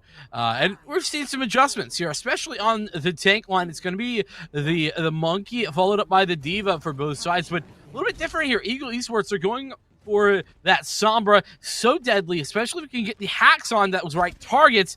You got to connect, and those are the real big question marks. Reflex coming in hard here, an attempted boop, I think, from Riot back into the rest of the team. Not really happening. Riot doing his best to stay alive, forced to use his amp early on in that fight. Crescent there, popping out some healing, but relatively comfortable in this positioning. This is sort of the classic support position as the hack does come down, and the members of Purdue Silver forced back just a little bit here. A difficult engagement for Meme Hunter, kind of goes in on the back line, but really quite isolated, and he will pay for it, most likely with his life. And nobody, I was about to say, nobody's capped. Nobody really played on the point. It was Reflex getting far into the back line, but doing a lot of damage with those shotguns. The Reaper, a very effective tool. And the thing is that Purdue Silver, they're going to have to try and close the distance in order to get value out of their composition, but they got to 10-10 with the Reaper once they get up close. Oh, nearly got a boop in there as well. And the dive coming on hard after that. Juicebox Hero getting the early kill onto the Ana. A good clap back, though. Ichi Jacobs is down, and there's the boop. Rin 19 going off the edge of the map. Riot's been hunting for that since we started here in Garden. They will go ahead and back up. Giving him the old salute. See you later as Eagle Esports with control. 30 seconds, or 30% in counting, excuse me, as both of these tank ultimates and both of the DPS ultimates are coming online. As I'm saying that, it's actually everything there for Eagle Esports. And though Purdue with a really good bit of pathing here, don't know that it's going to be enough to overcome those ults. Yes, the Kava Clod of ultimates beginning very early on here. A beautiful anti-nade in there, not going to save them from what is being unleashed. The Valkyrie was used in this circumstance, a bit of a misplay, all things considered. Young is just absolutely beaten down. Nothing the Genji can really do in that situation. Juicebox Hero going ham here as well, and they will clean up, and they've got a fair amount of ults left in the bank. I was about to say, that was really well played from Eagle Esports. They barely used anything, just the Coalescence and the Monkey ultimate. I mean, that's really, really strong. Now, granted, they're coming up against 5 from Purdue Silver, so it's really going to be a Q fest in the coming fight of who can press it first. Oh, and that's a big Q to use early on, and look at the follow-up right there. 2 ultimates invested, both the DPS ults, and a complete slaughter of Purdue Silver. That's the old classic 6-man EMP. You know, it happens to the best of us. And, yeah, nothing you can do, especially with the follow-up from the Reaper. But last fight, here we go.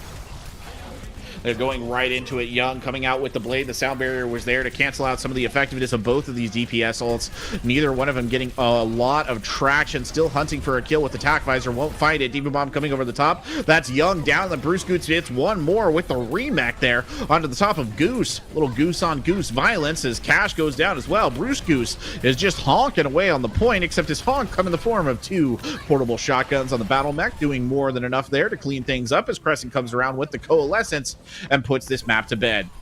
I kind of goose, Corbeck. I have to be completely honest. I'm that loving goose that. Game goose. I know, for real. Giving everybody a hard time. Overtime taken away, like you're talking about. One last touch came through, but it wasn't enough. And it's a quick 2-0 here for the Southern Mississippi side. Eagle Esports up by 1 in this 3-map series. Yes, peace was never an option for Bruce Goose, as we can see right here on the kill cam feed. Wonder what one it's going to be. It's got to be the triple kill. Yeah, it most certainly is. This is where the bomb gets one, then the horrible remech comes down, does the whole Titanfall thing, and go ahead and add Cash to the end of the lineup there as well. Very impactful fight for the off-tank player in that situation. Well, there you have it, ladies and gentlemen. The first map coming out here in favor of the Eagles, but it's not over yet. Still 2 more maps to play. Map score very much a factor in this one. Don't go anywhere. We'll be right back after this break.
Hello, ladies and gentlemen, and welcome back to the final Overwatch match of the NECC regular season. I'm Corbeck. Alongside me is Vincent, and you've got Eagle Esports up 1 versus Purdue Silver here. Purdue Silver right on the bubble for playoffs, Vincent. They're fighting for their lives here as we get ready for map number 2.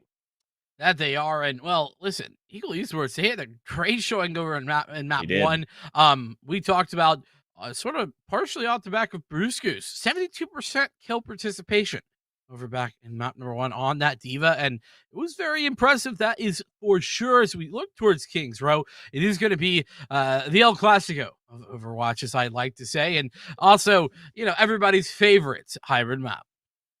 It really is, though, isn't it? It's everybody's probably favorite anything map, I'd say. The two favorite maps are Lijiang Tower and Kings Road. We get them both 1 and 2 here. So, but yeah, it'll be interesting. I mean, I do often caution, and I've often cautioned on this broadcast, that reading too much into the Koth map, right? It's a bit of a different beast. Sometimes teams come out and they look very convincing on Koth. You go to a map with a more structured approach, with actual defensive and offensive strategies, and suddenly teams are not that good. So maybe we'll see that manifest here. That said, on that last map, I do think Purdue Silver just looked a little bit overwhelmed for about 75% of it.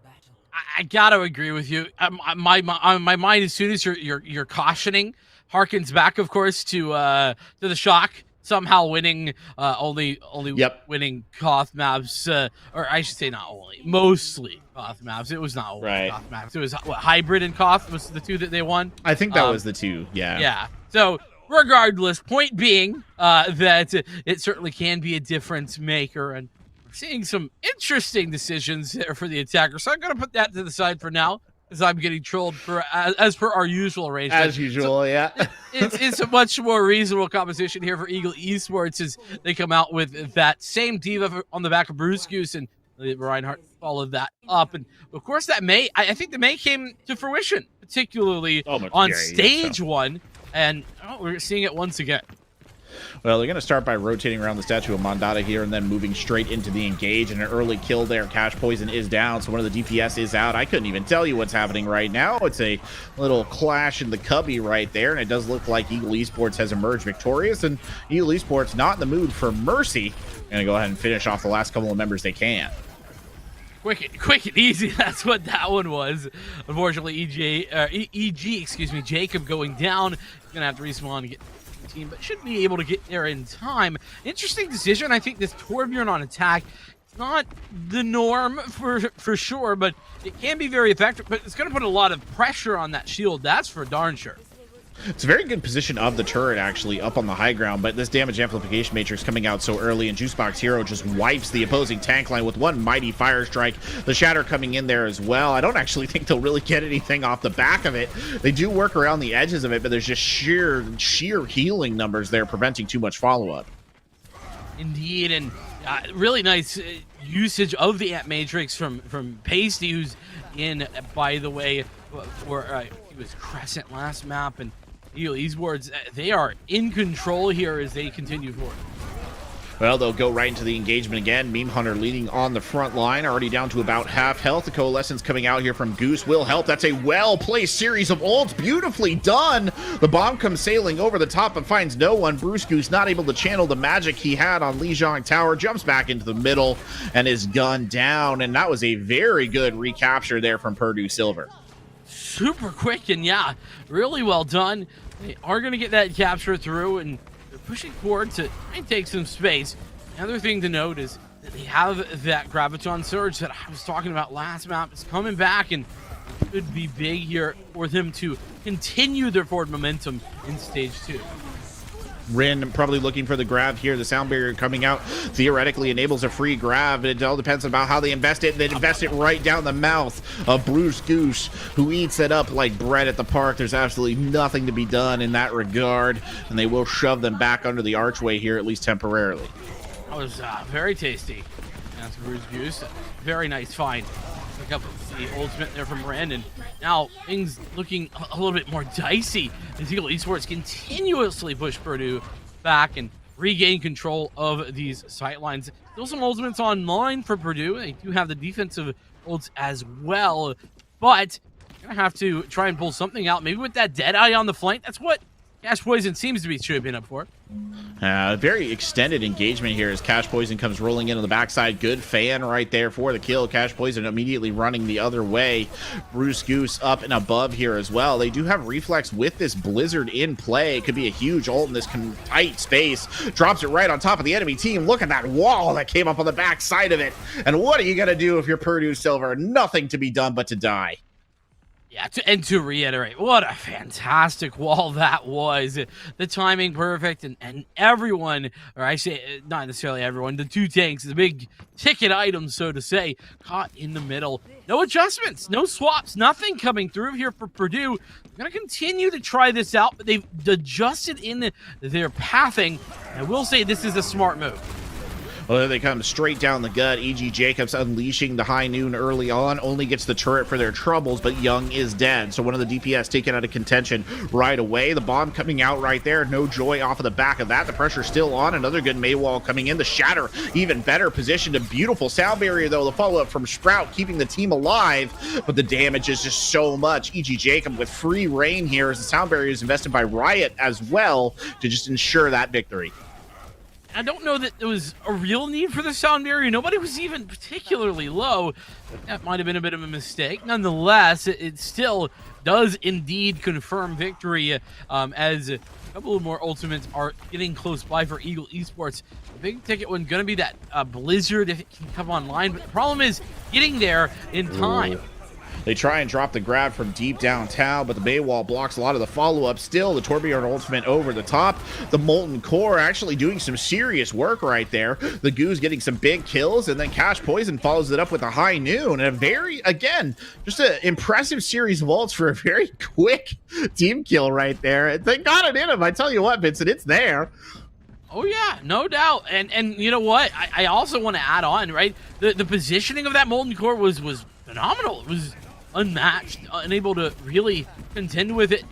Eagle Esports had to kind of move a million different directions, and it looks like maybe they'll get point two. Oh, it's going to be close. Oh, it's good. Shatter early on right there. Bruce Goose taking a bunch of damage, will survive. The Diva Bomb goes sailing in the wrong direction, gets no one. But Pasty and Bruce Goose respectively have gotten some kills. Goose is doing their level best to try and turn it back, but there's only so much the Moira can do. And they're so close to that second point touch, but I just don't think they have the bodies. They're going to continue to invest time and effort into this, though. They might be able to turn it around. If they can just get one kill here, it's really all they need. Unfortunately, it just won't be. Here comes Juicebox Hero to make sure that they continue to push them back. 45 seconds on the clock. That's a crucial stop. That really is. You know, Purdue, they did honestly a good job of getting such a forward position. It was a valiant effort. They kind of threw everything that they had at that push, and it was the right play. They did the right thing, but Eagle Esports just got back in time. Now, well, they have a sound barrier to utilize here in the final fight of the half, potentially, unless pick up a touch here on towards point two. Cash Poison is down, the only player with an ult. E.G. Jacob in the back line has an ult of his own. If he chooses to use it, he'll hold on to it here. I don't even think he will need to deploy it. Reflex getting two right there. The May continuing to be an absolute mess. Some kills coming back the other direction, but is entirely too little too late. And the touch just not coming through there on the final leg of the cart. They're backing up here in the face of a solo Moira. What am I watching right now? They're giving him a ton of space, and that actually allows for the recontest for the rest of the team. Oh, they capped it. They back capped it. Was a back cap. So dumb. Yeah, that's what I was about to say. There was a back cap on the back end, and unfortunately for Eagle Esports, they just give it up big time. I don't even know who did it. You'll have to tell me after this little bit of action here, because the ults are being laid on fast and furious here for Purdue Silver. Caster slow in the boot tonight. It took me a couple of seconds to pick up to that as they continue to push forward. No break being applied here, though. They're really just hard engaging, and finally there will be a moment's peace. Indeed, I didn't catch who it was actually to pick up the back cap, but because we were all the way back in there, but nonetheless, it's a down barrier to come in from Riot to keep everyone LV. Molten Core going out immediately. That one, the least effective of the cores that we've seen so far. And it looks like there might be an opportunity here to stabilize their Eagle Esports, and they will push Purdue Silver back, at least temporarily. Yeah, and the time, it's really not on the side of Purdue to get the full cap. They're going to have to do it really fast. 10 seconds left, and, well, they're not quite to that big ticket Graviton Surge. They're going to have to pull that off very fast. Gotta go fast here. Rin leading the charge, nearly gets booped off the edge of the map. Has a grab, could use it. It's a good grab. Just run past him and get some more distance, honestly, at that stage. The amplification matrix coming out right there. Both the Reinhardts down early on in the fight, so the Hammer Bros being removed. And a good coalescence here. Wow! Cash Poison coming in big on the backside with the high noon. E.G. Jacob gets one kill in, and somehow, despite the deck being stacked against them, Purdue will complete. Yeah, that's a bit of a surprise, all things considered. I think Eagle Esports, they're going to look back at that and feel like they've been robbed. It's been stolen away 100%. from them. And I think that they're sort of fair in feeling that way, but they ain't got nobody to blame but themselves. As they unfortunately allowed the back cap to come through. It's tough because it does happen. We see it even at the highest level, but nonetheless, they're able to pull that back, and it's what, 3 last moment touches, last moment grabs at each individual point. Not quite last moment over on point 1, but still close enough as Eagle Esports now look towards their attack phase and hope to put at least some time on the clock, as opposed to that big goose egg that is sitting up there for Purdue.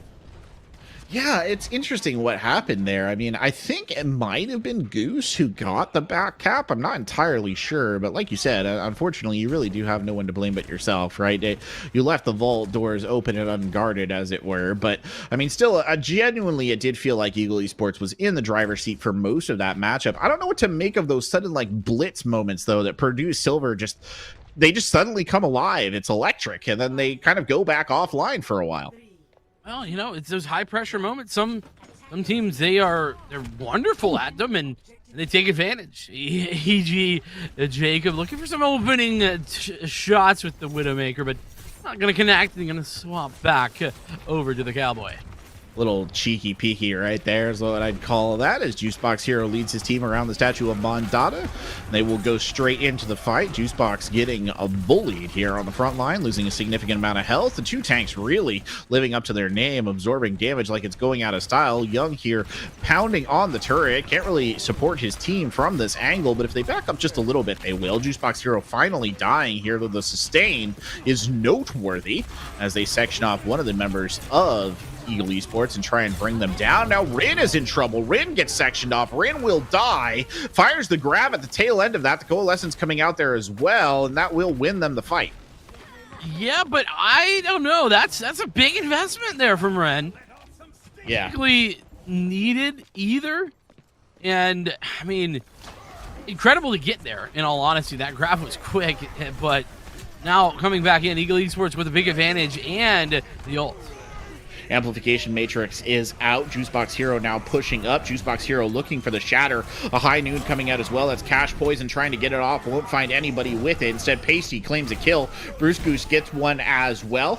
A lot of clashing inside the hotel here, and it does not look like Purdue Silver will be able to check out anytime soon, so the point will fall in favor of Eagle Esports. Unfortunately, I think they missed checkout time. Back to spawn the Purdue as Eagle. Well, they are in control, and with the ultimates that they're about to bank with Bruce Goose as well coming up on the Graviton Surge, you should be able to relatively simply push through at least this first corner of checkpoint 2. grabs are really the name of the game. Our observer said that grab came in sub 1 minute from Rin. Can't get another one of those, not when you're getting barraged by a blizzard there, and then the rest of the team just follows it up. Juicebox more than happy to clean up some kills, and Bruce Goose will now be on their Graviton Surge as well.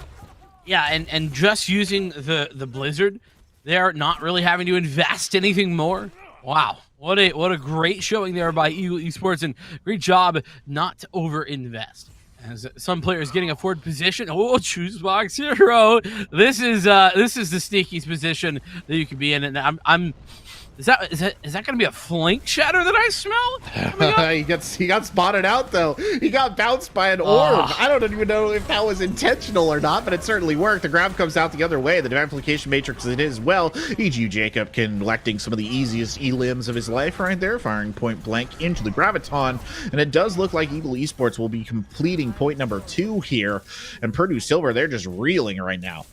And 5 minutes on the clock. That is a pretty large timing, to say the least.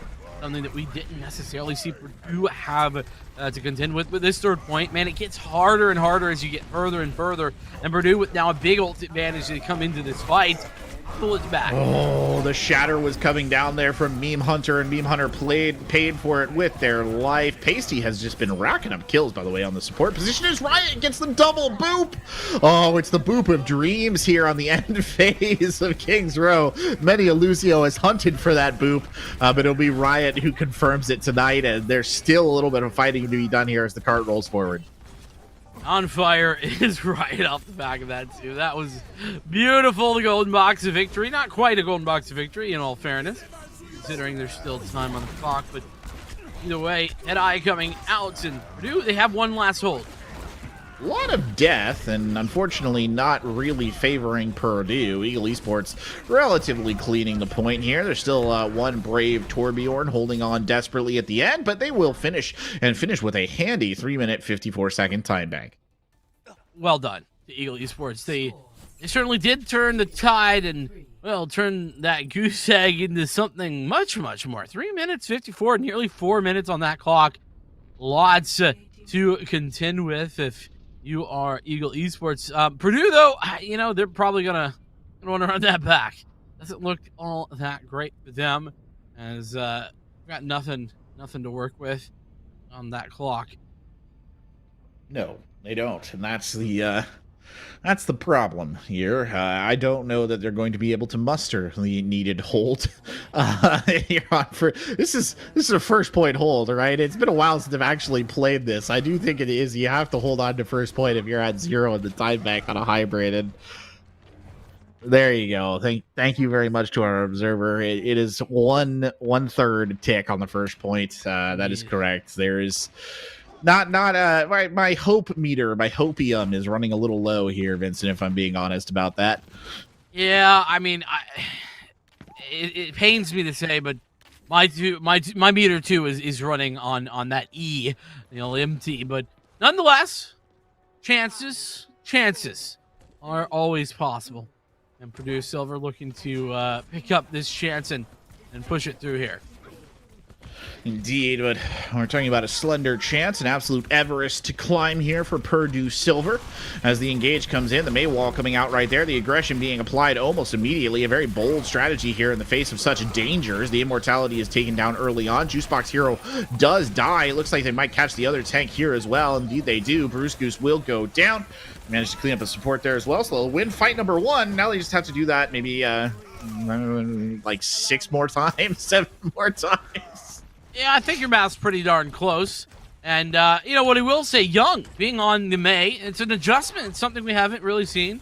And I think it's part of the reason that first fight went so well. It's really, really good to see them kind of take the May mirror and go for it. Here comes the aggression again, but unfortunately Meme Hunter is caught early on. The Maywall coming up there almost to slow down the enemy team. Still bodies left, but the deadly amplification matrix coming out there from Pasty isn't enough. Cash Poison getting shoved back into a corner. The Maywall comes in. Somebody's got a touch here. Goose jumps on. There was another quick grab there from Rin, but it's not enough to bail the team out, or is it? Really solid effort by the survivors here. And look who's back. It's Meme Hunter going straight into the gut of Juicebox Hero, trying to confirm that kill. And my God, Vince, just when it looked like they were going to lose it, I think they managed to stabilize here. Yeah, just barely. And I mean, it's off the back of the respawns, right? Everything coming up perfectly. All those ultimates being used, but now that's a blizzard. Oh, that's a blizzard, and a good blizzard indeed. The Maywall coming up there. There's Goose down, Meme Hunter's down. That's the core of the roster has just been eliminated. The kills tacking over on top. An absolute blue wave here as Eagle Esports rotates onto the point. A last desperate efforts from Rin 19 means nothing in the face of such unrelenting aggression, and Southern Mississippi will take map number 2 here in this series. Quick and easy. That's what it looked like. Eagle Esports, especially on that attack, Corbeck, it was phenomenal. And oh, here we go. We get to see it in real time. The old double boop. Let's go. It's genuinely so hard to get this boop, so you must be very pleased. And the sound barrier as well to keep things reasonable. Yeah, 2 maps towards Eagle Esports in this series. 1 more left to play. It's an unfortunate one, but Purdue Silver not taking a dub home tonight. Unfortunately, they will not, but they still have a chance to play for a very critical map number 3. Don't go anywhere. Route 66 and the final map of the final match in the NECC Overwatch season coming up right after this break.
This is it, ladies and gentlemen. I'm happy to be here with you, Vincent, at the end of all things, at least the end of Overwatch season here at the NECC. I'm Corvick. Alongside me is Vincent. And we are going on to map 3 here between these two teams. Purdue Silver, they are out of it at this stage. It's 2-0 already to their opponents from Eagle Esports, but a very important map for them. They want to get this map score in their pocket for playoff reasons. Yeah, it's tight, and that's the reality. We talked about it at the outset of this series. It's not something that is guaranteed, forward or back. The win or loss, we don't know. And so for that reason, you want to be better safe than sorry. Every map win in that win column, it's an extra tick in your direction. So a third map here, looking good if they can pull it off. If they can pull it off, that will be the key, trying to provide a little bit of stability here to Schrodinger's playoff spot. But I don't know. I really don't know. I do feel like, and we've said it before, but Eagle Esports has looked a stronger team on most levels. That doesn't take anything away from Purdue Silver, who have definitely had their moments and some very impressive plays throughout these matches. It's just on balance, Eagle Esports, even if you were to look at the scoreline, not even look at the scoreline, they have felt like the stronger team for these matches as we get started here on one of the classic sort of long haul escort missions. That's exactly right. Beautiful, this area. Very much so. Yeah, gotta give credit. Blizzard always doing a good job of that. And Eagle Esports, they're on a bit of a different composition, a bit of a different look than we've seen them thus far. Gonna have the Brigida and the Zenyatta here for the support line, along with the Sigma and the Ball on that tank line as well. The Ash, wanting to get a little bit more long range hit scan DPS, and that's why we're seeing that pulled out.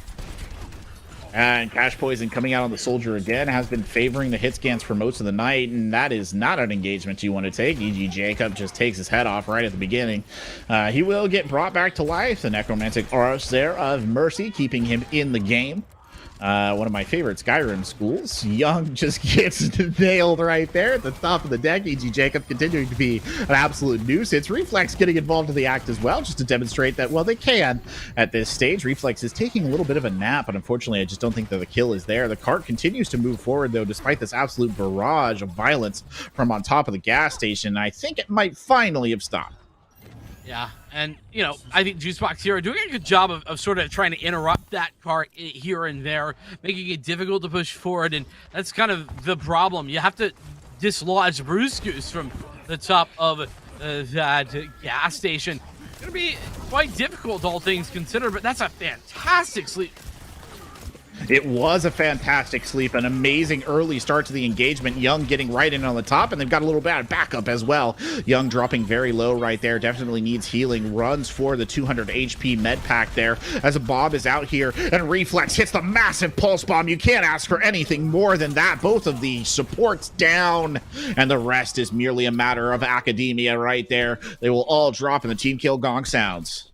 Yeah, I mean, listen, whenever you can find a couple of kills off the back of a pulse bomb, that's a beautiful pulse bomb. Usually you're happy to get one, much less a few. And on top of that, now Purdue are looking to answer back. They do have that nano boost and Valkyrie online as well. We're going to potentially pull that nano boost on towards Young, who is on towards a Dragon Blade. The dive coming over the top, a really good boop right there, sends E.G. Jacob right into the perfect position to get the kill.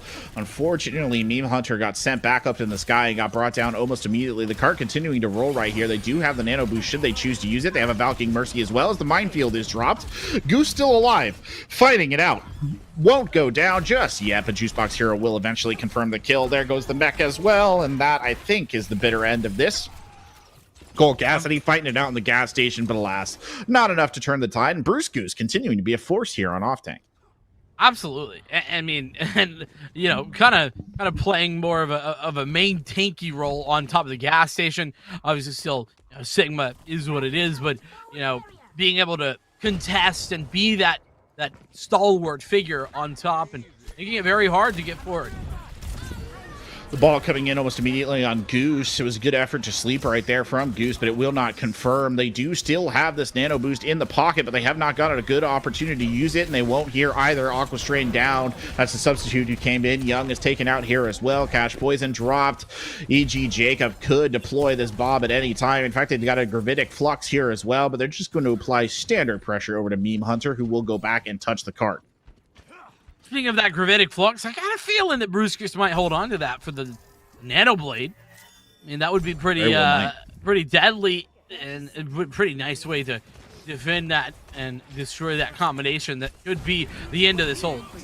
And there it is. Up goes the blade. Down comes the Nano Genji. Good kill on. They do lose a support in the process. Bruce Goose wishing he was about to use the Gravitic Flux right now. Instead, just gets driven back into the corner.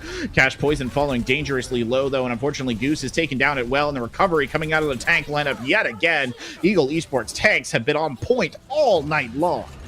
That they haven't. Well, listen, Bruce Goose tried to Gravitic Flux the Nano Genji. Didn't work, but it was a good attempt. And, well, this is more than a good attempt. This hold here at point one, a really solid effort done here by Eagle Esports. Purdue Silver, they're really going to be in trouble here because that golden box of victory, well, it ain't far.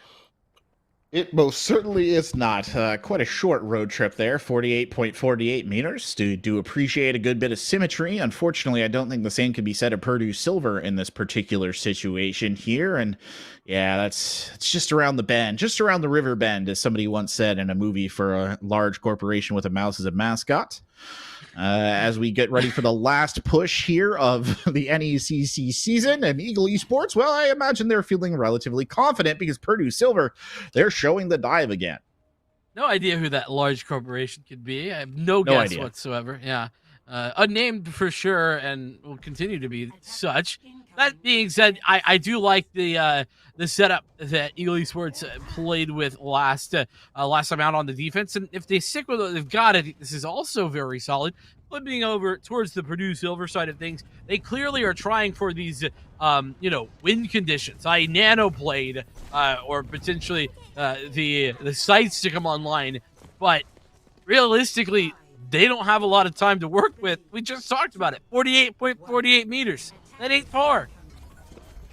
It is certainly not, and that's all they have here, and I just don't know that the dive is going to be able to hold that back. Juicebox Hero going in early on the engage, trying to get a position on the top deck. Only a couple really fight losses can be afforded here as Juicebox Hero immediately going in, gets the knock already, goes for Young. Young dashes out of the way. Juicebox Hero goes rolling back for the mega health pack, and here's Reflex immediately following up on that ball engaged and doing a very good job of it as well, trying to section off the Winston player there, but Young comes back in and gets a little overdue revenge. Unfortunately, Goose is down as well as Young goes sniper hunting here, just putting the pressure on the Ash. Basically did get a kill in the midst of all of this. Riot got one as well, but I do think on balance, it looks like Eagle Esports will be temporarily denied, but look at how close they are, Vince. Yeah, I mean, that's part of the issue here. Oh, no! It's falling apart! They were so close to holding on to this, and Pasty, who has been holding it down on the support all night long, wins it back. Here comes Meme Hunter dropping in, but it's far too late. The dream is dead. Purdue Silver about to be knocked out here. They might still make it to playoffs, but it certainly won't be a very big opening. As they say, it's all ogre now, as... Well, sure is. This is unfortunate, but a fantastic showing overall from Eagle Esports. Like you said, a bit of a rough one here for Purdue Silver, but it will be the potential there for playoffs. Still alive. Nice stick. That was that's like best case scenario. 2 for 1 in both the supports. Yep. Oh, beautiful. Yeah, you really can't ask for anything more unless they were all stuck in a pulse or in a grab or something. That was about the ideal, but that will do it here for us tonight and for the NECC Overwatch season. Thank you so much for all of you who have supported us. And of course, thank you to our wonderful production staff as well, who have pulled a very long day to be here. And thank you as well, Vincent, for joining us. I know you've pulled a long day to be here too, so I appreciate you filling in. This has been Vincent, and I have been Corbeck. Oh, wait, let me get it on the right side. There we go. And we have brought you this wonderful match. The victor at the end of the day, University of Southern Mississippi over Purdue Silver 3-0. Thank you so much for watching. And from all of us here at NECC, have a wonderful evening.